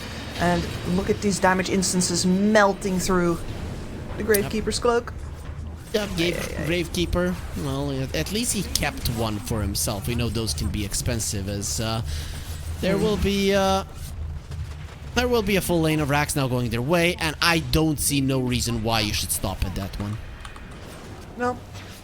No, I mean, the only problem that Naga lineups sometimes have is not having somebody else to siege the high ground for her, but with all of the range damage dealers gone and her illusions having free reign, and King himself is so tanky at this point as well.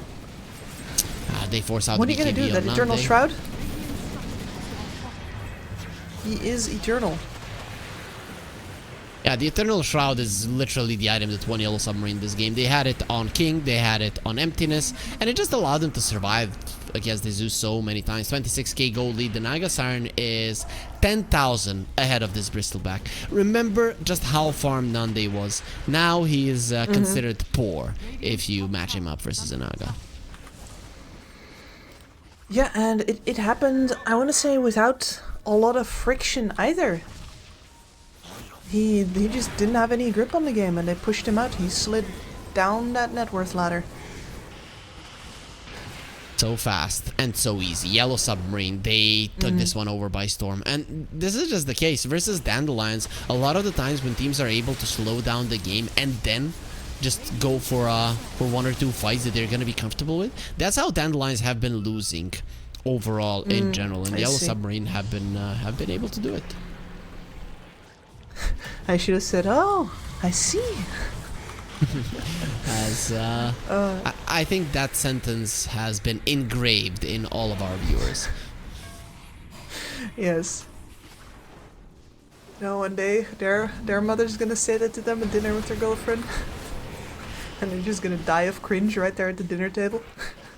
Exactly. As Emptiness wants to go in with a hoof stomp.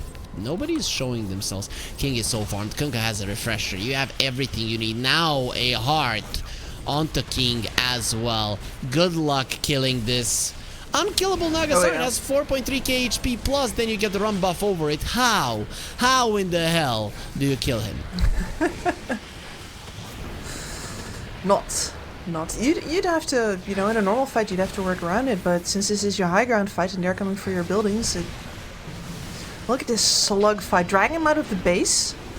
A nice Lotus Orb protects him. There's the run buff that will be coming in, and the boat connects quite nicely. Kidro lifted up into the air. The Torrent Storm being used. Rolled into the backlines. Drew has been found. Has the Overseal Totem to run himself away. And Nande is down as well. That Blood Torrent does a little bit too much damage. Desire thinking about escaping. He's not going anywhere. Surrounded by every single one of enemy heroes. As the core saved by the disruption and the sleep as well. As they're standing on top of Nande, who just bought back. And he's gonna be feeling the wrath of the Naga Siren. Once again, they pull him in. Nicely done by the Air Spirit, but now they pull him back up. Yo-yo dieting for Nande. We know that's not healthy. That's why he's dead right now. King is beyond godlike. His Naga Siren has given the victory to his team. Got a triple kill, got an ultra kill. Somebody stole one extra kill for him. He definitely deserves a rampage, but either way, Yellow Submarine, they definitely deserve a victory in this game one. Dandelions, after minute 15, they were helpless. They were, yeah, and it was really all this Naga Siren. I was worried that they wouldn't have enough damage to deal with, you know, both a Visage as well as the Bristleback there in the mid-game. But as it turns out, between the Naga getting some kills and King just playing quite far up during that crucial phase of the game, that wasn't really all that much of a problem. And as a result, it just slips out of Dandelion's hands. I don't see how with that draft they can make the kind of plays that are necessary to come back in. Yeah, when they lost the grip on the game, it was almost impossible for them to do anything. But it looked like they had such a good grip on it. And, well, it slipped. So, Kips, do you think they're going to be approaching a similar draft in a different way, or do you think they're gonna be going with a different draft, seeing as this one didn't get executed as well as they wanted to, probably? I mean, I think that if you play this and you look at how farmed this Bristleback was able to get, you'd be game to try it again. You just want a different lineup around him to actually enable him better, get some targets locked down, get some AoE control, or the other way around, get somebody who can buff up your Bristleback so that it doesn't matter how much damage the enemy throws at him. Both of those are options. You just need to set the guy up better, because clearly the problem is not with the Bristle. Solid options there for Dandelions, but in the end, Yellow Submarine, they still get the victory. Kips, you said this is going to be going to 3 games, so let's go on to that break and find out if you were correct.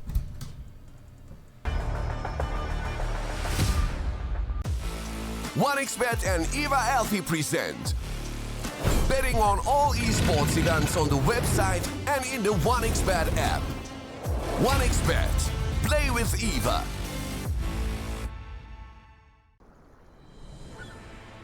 What if Kunka knew that he could not only play Dota but also place bets?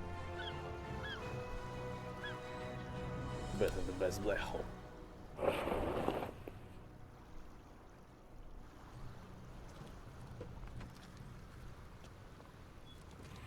OneXBet, bookmaker company.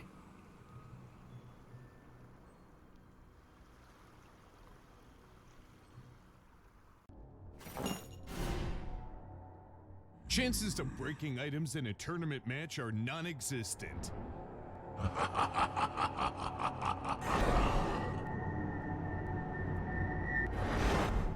Chances of winning at 1xBet are always real.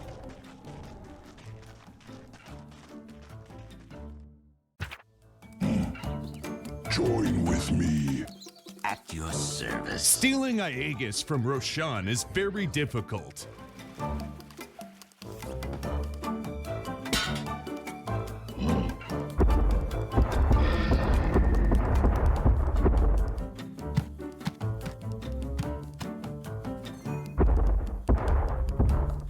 Winning at 1xBet is super easy.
your skills in the gaming. 1xBet. Respect from 1xBet. Respect from 1xBet. Respect from 1xBet. Respect from 1xBet. Respect from 1xBet. Respect from 1xBet. Respect. Respect from 1xBet. Respect from 1xBet. Respect from 1xBet. Respect.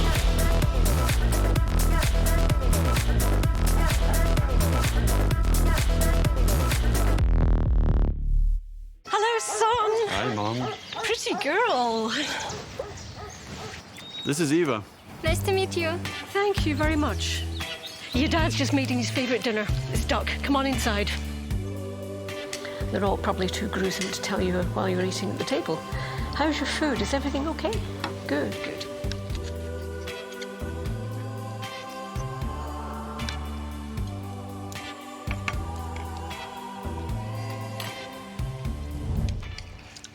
You seem to know each other. Yeah.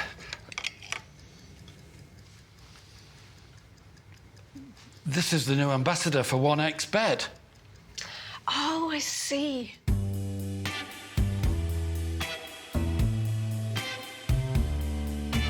Everyone felt good when Eva L1ga became the new ambassador of 1xBet.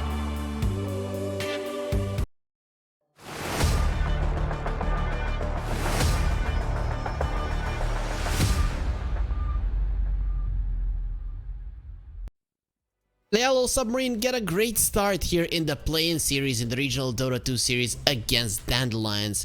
Even though in the first 15 minutes Dandelions they were holding a really solid lead, they couldn't capitalize on it and Yellow Submarine will take the victory. Now are just one game away from the semi-final and Dandelions are one game away from being eliminated. I'm Harry, joining me is Skips, and we're gonna be taking you through game 2 and potentially 3 as well as we get ourselves into the draft. Skips and Dandelions, they were sick of just one hero and that one hero is out. 5 seconds remaining.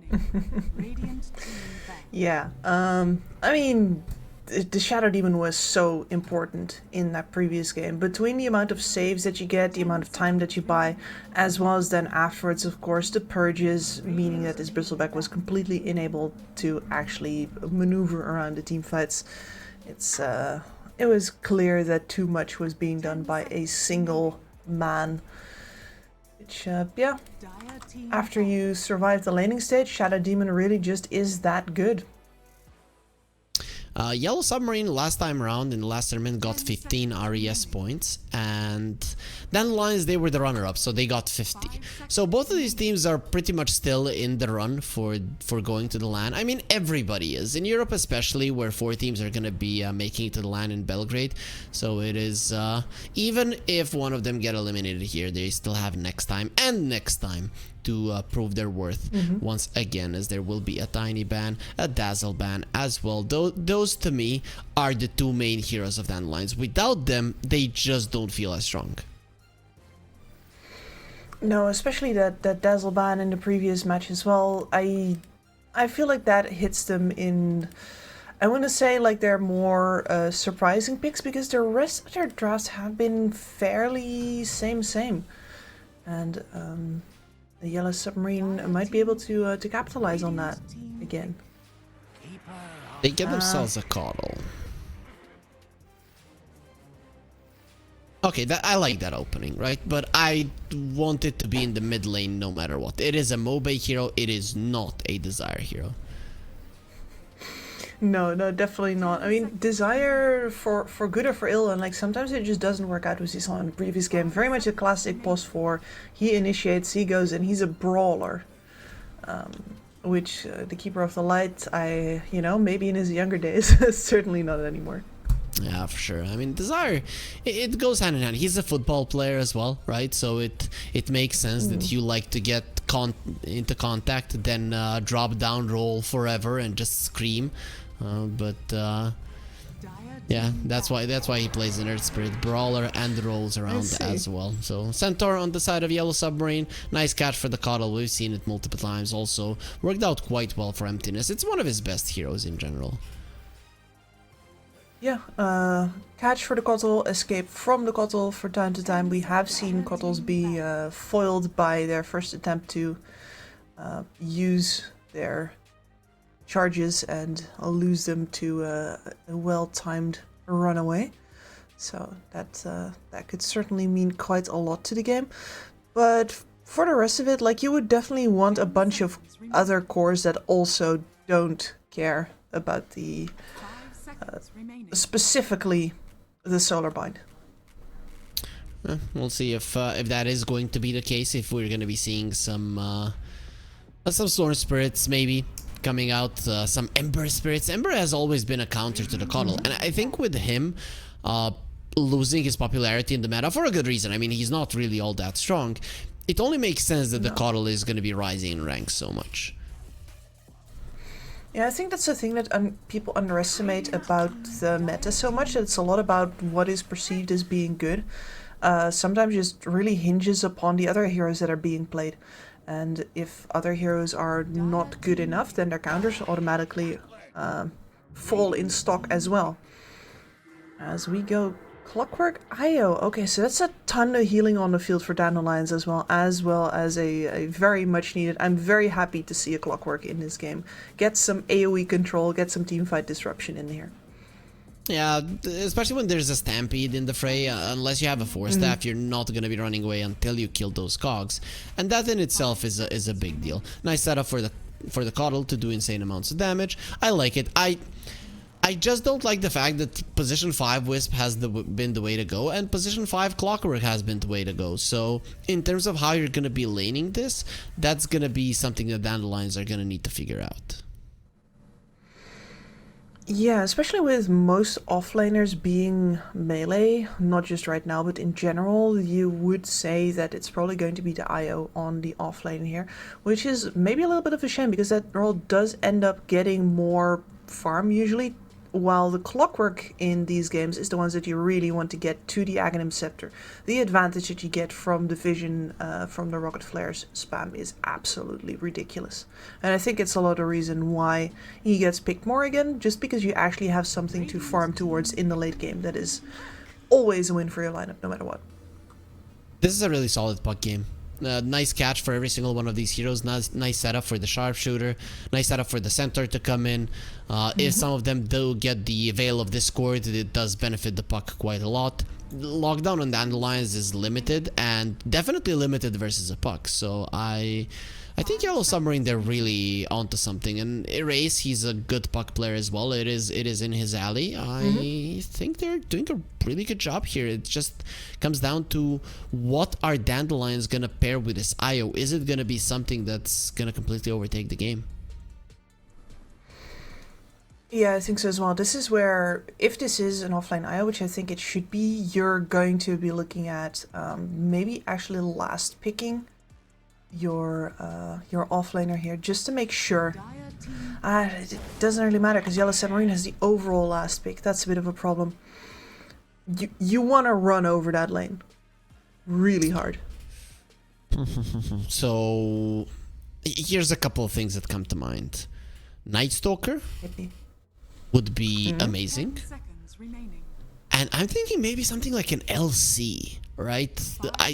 Those are the things that come to mind in terms of destroying them. But with this pick, it is showing that it is going to be Desire on the Clockwork, which kind of goes hand in hand in terms of heroes he wants to play, and then it's going to be Palantimos on the Viper. I don't know if I agree with the Viper. You look at Yellow Submarine, everybody is very, very mobile on their side. They're going to be able to exploit this Viper, and it's going to be so easy to tell, right? Everybody is going to be relocating or running towards the Viper. So just run from the Viper, and you know the Dandelions are not going to be in full force. Yeah, it seems to be that easy, right? But on the other hand, Dandelions did win a whole lot of games with this Viper, and specifically Palantimos on this Viper as well.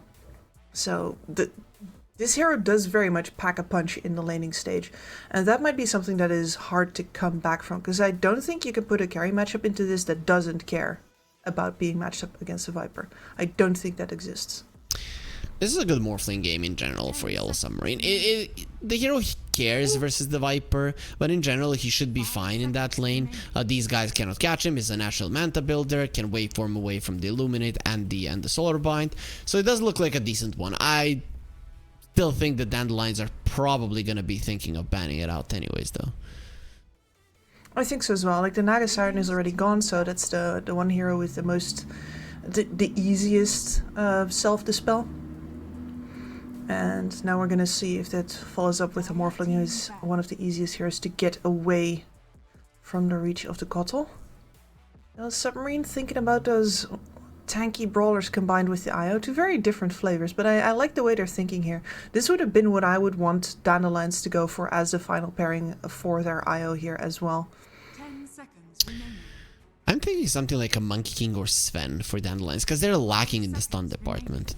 Somebody needs to jump in, and somebody in Yellow Submarine needs to die.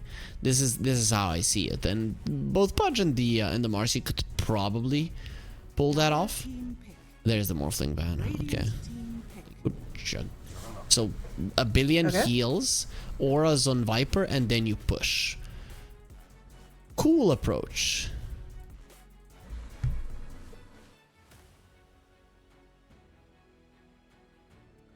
Yeah, so the Juggernaut could have a rough lane versus a Centaur, though, especially if the Centaur understands that on the first level, when the Jug runs at you with a spin, you just turn and slap him around. We've seen before that just having magic immunity doesn't actually mean that you do anything versus Centaur. He just saves his double edges for when you are not spinning and or raging, and runs over you anyway. And there's a range support that's going to be able to take down your healing ward, which is, I think, the biggest part of a Juggernaut is the healing ward right now. Yep, and Hoodwink, Weaver, and the Puck are all very good at taking the ward down. Even the Bat Rider is not bad, but I guess when you last you cannot attack, so it's a bit different. I don't know about this Dandelions draft. It is the type of draft that can snowball, and that is in their alley. And it is a type of draft that can pull your enemies into a bad fight where they think they're gonna win and then they suddenly lose because of the kills. But Yellow Submarine, they have been very careful so far, and I don't see no reason not to be here. I would much rather play their lineup, to be honest. I think so as well. Yeah, they seem to have easier ways of making plays. It's very, very simple. Like, we build a Blink Dagger on the center, we build one on the Bat.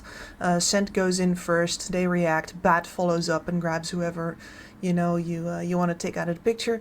Erase also has a free puck game, which is something that I have seen him do awful things to enemy teams when he has a free puck game. Cannot repeat that on stream, unfortunately, but it's very good news if you're a Yellow Submarine fan. So this puck game looks pretty much free to me.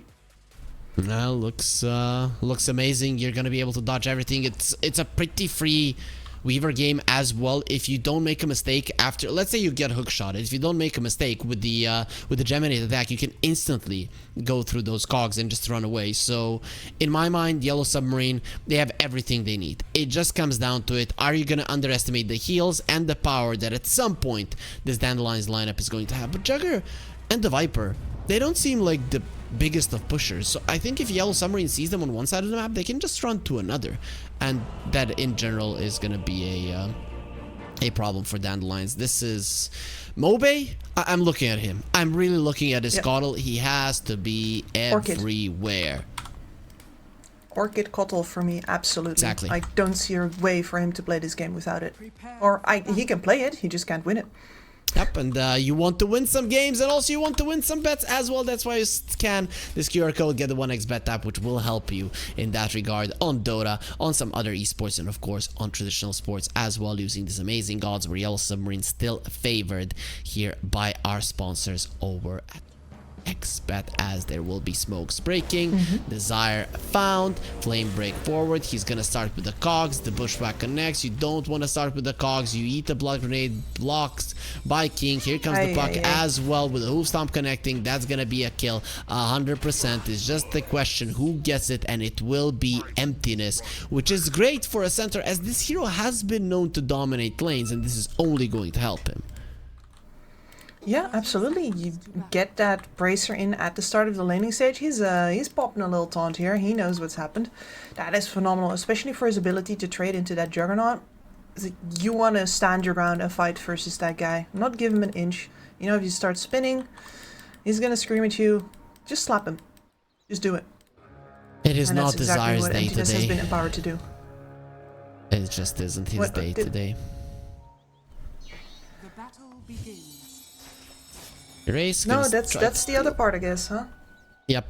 He also lost the award. I don't know if you saw that as well. They awarded it. So you give away first blood. You give away award. You start with the cogs. I guess you can block the creeps. It's giving me TI 5 vibes, right? Universe. Though he is an offlane clock, but still. I do miss the days of offlane clock and just stacking as many braces as you can, but that's a long time ago in a galaxy far, far away. Yep, when it was solo offlane being played, and then Clockwork was the offlaner, Shaker, Tusk, heroes that are gonna be able to stop the creeps from going into the lane and actually being able to get some experience. You remember Ancient Pools? Yes, I do. Everybody does. What a game this is. Yep. What a game this is. On the bot lane here, we have Rue waiting for an opportunity. Yeah, that's how you play versus Viper. Get one. Okay, they will be going for Desire, who already used his cogs. So he's pretty much dead. No stick charges. A couple of more hits. Actually, he's pretty speedy on the Clockwork. As the core, won't be going for Flame Break. That's why you go for a Viper, because Clockwork has 310 movement speed and Viper only has 280. But Palantimo's in a good position for now. Yeah, and that's a lot of time wasted for Rue not being on the top lane. A Weaver missing a creep from not being in the lane itself. You know, could have started a lot worse. I'm actually surprised that the lane is going this well for Mobe. I mean, I still know Mobe as a lane dominator, but in general, Puck should be decent versus the Coddle. At least decent enough to match him in terms of CS. It's not a big advantage. Maybe I'm just overreacting. Yeah. And then the Puck does get better in this matchup, but I also do think that for Erase, if Mobe has the strongest point in the game where he has the laning stage, I think for Erase it's definitely been after the laning stage. He's not been a weak laner by any means, and he hasn't lost any lanes where it's like, oh man, what are you doing now? No, he's just been solid, but he gets way better after the laning stage. Very true. His rotations have been on point, which is sometimes weird for Eastern European mid laners. Usually they're insane at laning. Think no one Iceberg, and then they slow down. And then they slow down. Yeah, I mean, Iceberg was the worst though, because if you killed him a bunch of times on lane to deal with him, he would just get madder, and he'd actually get really sharp in the rest of the game as well. Whereas if you did not and you just had a good lane, then he was usually chiller. And I remember needing to do a lot of work on this because my mid laner in Vega, Dima Undershock, got really tilted by laning versus Iceberg, and he wanted his supports to always come and help. And whenever we did that and we, stomped Iceberg down, he became terrifying in the mid game. Absolute monster. So eventually we learned to not do that. Just let him win the laning phase, and then, well, he's gonna deal with the rest well, on then his own. Yeah, I mean, and then you are Vega Squadron, and he's a different team, and you still have a problem. So, by the way, level 2 spin, you do need to run away from the Centaur, from the Juggernaut. Yep, especially when there's a tether. I mean, it's so easy to keep on top of somebody, but Centaur is getting crushed. I mean, with their attempt to shut down Palantimos in this bottom lane with the Dark Willow, they've made sure that the Centaur doesn't have a good lane either. And I mean, Palantimos, he's not farming well, but with that tri-lane start, this is actually quite good, especially with the waves coming under his tower. So he's going to be able to farm quite nicely. Actually, they're going with the bug on him. Minus armor, Palantimos, he's going to be protected by the tower, however, as King pushed back. This is one of those situations where you can actually die with the Weaver.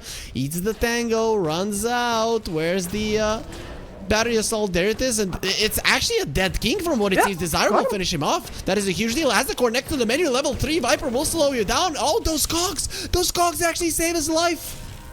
Unnecessary at all. Emptiness on the top side. What the hell is that damage? Even with the bushwhack being amazing from Rue, he doesn't save his teammate's life. Emptiness dead again in the laning stage this time around from Dandelions is impeccable.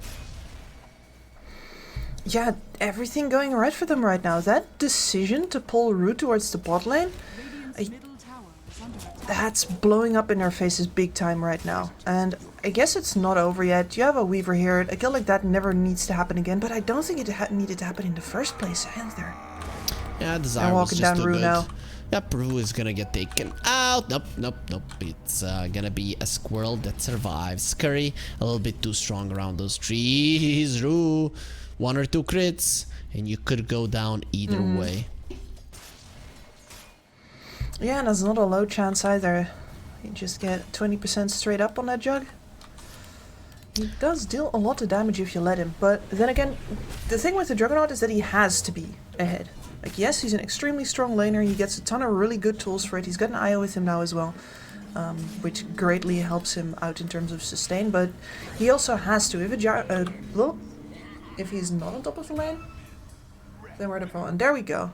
That's much, much better for that Viper to go down. Yep, this is what you want to happen. I mean, those cogs from Desire were just way too good when they killed the Weaver. It's just he just outplayed them through and through. The Weaver is still having an amazing lane. 30 CS, 11 denies. I mean, him and the Juggernaut are pretty much having perfect games other than King. Well, he got outplayed once. Jugger, it's much harder for Nande to make a mistake here. He can get away with so much. He has 2 heals. You have both at IO as well as you can still drop the healing ward down. And Moba is here now. Empty urn, looking to fill it. That's a level 3 Centaur that is just gonna die without a TP. Yep. 6.5 minutes into the game. He literally needs to get that Wisdom Rune. And the thing is, Skips, I think they can actually try to steal it. Yeah, there's been so much pressure put on this tower here, and I think you can see it by Nande's positioning here as well. He wants to move past this tower. He wants to go. Like, Io. No, Io's not coming with him. Okay, well, then you gotta do it alone. Yeah, I'll do it on my own if fine, that's okay with you. Fine. Oh, this is a disaster for Arrow's coming Emptiness. along. Level 4 Rue comes over, and actually the squirrel is gonna be dying, but at least he picks up the Wisdom Rune, gives some experience to Emptiness. Desire will get the one on the other side. That's a worthy death. If you're a hoodwink, you're happy with that. That is so unbelievably necessary. Like, of course you're very upset that it had to be this way to begin with, but you know what? You were the one on the bottom lane. Like, this is you making up for a rough start. It does something that people do versus a Viper, and I generally agree on it, but when teams are prepared for it, when they play this Viper often, when it just wasn't just picked to have a good lane, rather it's something that our lineup knows how to utilize, then it usually doesn't work out. In the top lane, again, Emptiness is dead. Is this time around the TP gonna be enough? Actually survives. He survived, I think, on single digit HP, if I'm not mistaken. Yeah. I mean, that's can't really be a level making the difference here anymore, but I'd like to imagine that it did. TP back to the mid Erase, lane no for AD rune for you. Yeah. He does have a coil, but without level 6s on your supports, I don't think you're killing the Coddle. He is relatively tanky himself now, especially, you know, when oh, actually he's not gonna be finishing off the Spirit Vessel. He's gonna get Boots of Travel, and then he'll go straight up into the Orchid. Yep. So, expected and stamp of approval. This is what you're going to need to force the Weaver into defensive items. You need to force the Puck into, at the very least, playing more careful, but hopefully also into some more defensive itemization. And of course, both of the supports are completely helpless if orchided up, so... This is perfect. This is perfect for Dandelions. This is the type of game they definitely wanted to have. This is how they wanted it to start. But I think this top tower falling, that is just a bonus that they weren't 100% counting on. And that's going to open up the map so much, right? Because Juggernaut and the Wisp are going to be able to play deep in the enemy side of the map, which will open the Viper to have more info on what's going on. I mean, this is just perfect for them. Not in the sense, okay, you're 2k gold ahead, that's fine. But in a sense that this Viper is not going to be hunted down over and over again. He's going to have so much information about everything. Yeah, and it's for a Viper player, it's really all about what do you know about who's where on the map, where do I pressure, where do I step back, and he's going to be able to make all those decisions. And there's another bonus here, by the way, which is that there is a Batrider over on Yellow Submarine. Normally on the Radiant, he's going to make the top lane his kingdom, right? Just ruling all the way over there as soon as the tower is down, but that safe lane tower is fully healthy, and instead it's his wave that's going to be shoved in, and mostly the Centaur taking it, instead of a Batrider grabbing farm over from the enemy side of the map. That is also a big slowdown for a support that's normally counted on to have a a Blink Dagger in about 15 minutes. Let's see. We are looking at that kill on King. That was such a good kill from Desire.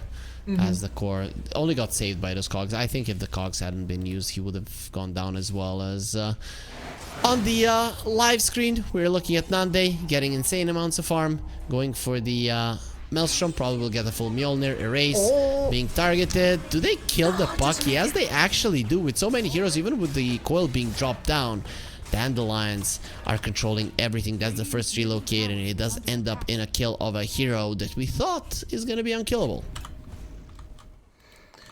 Yeah, and that was after a perfectly timed bushwhack as well. That was nuts. Like exactly the millisecond that the relocate comes in, you get the bushwhack onto those heroes, and it's still Juggernaut spinning away. Emptiness is not level 6. It's minute 10 kips. That is an offlaner. That is not level 6. The IO is level 6. The Clockwork, very close to it. And then you have the Centaur, who's 5.5. Yeah, the Centaur is currently getting out-leveled by his laning partner as well. At least the Batrider is behind him, but... you know, yay, I'm more level to my supports. Applaud me. There's that Palantimo skill and has the core dying to the tower. Done. Nande has reconnected, so we are probably going to be getting ourselves into the game. Once again, look at this damage. Look at this freaking damage on Emptiness. Poor guy. Yeah, he's, well, he's got himself the Eternal Shroud queued up already, which is correct. That's all I can say about that. If there's any game where you need it, this is the one. Look at Nande's positioning, and how do you even kill him, right? If you don't have a blink on the Centaur, which he can only dream about at the moment, you're not getting this Juggernaut down. And even then, it's super hard. Once you do have the lasso, maybe things change. But again, the Batrider will be needing a solid amount of mobility to actually get on top of him. Nande spins and phase boots. None of your heroes can even get close. No, they cannot. So even if the case happens now, where I do think Erase, right, still has a role to play. He's still very hard to bring down, even though we saw him die once now. Especially if a Blink Dagger comes out. Well, he's switching up into the Yules right now. You don't feel good about that, but the Kotl has the Orchid now, so there's no way around it. You're still free. You could still do things. Goodbye, Emptiness. He's gonna be silenced up into an Illuminate and just dies. The overtime damage of the spin. This is... man, okay, they saw just how much of a problem he was on the Centaur in the previous game, and now they're just bullying him. They're gonna try to get something on Palantimos. Nah, I spotted him with that ward from a mile away, so he just walked out already. The Kotl even came back already to back him up as well. And that's the first time Erase really moves out of the mid lane. Gets nothing. Oh, silence onto the puck. He's in a lot of trouble. Stampede will be taken away. He's actually baiting them in. There's the relocate. Sharpshooter connects. And just perfect jumps from Nande. Weaver joins in on the fray. Bushwhack does not connect for some reason. They have a mech as well. We'll be saving the Clockwork from what it seems. No, actually, just the IO goes out. Silence onto the Weaver. Should be able to bring him down. He will be able to use his ulti if need be. And there it is. Turns back time. The Weaver will be fine. Then again, you're not doing any damage. You're not killing these heroes. Yellow Submarine are way too far behind. 7,000 gold. 13 minutes into the game, Kips. Looks kind of insurmountable. Yeah, this is the kind of lead where, especially when you're up versus a Viper, for example, like the fact that you're going to need with this hero basically being a core when he was played on the offlane, is you're going to be paying for that the entire game long. And then over on the other side, of course, like your centaur not being in. I was going to say back in, but like you're waiting. You're waiting. As the core is going to be targeted on the bottom lane, 2 Illuminates actually missed him, and he's still going to be going down. But Mobe is going to be marked by a swarm. Erase is coming over. No coil for another 7 seconds. Doesn't look like Mobe will be going down. That is a huge kill going their way, and the Clockwork hookshot away just to survive. TP will be successful. Desire escapes. That is a big kill to give away, however. Yeah, Mobe feeling a little too cool. I understand that it's your role to chase people away from behind the tower so that Palantimos can take it without being bothered, but at some point the reaction was gonna come. You have eyes on the centaur, sure. Normally that would be the kind of hero that reacts, but it's this puck, and this puck has been itching to get its little paws on you. Yep, has the Witchblade, will be going for Yules, understandable. You need something to remove the Orchid Weaver, however, he wants a Manta, but King is first gonna get a Deso, so we'll see how well it goes. Nande this time around, he does steal the Wisdom Rune and kills Rue, so the history repeats itself, but in an even worse way for Yellow Submarine. Yikes. Yeah, and since their Weaver is so, like, he needs to be farming, you can't make any cute plays over on the enemy side of the map, so no way to equal up on the Wisdom Runes here either. The map control that Dandelions have right now is almost complete. You can't go into your own triangle, your own jungle. Your Weaver needs to constantly be babysat because there's an Orchid off map, you don't know where it is. There's also a Hookshot off map, you don't know where that is either. And your Centaur Dragon Wave on top right now gonna get punished by the Clockwork. Yeah, Clockwork has a hook shot, nowhere to run, nowhere to hide, you just wait it out, going for a Stampede. They might actually allow... No, the Juggernaut is faster than your Stampede. That's so sad. I have nothing... Yeah. I could hear the genuine grief in your voice. I'm like, man, that is very sad. I mean, I wouldn't have the heart to kill him anymore. That's just how it is.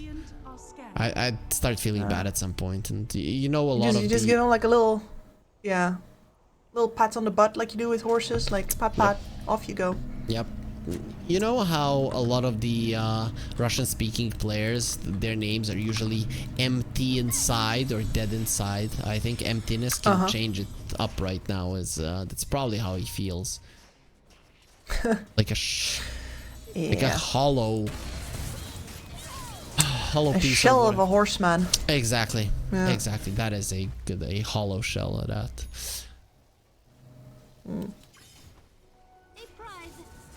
He did buy a blink, so maybe, just maybe now he's gonna be able to exercise his revenge on somebody. It's true. Listen, there's always one thing left to fill your heart when it's completely empty, and it's consumerism. Just buy stuff until you feel happy again. I think that only works for girls, Skips. I don't know. I'm not sure. What? You haven't seen destitute men in the kind of cars they want? Yeah, sure, but a car is super expensive. You know, I can see my wife goes and she buys a dress very cheap, and then she's super happy. I don't have that. Sure, I'd love to buy a Ferrari, but you know, it's kind of expensive. Alright, then the next part is, have you seen the houses that some men live in order to have a very expensive car? Yeah, I know, it's in my country. Oh no. The first thing you buy is a car. No, emptiness, no, don't do it. Nande, what the hell? They do have a coil, however, so they're gonna be able to kill him unless there is a relocate. No, there will be a heal, and he's just not dying. You cannot bring him down as he's too freaking powerful, and he has a very sharp sword ready to cut down some bugs. And he is gonna try to do it. King gets himself through the defender's gate, survives. But then again, Nande, we thought he was close to dying, and we were so wrong. We were very wrong. I mean, between the IO pumping everything into him, then you get the burst heal of the mech on top, then you get all of the heals from the Kotl on top, and this man just stands his ground. I don't think that at this... I mean, you're 12k behind, right? And let's not kid ourselves. If you're not that far behind, I'm pretty sure you can burst through. But even so, it's not a great idea to fight a Kotal lineup grouped. You have to find a way to peel them apart somehow. Like have the puck go on one part and your Weaver go on another part. Because if they can all just bathe into all of the Kotal blasts and all of the IO heals, then you're certainly never going to get through. I would agree with you if the goal lead wasn't this high. I'm just looking at Yellow Submarine and Yes. I think you need, if you want to get the kill, you need to pump everything you have into somebody. Desire, he has a hook shot to run away. Oh, nice block there coming out from Aztecor, and they do bring him down. Stampede use, run away. That is going to be a dead Batrider. But you get a 1-for-1. Palantimos are very, very tanky with the Mage Slayer Dragonlance, as well as the Power Treads and some stats items on top of it. Standing his ground, thinking he cannot die. Here comes the relocate. Silence on the puck. Has the heals to protect himself. But the question is, can he escape? Goes with the orb onto the other side. He's for TP out and still taking a massive amount of damage. Not enough to finish him off. Cute. And here, this is the third time that the Weaver has hung around to try and make something out of this fight, and they're finally going to be able to. Yeah. Minus armor versus he's been. He went in and out again. Some teammates joined. He went in and out again. The Relocate comes in. He goes out again, and there finally. And King. This time though. Oh, they found the Juggernaut and he's dead as well! Is this the third round they were looking for now with the Blink class? So going towards Mobe, there will be a flame break. This is a very hard hero to catch. But the thing is, King, he still wants to go forward. Here comes the Wisp. That's gonna be enough for dissuade him from the chase as the core. He might have allowed them to kill the Juggernaut, but going for this guy's gonna be a little bit too hard. A double hoof stop and a double bushwhack as well with a double silence. They have a silence onto the puck. Yules maybe to keep Mobe away. There it is. Keep him in place for everybody to get the damage, and Weaver is doing so much. He's gonna have another Shikuchi just in a second. He doesn't need. He's gonna be chasing for more. King is on a mega kill streak, and Yellow Submarine, they're getting the game back. Desire next on the menu. Give me that double kill. He is unstoppable. The kid is crazy, and Yellow Submarine are still not out of game 2. They're not, and I mean, they did that to themselves though. Yeah, it's a smart play from King to stick around on the bottom and actually get that Viper kill there, and then you can bring in that Juggernaut again if you want, but that means that you gave away the information that your IO is simply not there. Your Jug TP'd there. And that is the split up that they wanted. That is all the heals off the board, and that is finally a good use for that Desolator. Which the pickoff was quite a big risk, because you're buying an item with 0 stats on it, just straight damage. Into a lineup that's going to be able to silence you. He took the risk, and man, did it pay off like this. It still needs to pay off, right? Because his Manta is not going to be up for quite some time. He's 2.5k gold away from it at the moment, but he has that shard, and we saw just how much damage it did in the fight. Another Wisdom Rune for Nande, another Wisdom Rune for Rue. These guys really like their runes. Skidero will be coming over with the Relocate. So that Tormentor will not die. Emptiness, kind of already dead even without their help. Yeah, what can you do? But the biggest difference out of that previous fight is that Erase now has a Blink Dagger. I think that if you need to split these fights up, the fact that he didn't have to wait too long after his Yule Scepter to get the Blink up is absolutely huge. This is... What I'm trying to say here is that it's not just up to Dandelion screwing up anymore now that that previous fight has happened. I think Yellow Submarine have an option to outplay now. It's not a lot. We're still looking at 8k at 21 minutes, but they have options now.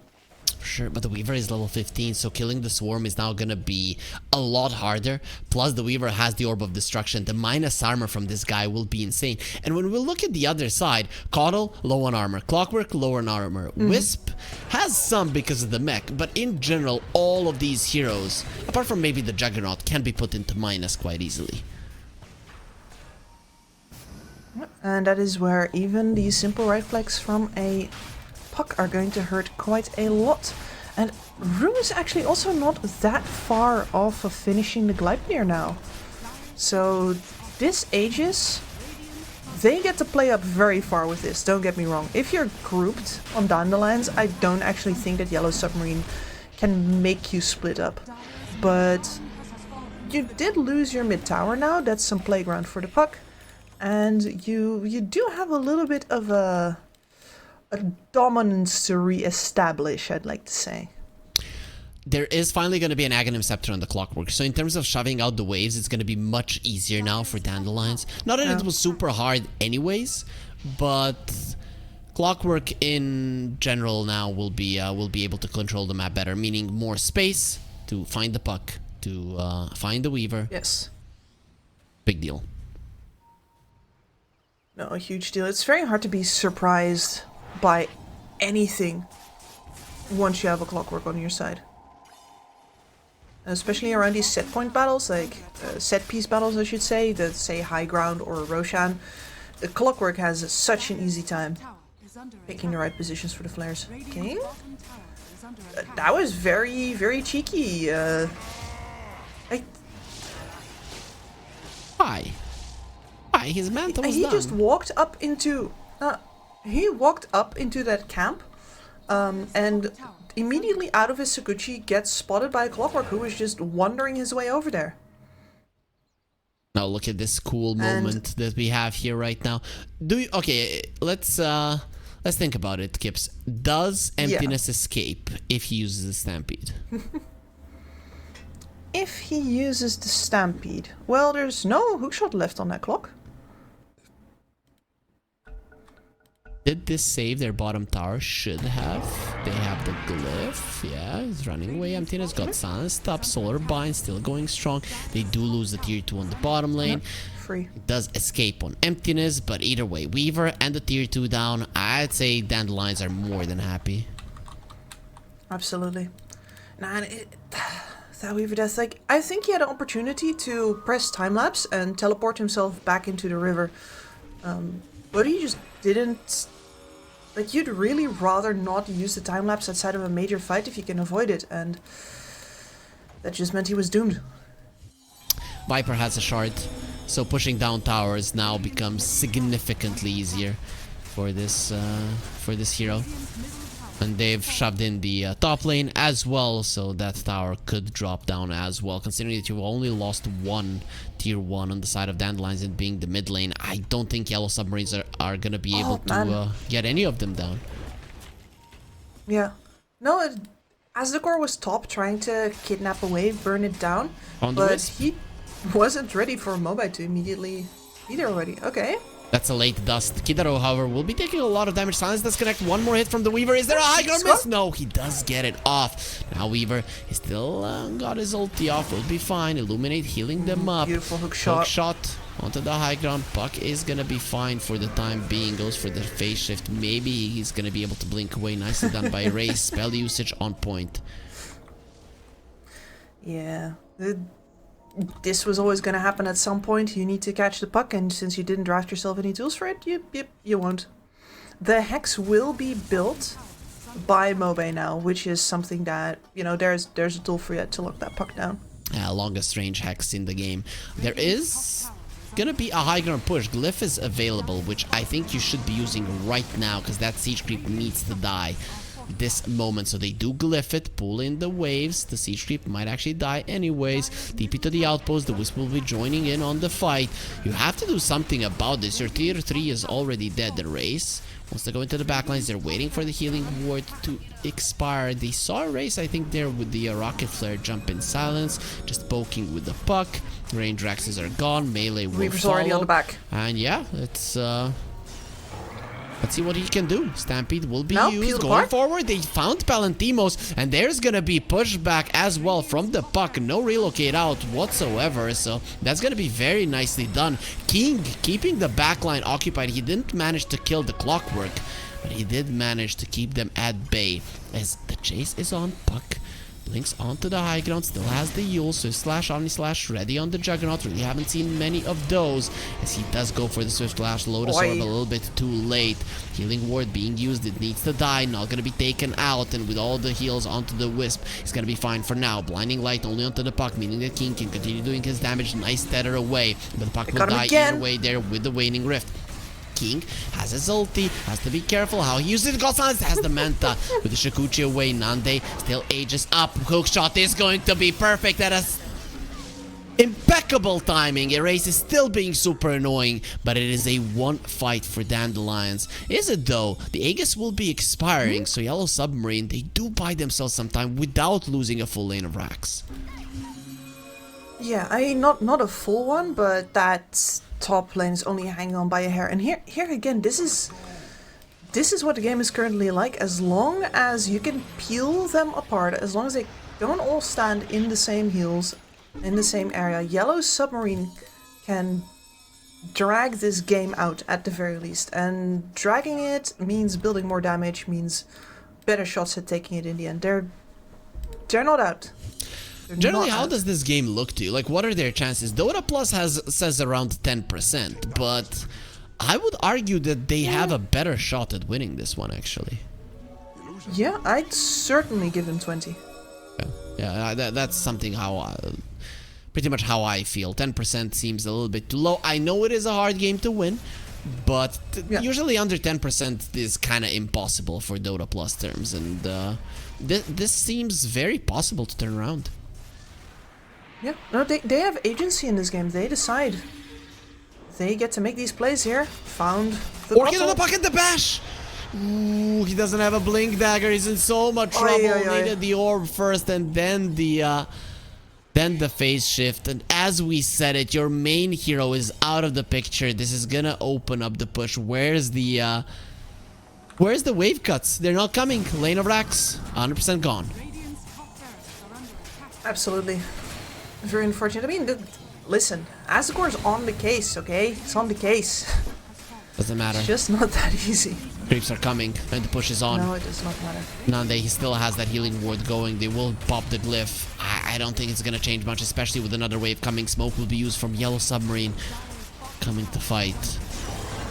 And lasso, maybe they can pull him away from Kidro. If they can finish him off, it's gonna be huge, but the hookshot, no, you cannot kill him. In the second he gets the swift slash off, it's gonna be fine. Nande, his ulti isn't even needed. That's it, right? Without the lasso, you cannot stop this. Yes. Absolutely not. No, you need the Weaver and the Puck, and you need them to be on opposite sides of the fight. And as long as you don't have that, then you don't get to do it. And you know what? I think Dota Buff knows things, or Dota Plus knows things that we don't. Yeah, it's so easy working when you have so much info.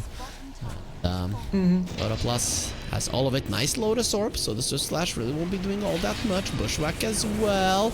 Hoof Stomp in the back lines with the coil too. The Weaver is doing so much damage. He's protected by the enemy cogs. They actually can get to him. Will bring down Emptiness. Surprise, surprise. It's not like he hasn't died a billion times in this game. Anyways, King, he still has his ulti, but it's very low anyways. If he gets bashed up, he's gone. Now the Puck. Gotta get Abyssal. Then silenced up. Lotus Orb to protecting goes for the Yules, and the hook shot actually dodges it. With the phase shift, blink away. Erase still in so much trouble. Won't get to the high ground, meaning that he's just dead. Maybe with the Waning Grip he can do it. Solar Bind still on him. Ghost Scepter protecting the Clockwork, meaning that he's gonna be taking more damage from magic, and in the end it will be King with his right clicks that finishes him off. Nande has to be careful. They get the lasso onto the Wisp. It has to be King, but he's on the high ground, so maybe high ground misses are gonna be helping Kidro survive. And I don't know why Aztecor pulled him there. Kidaro just going left, going right with the Tether, and the bash connects perfectly at the perfect timing. In the end, it's not King killing Kidaro, is the other way around. The Rage joins in on the fight, but these bashes from Nande have been impeccable. He doesn't even need to use the active of the Abyssal Blade, and we are going to a Game 3. Before the series even started, Gibbs, you expected this to happen, and we are there. It is a best of one for these two teams, and tournament life on the line. That was, oh man, I am a little disappointed that we didn't get to see more of the attempted comeback there, because you can see it playing out. You can see one side coming in, trying for these high grounds, the other side peeling them apart again, then falling apart on their own pushes because they don't have the lineup for that. But it was gonna be like this if the bashes kept on coming. And Nande, what a juggernaut game, truly. That was everything you could possibly want from your carry, I think. Yeah, pretty much impeccable. And the thing is, the keeper's scythe wasn't done just yet. So we saw just how much of an Abyssal Blade made a problem for the puck. Imagine what the scythe would have done. So I think Dandelions, they were gearing up themselves up for victory. But it was pretty much at the perfect moment that they killed the puck, right? Remember that. It was a time for Yellow Submarine to get the game back. And then their puck dies solo to a bash. And then, well, everything goes. Hell, Kips, you've seen game 1, you've seen game 2. Coming into the decider, do you have a favorite? I will tip Dandelions for the favorite spot here. I think if they get themselves a better draft in the first game, they also run that one down mid with the bristleback. And in the second game, we get to see what, you know, you actually get to do with a carry who is completely out of control. So I have good faith that they've got what it takes to take game 3 here. In game 1, they had control and it slipped. In game 2, it didn't even come close. They bullied Emptiness and then they bullied the entirety of Yellow Submarine. Now, both of the teams are facing elimination. It's not only Dandelions with their backs against the wall, so we'll see who's gonna have a better response in a stressful situation after a short break.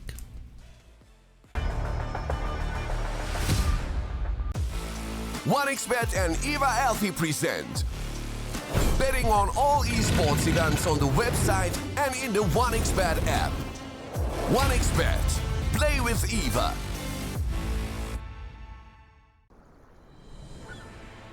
What if Kunka knew that he could not only play Dota but also place bets? Better the best black hole.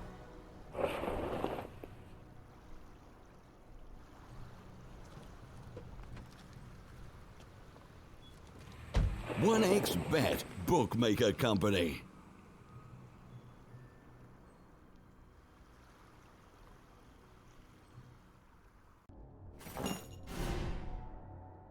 Chances of breaking items in a tournament match are non-existent.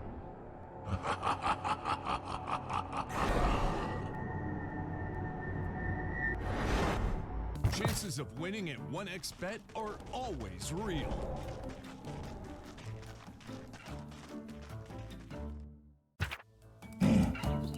Join with me. At your service. Stealing Aegis from Roshan is very difficult.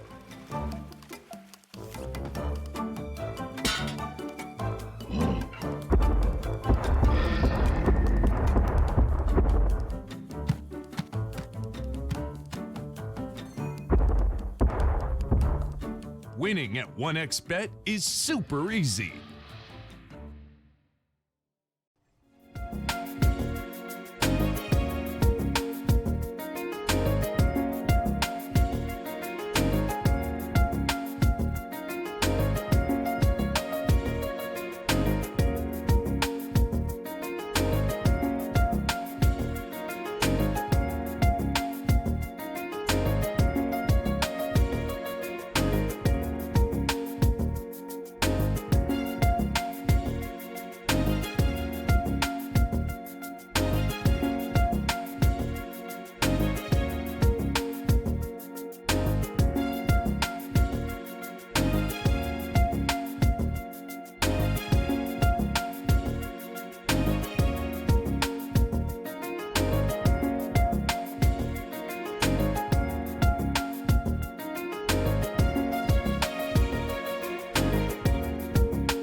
Use your skills in the gaming. 1xBet.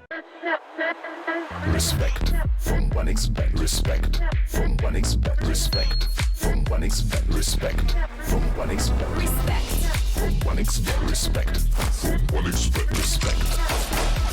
Respect from 1xBet. Respect from 1xBet. Respect from 1xBet. Respect.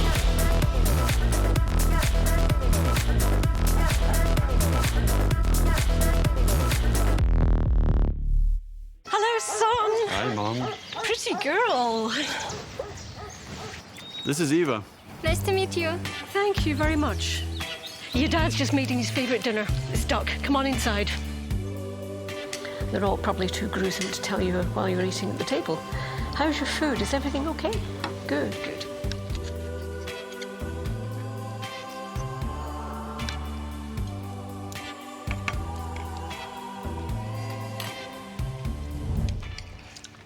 You seem to know each other. Yeah.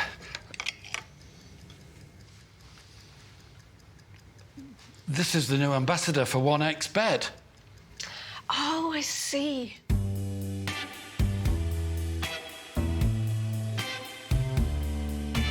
Everyone felt good when Eva L1ga became the new ambassador of 1xBet.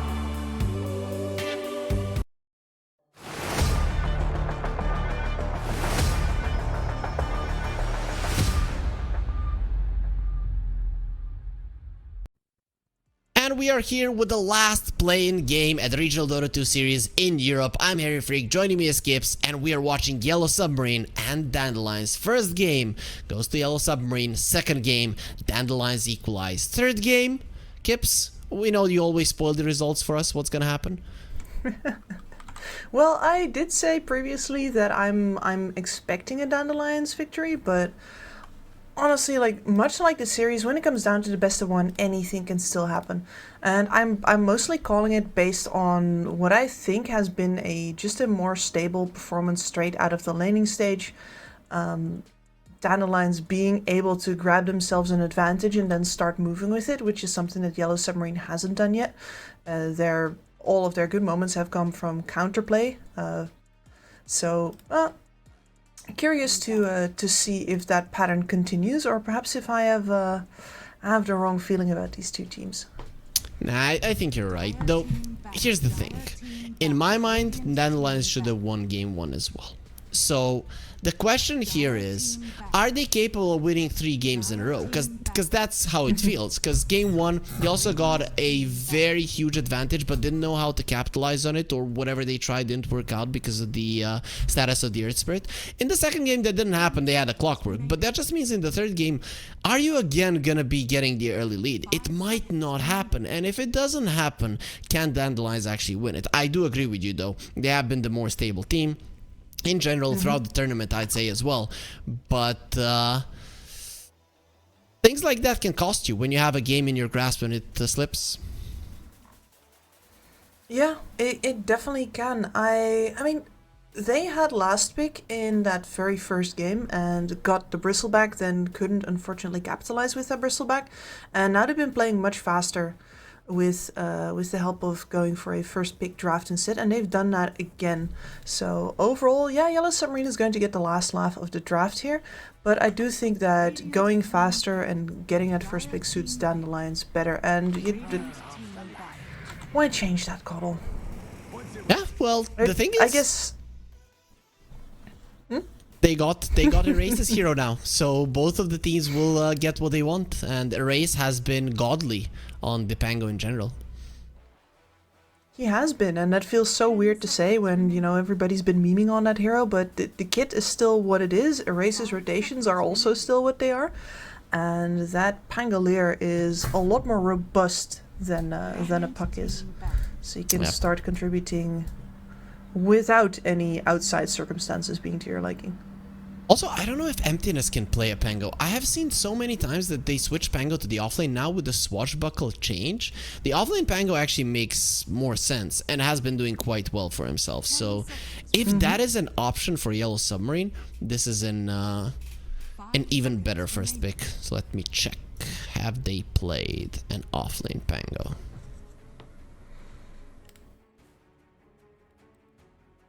Not to my memory, but a lot of games were played, so They haven't even played really hard to a say. Pango. They haven't even played a Pango. So. No. Ooh. Oh, they get a clockwork themselves. Yeah, don't let Desire get that one. So what is he gonna get? Is it gonna be an Earth Spirit? Is it gonna be a Shaker? Shaker, no Shaker versus the clockwork and the Pango. Then I'd advise a Tusk. Honestly, yeah, because that is the hero out of his pool who is the least bothered by the clockwork. But that's I gotta give a thumbs up to Yellow Submarine for stealing that one away, because not only is that a great block pick, but that's also a counter to most of the other heroes that the position 4 plays. So I mean, in general, I personally like playing the Earth Spirit versus a Clockwork as well. It can work out. You can kick him away from the cogs, roll away with no issue whatsoever. And with the Solar Bind, missing rolls is very hard. So you would be able to get on top. Plus, Silence does sometimes force the Pango into some items he doesn't want to. Dandelions will be getting a Slardar, however. I have seen Nande play the Slardar in the past, so this is not 100% my Palantimo's hero. No, I bet they would even be down to give that to Mobe in the mid lane in any other scenario as well. But not with the Cottle already on the board, I don't think. And yeah, we've seen in the previous series that you can totally get away with the first pick Slardar 2 games in a row, so getting it in the second phase here, not necessarily a problem, and you do want to grab him now before any extra bans come out or any other stolen picks come out, so that you can bash that Pangolier to hell and back while he's rolling. Now I'm thinking even more so that this is a carry Slardar, because in general it is Kidaro that plays the IO. I mean, he played it in the previous game, and I mean, Slardar loves laning with the IO. No matter what you're up against, you're gonna be smashing their heads in. Yeah, I mean, Slardar's big problem is, of course, his reach. Like, his last hit damage is phenomenal. He's got really good stats. He's got a good animation. The bashes help a lot. You just, you know, you're melee without much in the way of an escape or any trickery. So getting that regen ball to hang on to you, hell yeah. I would love to see Gary Slardar. I'm a big Gary Slardar fan personally, so my fingers are crossed. We'll see if that does happen. Yellow Submarine will get themselves a Dark Willow, which is a nice hero to allow you to stay away from the Slardar. Yellow Submarine could get pulled into thinking this is an offlane slaughter, and then you pick something like a troll, and then Dandelion switch it up to the safe lane, as we mentioned as an option. So I'm kind of curious where they're gonna go with this one. Luna doesn't feel too good versus Slaughter Coddle. The troll doesn't feel too good versus Coddle in general. Like, what is like a range hero that could lane with a Clockwork that you would like to have versus these? I mean, I'm just gonna shrug and say Morphling again. Yep. That's usually the answer to these kinds of questions, unfortunately. Yep. Yellow Submarine also have taken a page out of Monte's book here with their favorite support Joe. Let's see if they have the same kind of synergy with the hook shots with a Bedlam on top. That would be nice to see. I really think they should get that Morphling right now. What are you afraid of if you're getting a Morphling? I guess you're afraid of an early Spirit Vessel with the Coddle. But your lineup is good at defending. Your lineup is good at stopping heroes running at you with the Bramble Maze, with the Cogs, with the Rolling Thunder. So I would go that route 100%. Yeah, I'm just really struggling to think of a hero that would do better than a Morphling, really. Like, unless you're considering going back in for the Naga Siren here, I guess. Could be good.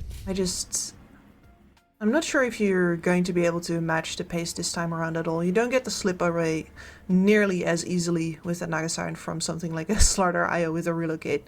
You're going to be losing heroes now, instead of just, okay, the Bristleback is coming, let's vacate the premises. That's not what this game is going to be like.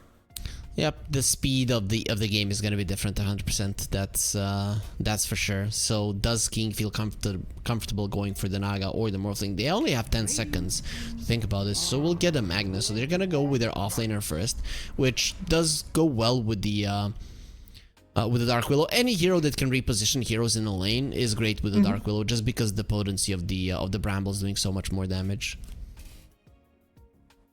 Yeah, exactly. Just shove them in there. Feels good, and you have a ton of AoE control in these fights right now. This is actually quite ridiculous how much you're able to bonk others away, reposition them, push them around with the cogs, make them not want to be in areas with the Dark Willow. I guess the problem here is then that Dandelions will just put a Razor in the middle of that fight and say, okay, but how are you going to touch me? You want burst physical now that the Razor is on the board. That makes your carry pickup really hard. And the Morphling just got taken off as well. Yeah, you said it. This is going to happen. They're going to ban it out if you don't take the Morphling right now. I mean, and also you're dealing with Razor now. Morphling would have been perfect versus the Razor, so Dandelions probably would have picked it up. And it is a Nande hero that goes well with the Wisp. It is a hero that Palantimos can play as well that goes well with the Wisps too. And it is a tower pusher in the later portions of the game with an Axe, which is something that Dandelions were missing. So they're keeping things open. They're banning out heroes that are good versus this.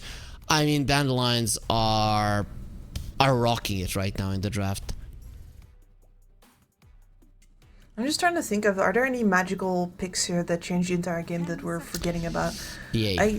The thing is that I don't think you can play either of these heroes, the cores that are currently already on the board, as a carry position, so your flexibility is pretty much limited to whatever King can play. Let's see. Dota, Pro Tracker, Satanic. No, it's not. Let's say maybe King. He doesn't have a Dota Pro Tracker. Unfortunate.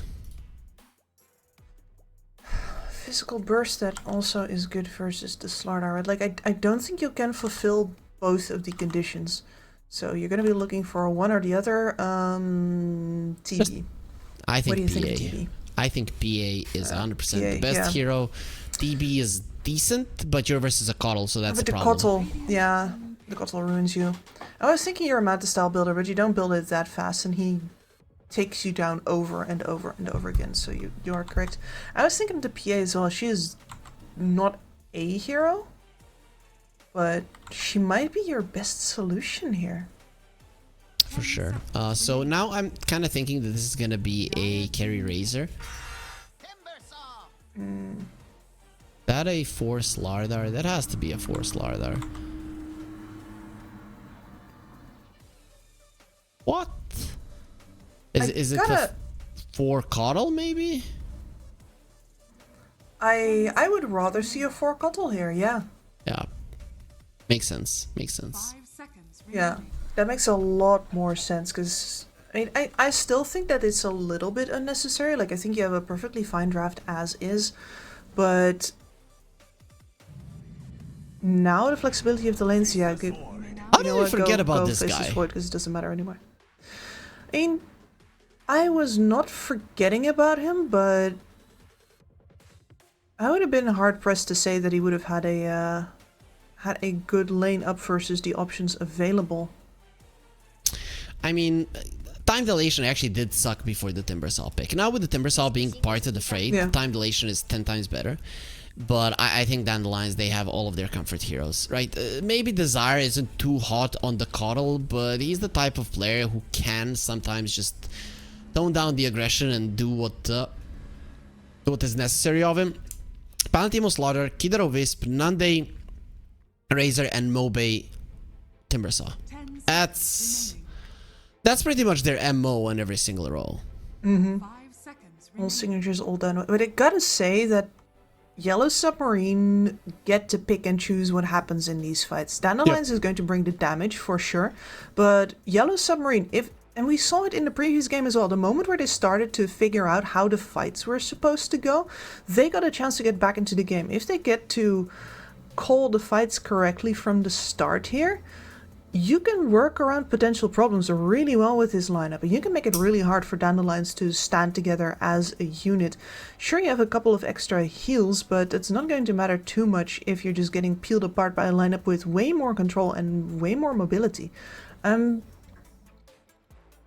leaning towards Dandelions as well, just because they have looked straight up better in this series, but once again, Yellow Submarine, this is a lineup that can do things. This is a lineup that can make plays, and even if you get very far behind, they still have options. So I'm hoping for a close one here. These are the kinds of drafts that can give you a very close game. Exactly. But Emptiness needs an early Blink Dagger. It is 100% that what we're looking at, and you are versus a Razor Wisp. So if Rue can secure that Emptiness has, I mean, better lane than the previous game, that's a given. If you have a worse lane than in the previous game, that means that you're level 3, minute 10, which means that you already lost the game. But in general, you have a good time with the Magnus or a decent time with the Magnus. All of the things that you mentioned can happen. If the Magnus has a bad time, he's the main playmaker. It's not gonna happen. The other lanes are definitely gonna have some bad times, as well as our viewers are gonna have good times. You know, pizza, French fries. If you want to have good times in the South Park, that's what you do. But in Dota, you scan the QR code, you get the 1xBet app, and you use the amazing odds that we have for you. Well, the Yellow Submarine, they are still favored in this series, from what it seems. Yeah, odds started out that way, and to be fair, the 1-1 doesn't seem like a... You know, the odds can't see how close we thought that first game was or could have been. Maybe we're just too emotional, Harry. We're hung up on a possibility. Yeah, probably is the case. They use stats, and we use our amazing knowledge collected through the years that still cannot hold the candle to the stats, it seems. It's a bit of both. You gotta use both. So, let's see. In terms of lanes, and I still think all 3 lanes are gonna go heavily into Dandelion's favor. Like, how do you stop Palantimos and the Coddle with 2 melee heroes? You don't, pretty much. And then mid lane, Mobe is gonna crush the Pango. That's a given versus a... when Pango used to be an agility hero, maybe not, but now being universal, it's definitely a Timbersaw victory. It's a painful one, yeah. And the faster games that we've seen Yellow Submarine have all involved Erase, even if he didn't have a good mid lane, getting to rotate towards flanks that did have pretty good games. And right now, this is one of the reasons why I didn't bring up the Faces footage, because I don't think that he's going to win the Bash Fest versus the Slardar. Yep. Every fourth hit for the Slardar, for a Faceless Void with 12% on level 1. That's like every 8 hits. A little bit less than that, but in general not... Yeah, you don't get to choose either. The Nope. King could be bashing creeps all in. I don't know, he knows. He knows how to play the Faceless Void. He was 13k MMR when he was in his mother's womb, so it just makes sense that he's gonna know how to bash people. Oh, there certainly are some kids that seem to come out like that, yeah. Exactly. I mean, when, you know what Salvador Dali said, that he remembers his mother's womb? When he can get away with bullshit like that with everybody still repeating it, I'm like 100% certain that that we can get away with King being 13k MMR in his mother's womb as well. Absolutely. You just gotta make your own legend. Say that stuff. Exactly. If you good enough, people will just believe it. Yeah. Even though Dali was quite impressive, though. I don't know. Have you been in his museum? I have not, but I'd absolutely love to. It actually is pretty cool. He has some pictures that if you look through them through the glass, they are different, and it, you know, the new ones when he just threw paint on the canvas and stuff, they're just when he understood that people are idiots. But in general, he was an amazing artist. But for now, let's focus on Dota, right? Dota is art in itself. Yeah, the art of war, as far as I'm concerned. So yeah, this yellow submarine lane here, on the Magnus, yeah, you've got the skewer, but you're never ever ever going to want to use that aggressively unless so much damage has already been done. It's pure and simple your tool to get out of range of the static link, and it's just an ability you don't get to use this lane if Nande doesn't use it. And of course, the first blood happens on the other lane. When you say you never ever want to use the skewer aggressively, do you mean never ever ever use the skewer aggressively? Is that's what you were gunning for? Yeah, that makes sense. Yeah. Sorry, that just sounded like the start of Disco Elysium for a sec there. Like never ever ever. And I'm like, oh ho ho. Wait, you wanna say that you didn't watch the Gorg clip about never ever ever? No, I did not. Okay, Kips, that is the most funniest clip, and I've watched every single one of Sing clips, so I can say, right, that is the funniest Dota clip ever. So really? Yeah, I'm gonna have to send it to you. I'm gonna have to find it.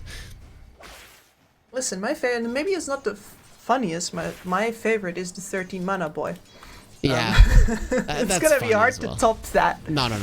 It wins. Like this is this is the best clip. All right, I'll take your word for it. Yeah, okay. I might have hyped it up way too much. No, I don't think I have. Either way, the lanes are going amazingly well, as we expected. 8 CS on emptiness. He's not dying, but he's not farming either. As the core, he's gonna be taking the role of dying. It seems very low. Desire trying to run him down. Time dilation slowing him as much as possible. But he has a horse, while Clockwork he has a big metal suit. And what are you underneath? A short keen folk guy. So yeah, he's not gonna have the answer that Iron Man had. No, not quite yet. You need, once again, you need to be rich first. You need to get that suit up and going. Radiant's bottom tower. Exactly. I don't know. This Clockwork suit doesn't seem too expensive. It has some cool features, but in general, it kind of looks cheap.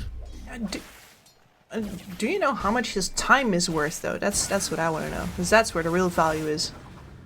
Exactly, time is the of knowledge the essence. of an experienced craftsman. Yeah. I think it's been taking a lot of hits. Yeah, for sure. So it will be the creeps this time around that get the kill, but the lane domination continues. It's kind of getting insane. It's kind of nuts. Yeah, I was about to say, I think we're sort of running away from the topic by making small talk. You know, this topic, that topic, don't look at the left of the screen where there's 3 green heroes with 30 CS, and, you know, the king is getting decently close, but that's not the man who's going to make the moves. That's not the man who's going to be leveraging that net worth early on. No, but I guess if this is the scenario, you get a Mask of Madness and you fight with the Faceless Void every single chrono chance. You're just gonna have to do it. Versus a Wisp, it's not gonna be easy. The relocates are gonna be problematic, but at least you're gonna be forcing things out, and it is a necessity. I agree. And again, that's what I was on about in the draft. At the very least, you have chances. Like, of course, when you're losing the laning stage this hard, your chances of actually pulling it off are slim. But you get to do something instead of sitting there twiddling your thumbs. What about this mid lane as well? I mean, we're talking about the side lanes, about the Faceless Void and the Magnus, but the Pango is in so much trouble. He does survive there, TP's out, but in terms of CS, he's being doubled. There's 12 denies compared to the 1 that he has. How would you say he's being 12 tupled? Whatever. Like, he's being destroyed. Let's just keep it at that. Yeah, I don't actually... My Latin... numberings don't go that high, I'm afraid. Let's just leave it at he has been absolutely, utterly demolished. At the very least, he's going to get level 6 eventually, and that's the only thing a Pango needs, theoretically. Emptiness being targeted once again, like Mobe, why are you doing this to me? Still surrounded by trees, and maybe if he skewered away from the trees would have been better, but there's just so many of them on the map. Yeah. There's so many, like, and then you put yourself into better range to get hit by the plasma field. It's all bad. All bad. You know what? Desire secured the Wisdom Rune, though. Sorry, excuse me, that's on the other side. Aru secured the Wisdom Rune, though, so... Yep, he's been doing that quite a lot. Your offlane is gonna have levels. Sure. Yeah, it's... Emptiness is having a better game than last time, and... He's the bottom of the net worth on the core side by a huge margin. He is being doubled by his laning counterpart by pretty much every single core on the other side. But it's better than last time. And it's so much worse for the rest. You'd rather it be worse for him. Hard game. Oh, Ru just... Yeah, I'd rather it be worse for him and better for the rest. At least he gets a D ward off. Okay, something for Yellow Submarine. Finally, they get the victory. When will they be getting a single kill? AD rune on Mobe misses on his chakram as it will get refreshed immediately. Race is taking insane amounts of damage from this AD rune, and they're trying to force out the Rolling Thunder. He decides just to die. I don't want to use my ulti now. The Faceless Void will be coming. Mobe might actually go down, pushed away by the Cogs King. He has his chrono. The time dilation is annoying. Chrono is going to be perfectly used, but here comes the Wisp with the heals. Mobe can actually throw out there, takes down all of the trees, and he takes down King. I mean, this game keeps it's already over. 5-0, 5k gold lead. They are in such a dominant position. That's the chrono that does absolutely nothing. I would be tempted to call it here. Are you? Yeah. I mean, I'm a caster, man. I can't do anything. I can only watch. I mean, it's been my life as a coach as well, actually. The amount of absolutely awful things I've sat through is... I don't know. Quite something, but... There's something about stomps like this that I find actually enjoyable. Are you the kind of guy who slows down when there's a car wreck? Is that what you're telling me? Yes, because I want to see if everybody's okay, because I'm a really nice person. But Okay, yeah. yes. I mean, to be fair, you should slow down usually as well, because that's a potentially hazardous situation, but... all the people seem to view it as a tourist attraction. Yeah, but I remember when I was little, mom is like, don't look, and like, of course, me and my brother are gonna look. As the core hanging out the windows will get taken out, it will be a whirling death that brings one upon him. 6th kill for Dandelions, and now it's just for every kill they're getting a 1k gold lead. Mobe is going for a race who might need... Okay, this time around, just use the Rolling Thunder. He will stop the Timber Chain, and they put Desire in an uncomfortable position. Maybe they can finally get the kill, and Yellow Submarine get themselves on the board. 10 minutes in. Only 4 times odds? I would have assumed it would have been more. Yeah, perhaps. I mean, maybe the odds, much like Dota Plus, also really, really, really like Faceless Void. That's a possibility. I think so. That is true. And they also like our viewers. Like, we like our viewers as well. That's why we give them the promo code 1XRLGEU. The next one is going to be SEA, but for now, this one still works 130% bonus on your first deposit. If you want to bet on this game, the 2 series that are going to be tomorrow, and of course the grand finals that is going to be happening on the 23rd of this month, as the Bramble Maze slows down the Tsar, uses the Blinding Light to send the Dark Willow away, and now the poor girl, she got her eyes gouged out, at least will be able to TP away. So, That nice. was really close. Yeah, an engagement where Yellow Submarine loses nothing, that is honestly a win. Even though, you know, the fact that they're not losing anything doesn't mean that they're actually gaining anything, like say these contesting these stacks that are now being taken. Yeah, that's gonna be even more of a gold lead, 7k, maybe even closer to 8. Raze doesn't have his Rolling Thunder, he's gonna have it soon. The Magnus is 1,000 gold away from his Blink Dagger, so that's the thing that you're waiting for, that you're hoping for. Yeah, could be worse. And your Willow does have the level 6, so you have the damage of the Bedlam. If you manage to find the pick-off, then depending on who you grab, you can kill him. There's a Maelstrom on the Razor. Kips is laughing at the unfortunate situation of Yellow Submarine. I get it, It is No, funny. I'm laughing. I'm laughing at the Maelstrom, man. It's just so thematic. Exactly. Used to not be a deal on the Razor, but I have seen it a couple of times when there's a Wisp present. Well, like, who needs stats? I got my boy to back me up. They're farming so fast on Dandelions. After a great laning stage, now the game slows down, but they're still the ones that are getting a massive amount of farm, stealing stacks from the enemy, farming stacks themselves. Nande is 7k net worth. I don't know what it is with this guy. Why is he always so farmed? I don't exactly know either, but they seem to have a really good feeling for how to get him a really good lane. He was always a good laner, though. I remember it to this day. I play with him, but this is on another level. When 3 games in a row you just have a start like this, even though they lost the first game, the difference between him and the other heroes on the map was insane. Yeah, no, that was not Nande's bad in any way, shape, or form. Blink Dagger Let's put a reveal. Blink Dagger up on, yeah, Volunteers. No biggie. As the core actually missed the hook shot, it's a low cooldown anyways, but you're not gonna have it the second that you come back to life, so maybe should have just accepted his death, but of course everybody can be a general after the battle, so we're not gonna go with the ifs and buts, just focus on what is actually happening.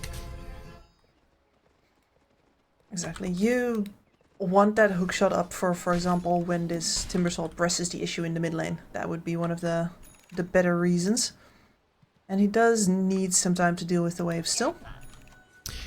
Blink Dagger up on Emptiness. This time around he's only died once. He does pick up the Wisdom Rune. His levels are much better than in the previous game. Rune does go to erase, so with the Shield Rune he's just not going to be as easy to bring down. This is I mean, this is much better than it was 2 minutes ago. Still disastrous for Yellow Submarine, but they have something to fall back on. I mean, you have your opening items now. Normally, right now at 14 minutes, you'll be like, okay, this is the time where we start making moves. The problem is, of course, that you're up versus a lineup that's, without exceptions, half an item ahead of you. So this Slardar already a lot tankier. He's got that Ogre Axe on top of the 2 bracers, point booster just sitting in the backpack. Because he's already halfway towards his Aghanim Scepter. The same goes for Mobe here. King after I that already first at the ready on top chrono. of the blink. Yep, they have everything. Yeah. So King doesn't want to use his chrono again. He sees that it's a problem. And look at this. They just went away from the mid lane. They're like, yeah, Magnus has a blink, so we don't want to be in the mid lane. On the side lanes, I don't know if you can actually get kills. Let's see. Mobe, is he a target? Okay. RP into a Bedlam, and they actually have enough to bring him down. He is. It was actually easy. And now the Gleipnir response. Oh, that's gonna be a perfect hookshot, but Palantimos has got him all erased. Doesn't have the armor, gets himself to the high ground. Illuminate just not enough, and Pango dies to Desire's urn. And finally, they start cleaning up. That Gleipnir catching 3 of them changes everything. As the core, he does reveal them. King with the Gleipnir has been caught and actually does survive with the chrono. Ooh, that was so close. Manages to turn back time just in the nick of it. That was too close for... Then again, like, are you... Well, I guess you're happy because you still have an Empower on you. You can still farm with this, but... Good pick-off. It's just that the timing here that... they stuck around just a little bit hoping for a bonus kill and they get punished unbelievably hard. I thought it was Desire that got the kill with an urn, but he didn't have an urn. He got the kill on the Pango with a blood grenade. Is that going around? No, Desire has no desire actually to play a core Kotl from the 4 position, which is... I thought for sure that you would just go mostly the same items, but instead, you know, he's a Kotl, he's first a Clockwork, you buy the 4 staff, which is much better supporting work in the end. I mean, even core Kotl's buy that as Pango taking a lot of damage, goes for the Rolling Thunder. Be fine for now. That's a hasted Timbersaw, so very hard to kill. Keeper is pretty fast himself. They might think of turning this one round. Wisp healing his body a bit. They're baiting King in. Hookshot forward. Kidaro puts himself in an uncomfortable position, or has he just baited the enemies into an even worse one? As the core dropping low, there will be a Terrorize onto Nande, slowing him down, and here comes the Skewer into a tier 2. Nande has to be careful. He's actually running forward. The Wisp buying back. He's gonna be healed up so much, and Mobe is there. The RP connects quite nicely with King jumping in just to give the time dilation. They will catch him with a Gleipnir, maybe even go for him inside of the base. Has another time walk available, so they will decide against it, but the difference in strength is just way too high. Rue seen quite nicely caught, and it will be Palantimos that crushes the ground and Rue with it. Man, you can see what this Yellow Submarine lineup could do if they had lines that went even just like, you know, 20% better, 30% better. As they're often just missing a little bit of damage here and there, just a little bit of HP to actually go forward and use their abilities aggressively. But because they're up versus so much tank, so many extra items that have already been finished, there is no way for them to actually outplay their way out of this. Speaking of items, there's gonna be a Manta soon on the Razor, and there is an Aghanim Scepter on the Slaughter. Anything of similar value on the other side. I mean, King, he only got the Yasha. Pango wants an Aghanim Scepter. Magnus wants an Aghanim Scepter. But for now, they're just dreams. They aren't really close to any of those items. No, only halfway. The half item advantage for the side of Dandelions continues. As the core is dead again. Yeah. I mean, at this point, you gotta buy time, and time is getting more and more expensive. Rue goes down here as well, because you're going to be showing your supports on the waves, because you really don't want your cores to do that. All 3 of your cores technically have a good reason to ask the rest to sacrifice for them, because any of these items could turn the game. For instance, Void needs to keep on having item progression in general. Aghanims for Pangolier is a huge power boost for him. Aghanims for the Magnus is also a huge utility boost with the Horn Toss. It's... But how much of a gold lead will you give away if you're just farming? I don't think that it's possible to win this game if you continue going that route. No, I would agree. And I also think that it's much more important to give either one of these 2 cores, so either Emptiness or Erase, that item much faster than spreading out and hoping that you can get both of them at a reasonable time. I think one of them should be sacrificing himself right now and pushing out waves, making plays that perhaps delay the enemy from running at your cores. And like, because it will be Dandelions who pick who they're going to kill now, instead of you picking who's going to get to farm.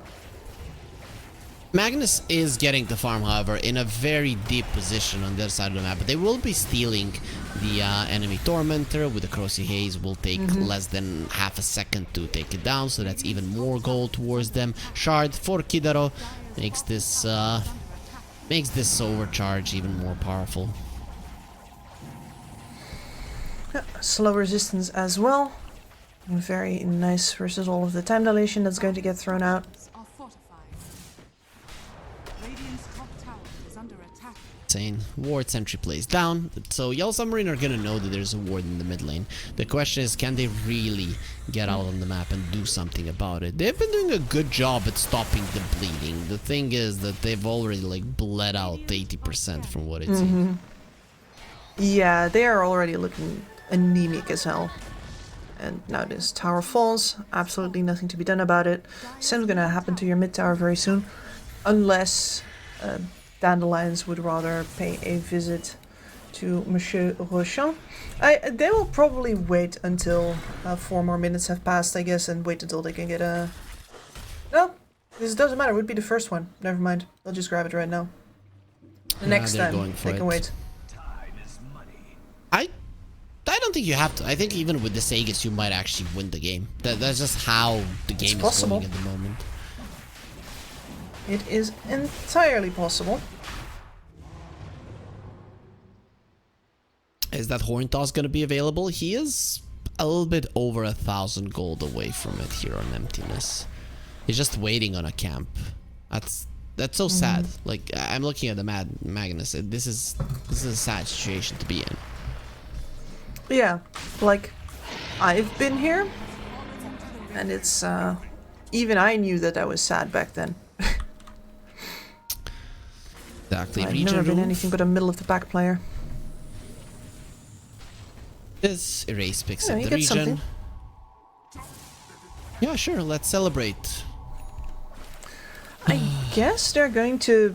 I don't like saying get away with it, but at the very least they've gotten their Aghanim Scepter on Erase, and the Magnus will probably also get to his Ags before the high ground fight actually takes place. I think Dota has, especially now with the map being bigger, evolved past a place where you turn the game around on the high ground. I think we are like 10 years past that situation, and maybe like in tier 1 Dota and 7 years in tier 2 Dota. It just very rarely happens. No. I mean, I'd say that the whole thing of turning around on the high ground really died when Tundra won TI. And I was like, no, we'll just farm 10k more. But it's definitely still a thing that teams are worse at, because in Dota we don't actually train for set scenarios at all, and it's very hard to do so regardless. So high grounds are not something you train as much as everything else, and it does mean more mistakes are being made. And this forced fight in a choke point is harder than a lot of the other fights where you get to pick and choose what you do. Magnus so got the wave. I kind of disagree with you. Yeah, let's see how if it does go down that route. I mean, I'm super not saying big this on one. Not saying Okay. this one gets turned. I'm gonna understand your words in a way that it suits me, Kip. So I apologize. Fair. That's what people do anyway. Exactly. That is what people do anyway. But yeah, versus all lineup with, for example, a Chronosphere and an RP and a Rolling Thunder, high ground is not an easy nut to crack, and you're going to have to be careful to not lose more than you need to. And the solution here, I do think, is to find pickoffs outside of the base. That's a relocate being used. Instantly the tether breaks, so Kidaro is in an uncomfortable position. Erase, you have to be careful. The minus armor is still there from the Corrosive Haze, so you could very easily die. So Kidaro's relocate will end. He goes back to hang out with Mobe. Now between the Corrosive Haze and the Eye of the Storm, Pangolier just straight up 0 armor. Aghanims is done on the Magnus. You just need to not push the mid lane. You push the mid lane, you put yourself in potential trouble. Erase. There will be Curse Crown onto the Slaughter. A little bit too late. That's the core. Nowhere to run, nowhere to hide. The RP was used. They do bring down the Slaughter, but that is a small price to pay. King does have his Chrono. His damage, however, is being taken away. Not a lot of it. 17 is not enough for them not to be afraid of the Faceless Void. Yep, and now I thought their Slaughter to be a scary thought when you put your Razor up on the high ground. I'm not sure if you want to risk it as Nande. And I think that's actually the end of this Aegis here as well. They do not want to try out that Chronosphere. A minute just and wait 10 until they get given seconds. another pick off. Yeah, then Yellow Submarine are coming out of their base. I don't know if you want to do this. The Gleipnir will be on the Magnus. If that hero dies, it's going to be much easier to go up the high ground. It's not going to be happening. Our King does a lot of damage to the Razor. Not enough to bring him down. However, as Nande is running forward, still has the Aegis, still has the Wisp behind him, and the Slaughter will be rejoining his teammates. No, not really soon. He's just going to be farming the bottom lane. Yeah, no, it looks like the call has already gone out. We'll wait. But the fact that you don't get to even force out the BKB of the Razor there is a dire sign for Yellow Submarine. I like that they went looking for it, for an opportunity to capitalize here, but you just don't have the damage with this lineup. You have a lot of ways to maneuver in teamfights, but straight up, you know, Laguna Blade style, we delete this guy now? Nuh-uh. Whereas, you know, if you if you have a Slaughter and a Timbersaw, you can always delete a guy. Just like that. As the It's really just all about if they get a good enough pick off.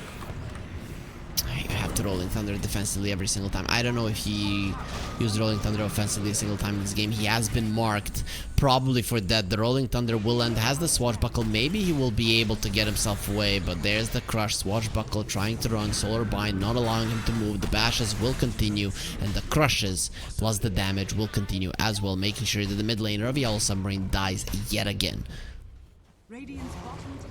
And this is just the gameplay for Dandelions now. Whenever they get out of their base, you try to punish them by killing them, and if the kills are good enough, you go high ground once again.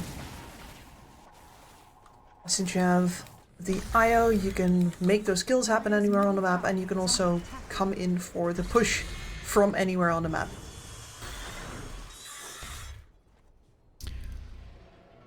The goal lead keeps on increasing, not at an insane pace, but at a steady one. And the win probability of Yellow Submarine at 3%. Very rarely do you come back from a situation like this. The Faceless Void, still a possibility for King to do something in this game. He is level 19, so once you get level 20, inside of the Chronosphere, his damage output will be insane, but he wants a Skadi. Good versus the Wisp. I still don't know if stats is the right way to go. Maybe that way you are going to be able to fight even without the Chrono. Yeah, I think that's certainly part of his reasoning here. Good versus all of the heals that are going to be coming out. There's of course some from the Kotl as well. And just be basically immortal. Yeah, also good with the Empower, right? Yeah, you get stats, it's base damage, so the Empower does increase your damage by quite a lot. Makes sense. I'm actually starting to like this Scotty choice more and more. I think it's the best he can do on a very limited budget. Of course, since you're going to be melee fighting here, you're going to be bashed constantly, and it's really all about surviving, jumping back out again. King might get hunted down, they found him, he does have a Manta, will remove the Corrosive Haze. And the relocate in the back line. Stuck in the cogs, gets force-staffed out. The Clockwork will die for his scary sins. The question is, will the same happen to the Faceless Void? Curse Crown on Mobe. Does stun the Coddle in the meantime, while Root cannot TP away. So it's gonna be a 2-4-0 as Mobe still running forward, has the Aghanim Scepter. Finally, it will explode. And Yellow Submarine, they only lose the 2 supports. Could have been worse. Could have been way worse, because if you lose any cores there, especially ones that maybe do not have buybacks, you will be looking at a Razor on your high ground. Satanic Razor. Razor is not gonna die. He just doesn't He definitely die. should not. Gonna go for the shard next. Gonna be Point pulling toss. everybody nice and close. Palantimos forced to use his ult. There will be an RP, but he got the bash on the Faceless Void before. When there now the Wisp is coming in, all of his HP is back. He is trying to kill at least the Wisp, though he leaves the illusions, runs away. Look at what Mobe is doing in the backline. They get the Yules onto the Faceless Void, at least with the Force Staff and the Time Walk. He will get himself to safety again as the core. He's just giving his life away all the time. What a nice friend he is. Absolutely. That is the kind of friend you need, but that was most of your ammunition spent, and a Clockwork dead as well. They're gonna give your tower some gentle nudges. BKB and the Satanic still up on the Razor. Without your ultimates. Oh, that precast Yules. Get outplayed. The Solar Bind is there. At least with the Skewer, he'll get himself out. But I don't see Nande without the Chrono and without the RP. Nande doesn't die. It's just how it goes. I wouldn't even see him winning a fight in a fountain, to be honest. Well, that is a decent skewer back and a lot of damage, but Wisp's always at your back. He does stun his buddies with the Curse Crown, even though he had the BKB himself. Their Rise does connect. Satanic in 4 seconds. He has 19 one charges, and there it is. The Satanic will get popped. He needs to get some hits in, and there it is. King goes down. No buyback on him. They buy back on the 2 supports that lost their lives. Yellow Submarine. They just don't have enough left in the tank. They don't. And the Razor surviving these close fights is always awful, because then you're faced with him turning onto a team that has so little armor left after the Out of Storm keeps ticking up. 0 damage taken by the Static Link. Then he's probably going to be annoyed slightly, but he has the attack speed necessary with the Solar Crest, and of course with the overcharge, he's easily going to be taking those Draxes. Then there's still toss. one out. The Hex a little bit too late though in the end. Still, Ogre Steel Totem, Emptiness tries to run away. Solar Bind will not allow it. Blinding Light gets erased out of the range of the fountain, which means that he's most likely going to be losing his life mid. Oh no! Emptiness didn't turn around in time. This is a situation where in a pub everybody stops playing. Yellow Submarine, they're not in a pub, however, so maybe they're going to continue. Yeah. No, I think I talked about him on the Centaur, getting some pats on the rump. There's definitely like another Centaur-like creature, another... There. Yules out. The Yules once again. They're just making sure that he's having a bad time. Mobe also had his Aghanim Scepter, so he wouldn't have been able to kill him anyways. King jumps in. Alright. Go for the Chrono. Wisp is out of it. He's just gonna heal him. He's doing absolutely no damage despite getting a billion hits in. And Mobe will get relocated out as well into a safe position while King is taking a lot of damage. It's gonna be a Wind Waker. Nice dodge on the Skewer. Palantimos is just playing around with his food, leaving the marks of his presence in their base. So Yellow Submarine, they're drowning. They are. I gotta commend Dandelions here for all of the Yules pickups as well. Like, both for their own ability to catch, they're working out really well, but also for the counterplay that they're able to give to the Magnus, to the Faceless Void, interrupting any kinds of jumps where, you know, yeah, you might get outmaneuvered if Yellow Submarine gets to just jump wherever they want, but you interrupt them, you make sure nothing ever comes of it. The cooldown on Wind Waker is way too long. That needs to be adjusted. I don't know how it can be 13 seconds. The Yules is 23. It's too big of a difference, to be honest. But I spent all my money on it. It needs to be cool. Yeah, sure. I mean, 17 seconds would have been cool as well. I don't know why it has to be 13. Yeah, true.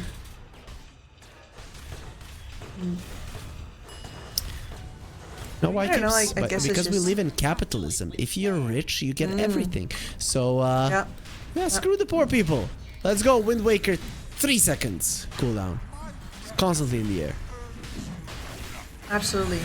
And it needs to make noises just like a helicopter.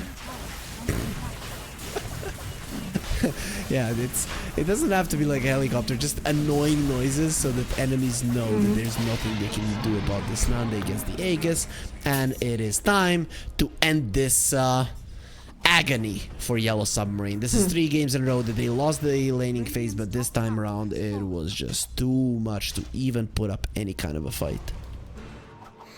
No, but they have to, because they have the options, and you know, the Dandelions could screw up. We've seen some of these skewers go back real deep.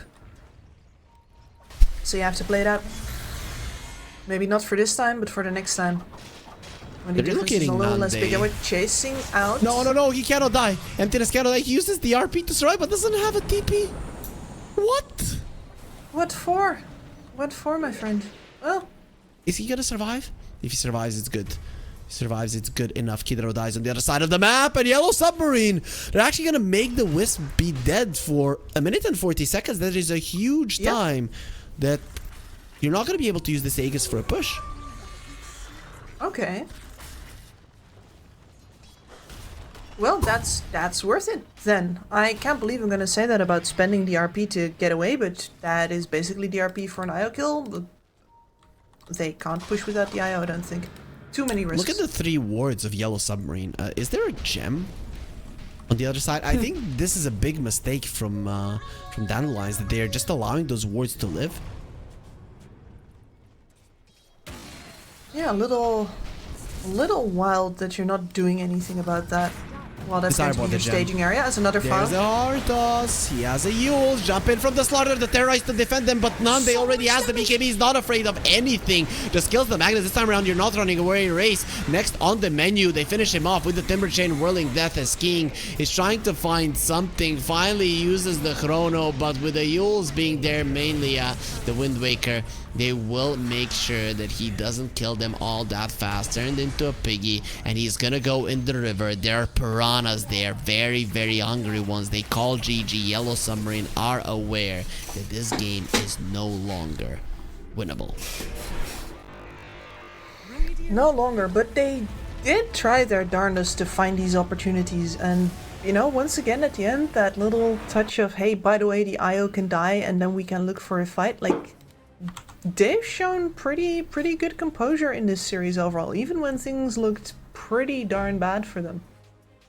Kips, you know, when we were little, and then our parents would say, if you gave it your best shot, then it doesn't matter, then you failed. Then you come from school with a C, and they're like, how the hell did you get a C? Like, what the hell did you do? You're like, I tried my best. You said it's gonna be good enough. So Yellow Submarine, they tried their best, but without the results, their fans, probably they themselves, are not going to be happy with the results. So we know that Dandelions are going to be going into the semifinals, where tomorrow they are going to be playing versus One Move. So we could see the bracket here. And Kips, how do you feel about it right now? Your Group B guys not looking so hot.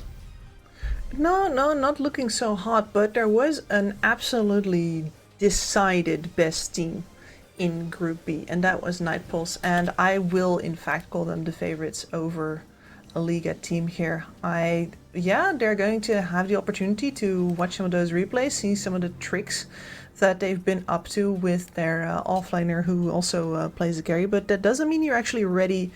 You know, that observing a hammer does not make you ready for it to hit you in the face, so I'm backing Nightpulse on that one. And then over on the other side, Dandelions versus One Move.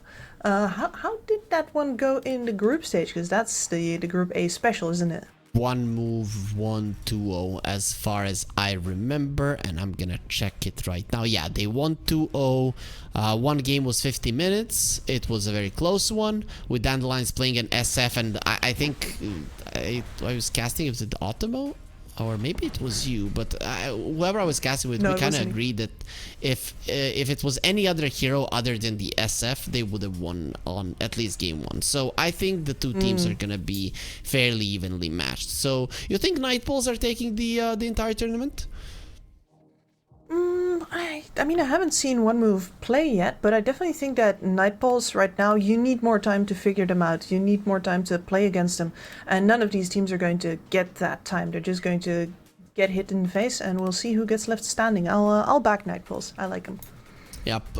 In general, though, all 4 of these teams, they look amazing, Kips, and I wouldn't be surprised if any of them get the victory. What every single team there has already secured is at least 25 RES points and $5,000 for every single one of them. If you go to the second spot, you're gonna get $15,000. In the first one, $25,000 and 100 RES points, which is pretty much a ticket to the land that will be happening in Belgrade in late October, guys. So there's still so much time for us to go through great Dota. Kips, thank you for being here with me. I guess we're gonna be seeing each other somewhere in the next month, because that's where the Southeast Asia one will be happening. Tomorrow I'm gonna be here with Automo, bring you the Dota action. Like always, we're gonna be starting at 14 CEST, and I imagine that every single one of you guys at home is gonna be here to watch amazing Dota at the regional Dota 2 series. But until we do come back, have a good night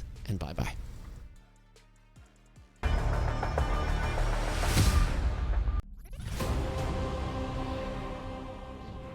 It's hard to imagine a match without first blood.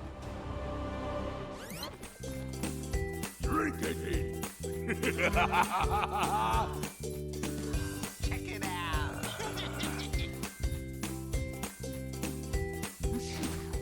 There are more chances you'll be paid at 1xBet. One chance. One dream. One match. One energy. One fight. One aim. One action. One hope. 1xBet.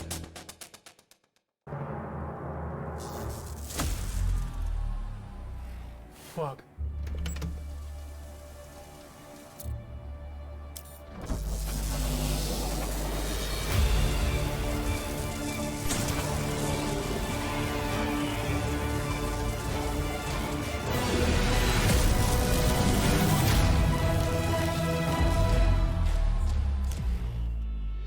Use your skills in the gaming. 1xBet.